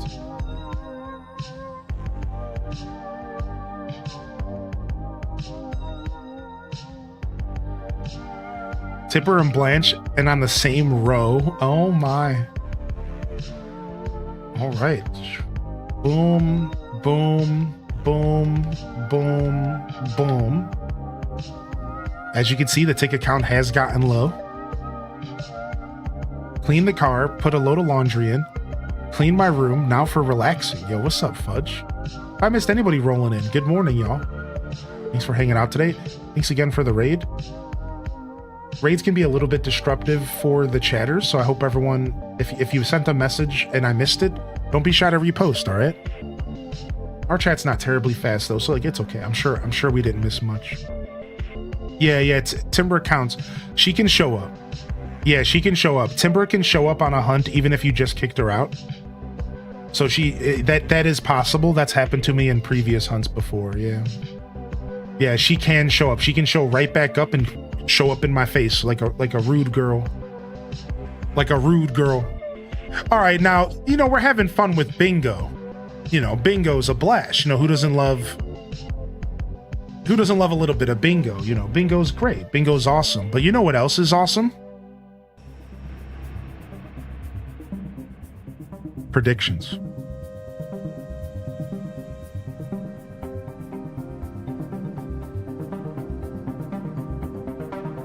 Let's start off with a little bit of name game. Can I correctly name the next 5 villagers? 2 minutes are on the clock. The tables are open.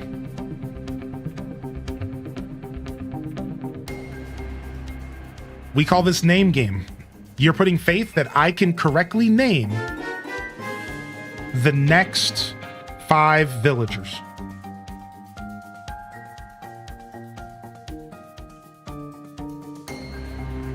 Get your predictions in. Yeah, Dual Master D. That's funny. Yo, thank you for the 64 months super Rin. Can I correctly name the next 5 villagers? The tables are open. What's up, Casanova? This ticket doesn't count since the bet's still going. We'll just get a ticket out of the way here. As always, if we run into Roscoe, we'll just give people's points back. Anonymous with the gifted subscription over to Fudge. Thank you, Anon. We got Huckable. Good old Huck. Slides his way into our hunt here today. All right, the next 5 villagers are a part of the name game. Next 5 tickets. Don't let me down, Hylian. I'm gonna do my best. I've voted against you a lot on this because you're rusty, but now after all these tickets, I'm not sure if you're overwhelmed with options or back on your game. You know, I'm not sure either.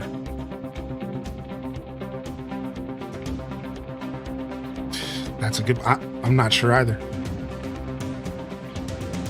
Huck's my spirit animal. I could see that, Silver Blink. Huck's awesome. I could see that for sure.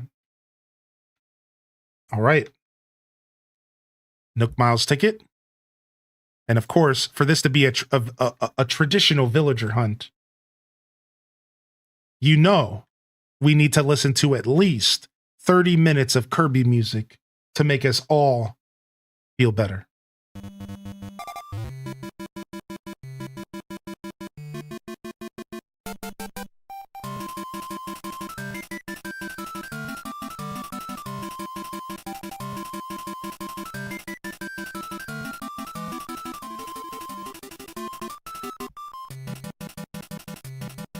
Yo, what's up, Town Off? I know, right, Cozy? It's crazy. First villager, Weber the Duck. Weber, survey says. Got it. Nailed it. Didn't even think about it. Didn't even try too hard. Done. Weber locked in. Bum, ba-dum, bum, bum, bum, bum. 1 out of 5. Let's go, baby.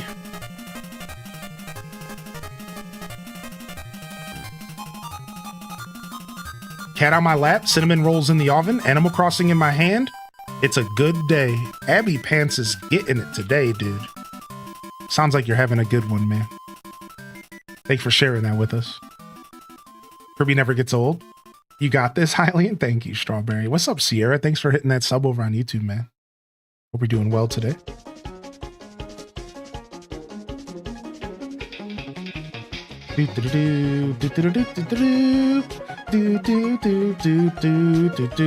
My original inspiration to listen to Kirby music while villager hunting was actually Tiggs Tigitty. Shout out in the chat if you know who Tiggs is, if you remember the legend himself.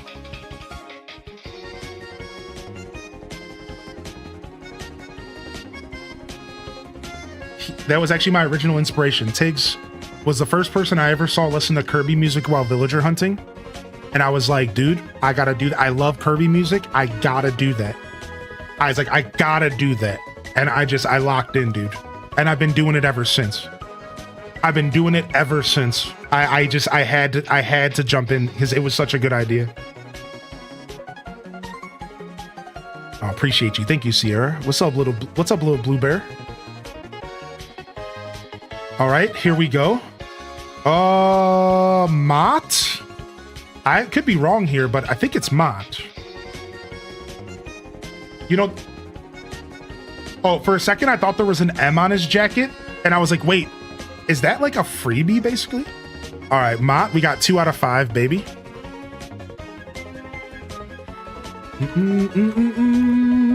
I guess the N's for Nintendo University.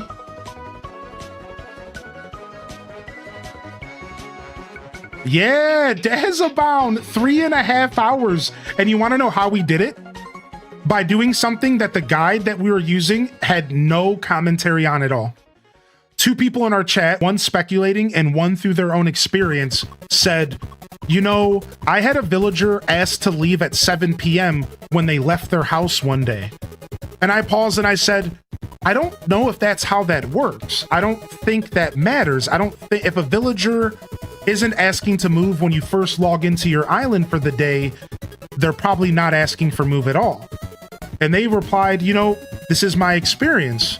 So we decided to time travel a couple hours within the same day. So let me explain. We logged in Daza and there was no thought bubble, but Timbra was in her house.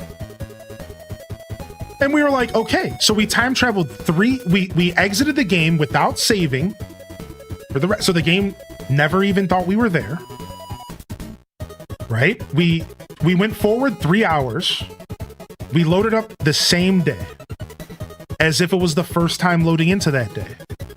But this time Timbra wasn't in her house. She was outside of her house with a thought bubble. And the thing I didn't mention here was that there was no villagers with a thought bubble when we first logged in. So we logged into this day, there was no thought bubble, but Timbra's in her house. And we're like, oh, this is a failed day. We should skip to the next day. No. Instead, we skipped a couple hours to get her to leave her house. And she was the one with the thought bubble, but she was hiding in her house. Now my understanding of how thought bubbles work is completely different. It's very different. I didn't think that was possible at all. I thought if they weren't outside, if they didn't have a thought bubble, that could not happen. This is Tutu the bear. I hope I'm not wrong. Tutu? All right, 3 out of 5, baby. Doubters are sweating right now. Do do do do do do do do do do do do do.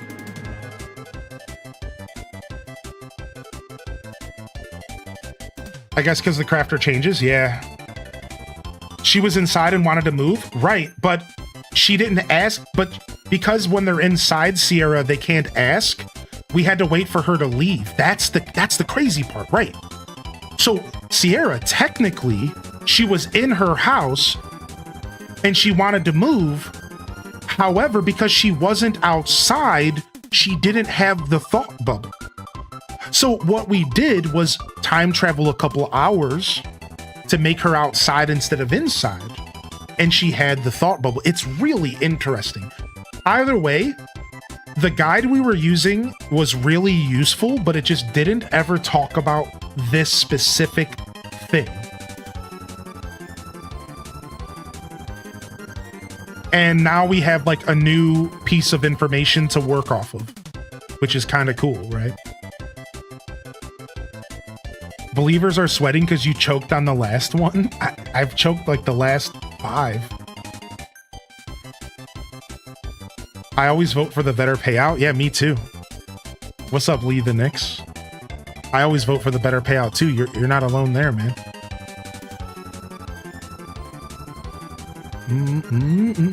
We should write our own guide. Or yeah, or we should reach out to the original guide writer because they have their name on the picture. And we should let them know our findings and have them update it. Yeah, it makes so much sense, Duel Master D, that I very well could have had that kick out process happen faster if I would have considered that. I really didn't think that was a thing. So this is Kyle the Wolf. That was a freebie. I'm sorry for the doubters there, because the truth is it's hard to mistake Kyle because he's technically a rare villager. Because he's an African wolf dog. He's kind of based off a hyena. And there's no other villager like him, even though he's like the wolf archetype. So that was a freebie, actually.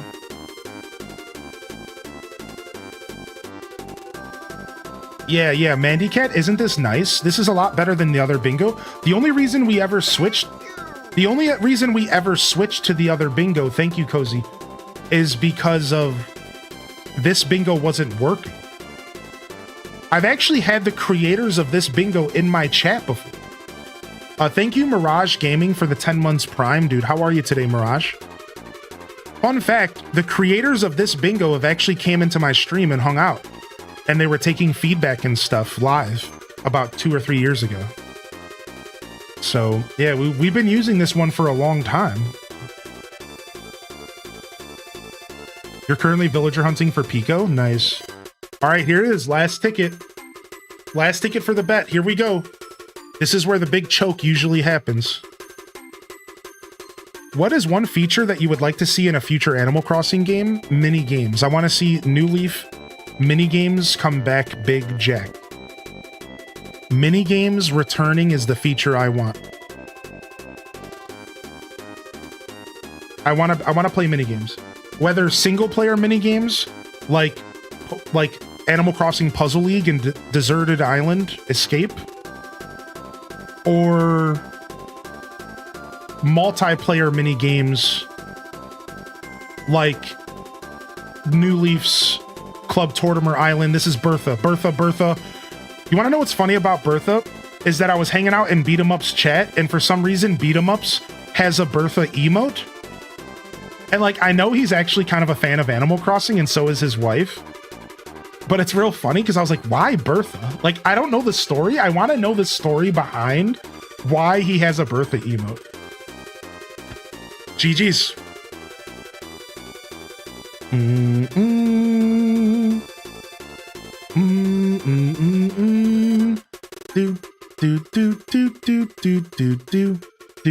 Do.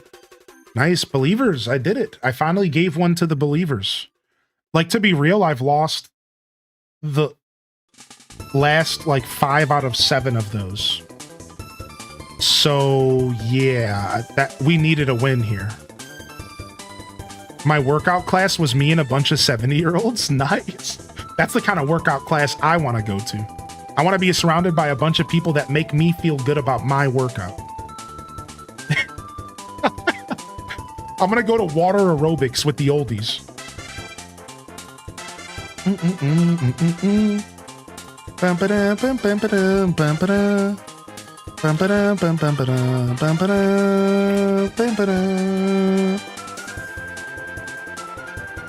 Yo, what up, Sid? There's always that one ripped grandma that makes me feel worse. Is that a thing? Is that a thing? Is that a thing, dude? The Bertha story, it's pretty funny. He's got a video about it. Wait, really? There's a video about the Bertha story? I should send him a message and ask him if I can react to it on stream. Is it worth it, Heather B, to react to, you think, or no? Should I just watch it myself? What do you think, dude?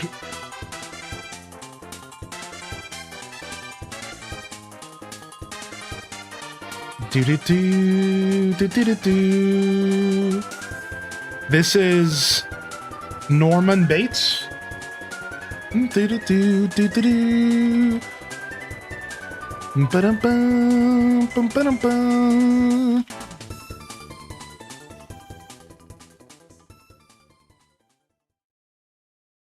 There was that one specifically ripped grandma, and I was like, wow, I need to step my game up.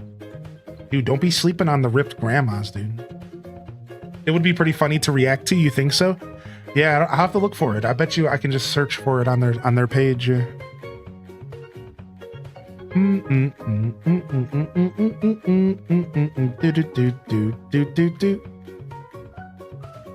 Correction, I don't lose, I redistribute points. True. That's what I say when I order delivery. I say to myself, technically I'm not wasting money. I'm just helping a delivery guy get paid for the day. Yeah, Dazabound. And for those that are just tuning in, tomorrow morning we have a Nintendo Direct. Sorry, that was bait. It's actually just a direct about a single game that's longer than the other 2 directs we've had so far. The Indie Direct and the Partner Direct both pale in comparison to the length of a single game direct. Come on by. We'll be watching tomorrow at 9 a.m. 9 a.m., 45 minutes of Kirby Air Ride information.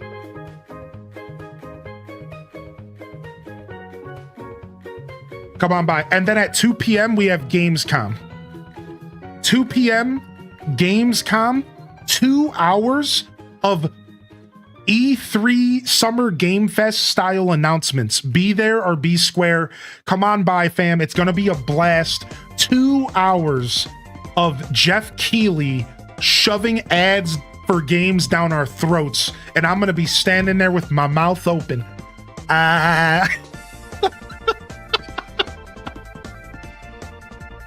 It's going to be dope. It's going to be dope, dude. I'm ready. I'm ready, dude. Where's the report button?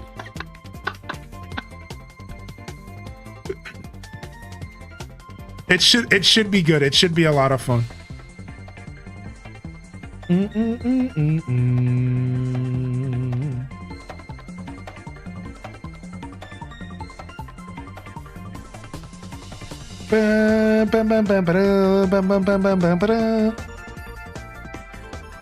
Yeah, Diva's cute. Do-do.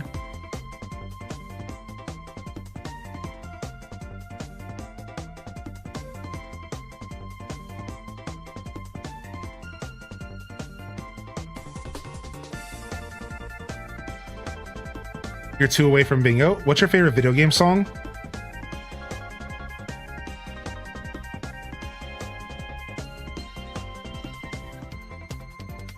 Probably Mulgara's theme from Wind Waker. Probably Mulgara's theme from The Legend of Zelda Wind Waker. That's probably my favorite video game song. Probably. But I have a lot. National Park, Gold and Silver. The original Pokemon battle theme for the Elite Four, which I think was slightly different than the normal battle theme. I think. The original battle theme for Ho-Oh in Gold and Silver. Castlevania Symphony of the Night has a couple. I don't remember their names off the top of my head. Chief, hey. Zelda The Great Sea theme. Ocarina of Time's Hyrule Field theme. Twilight Princess's Hyrule Field theme as well. But anyways, you just asked for one. So again, Mulgara from Wind Waker is probably my favorite video game song. But that's hard to choose, man. I'm just giving you an answer because you asked, but I could probably sit and think about it for hours and come up with different answers. Raw, because like I just love video game music. I'm very, like, for example, one of my first favorite video game songs of all time was actually this song right here. And I'll actually interrupt the Kirby music to play it real quick. Sonic, dude, get out of here. Sonic 1 OST. I've always thought that this song was one of the flyest tracks ever created of all time.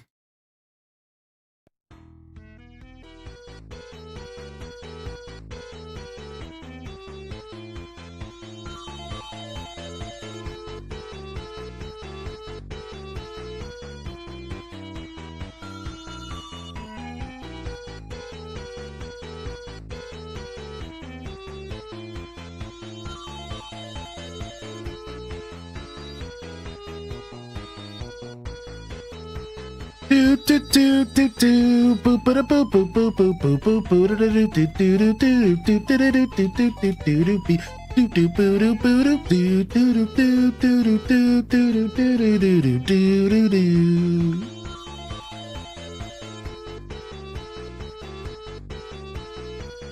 Also, there's Mega Man 2 Woodman, which is one of the most classic video game songs in literally history. If you know, you know, dude.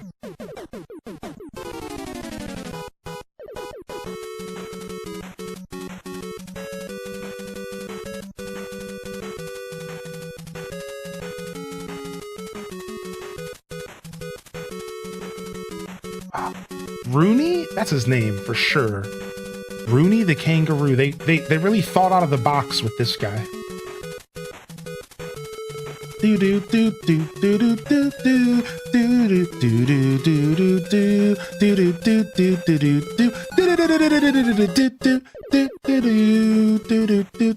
do do do. But video game music is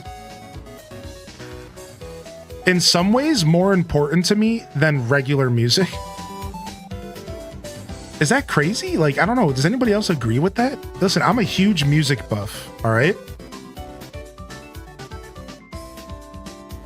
I think in some ways,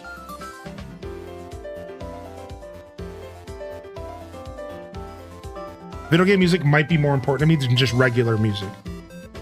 Nowadays, those lines are blurred though, right? Nowadays, regular music and video game music is very blurred. And you could take a video game song from Zelda and pass it off as like a regular music piece. So like in all reality, like think about like Persona music. Like Persona music is basically just real music for a dope video game. So like it's not the same conversation it used to be. When I was referring to video game music in the past, I was referring to 8-bit, 16-bit, and 32-bit music. 64-bit, I guess, music. But nowadays, it's kind of all a blurry conversation. Like, there's like not really a difference. It's just all music. And that makes me really happy because, you know, I don't have to necessarily worry so much about like explaining the difference to people. Now people just, when I say video game music, they think whatever they want to think. Everyone has their own interpretation. For some people, it's for Persona, Kingdom Hearts intro, right? And for some people, it's Mega Man 8 doot doot doot doot doots, right? Like it's just everyone's perception of video game music is very different. So it's cool. Like I'll take whatever. That's why this Friday night, we're doing video game music request for Adult Swim at 5 p.m. Eastern. Be there or be chair. I really got to stop saying that with no context because people has no idea what I'm talking about. People have no clue what I'm talking about. Be there or be chair.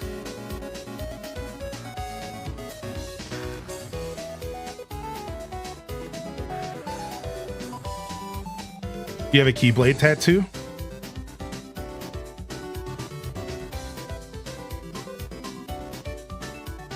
Whitney?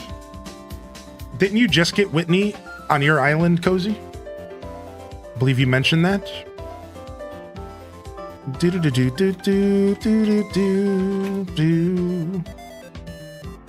Video game music hits the emotions more than a lot of regular music. Oh, you got Vivian. Yeah. So I agree with that. I think it's because the same way that, you know what you just made me realize, Sierra, you want to know something else that has a similar effect? Music that's used during TV shows and movies.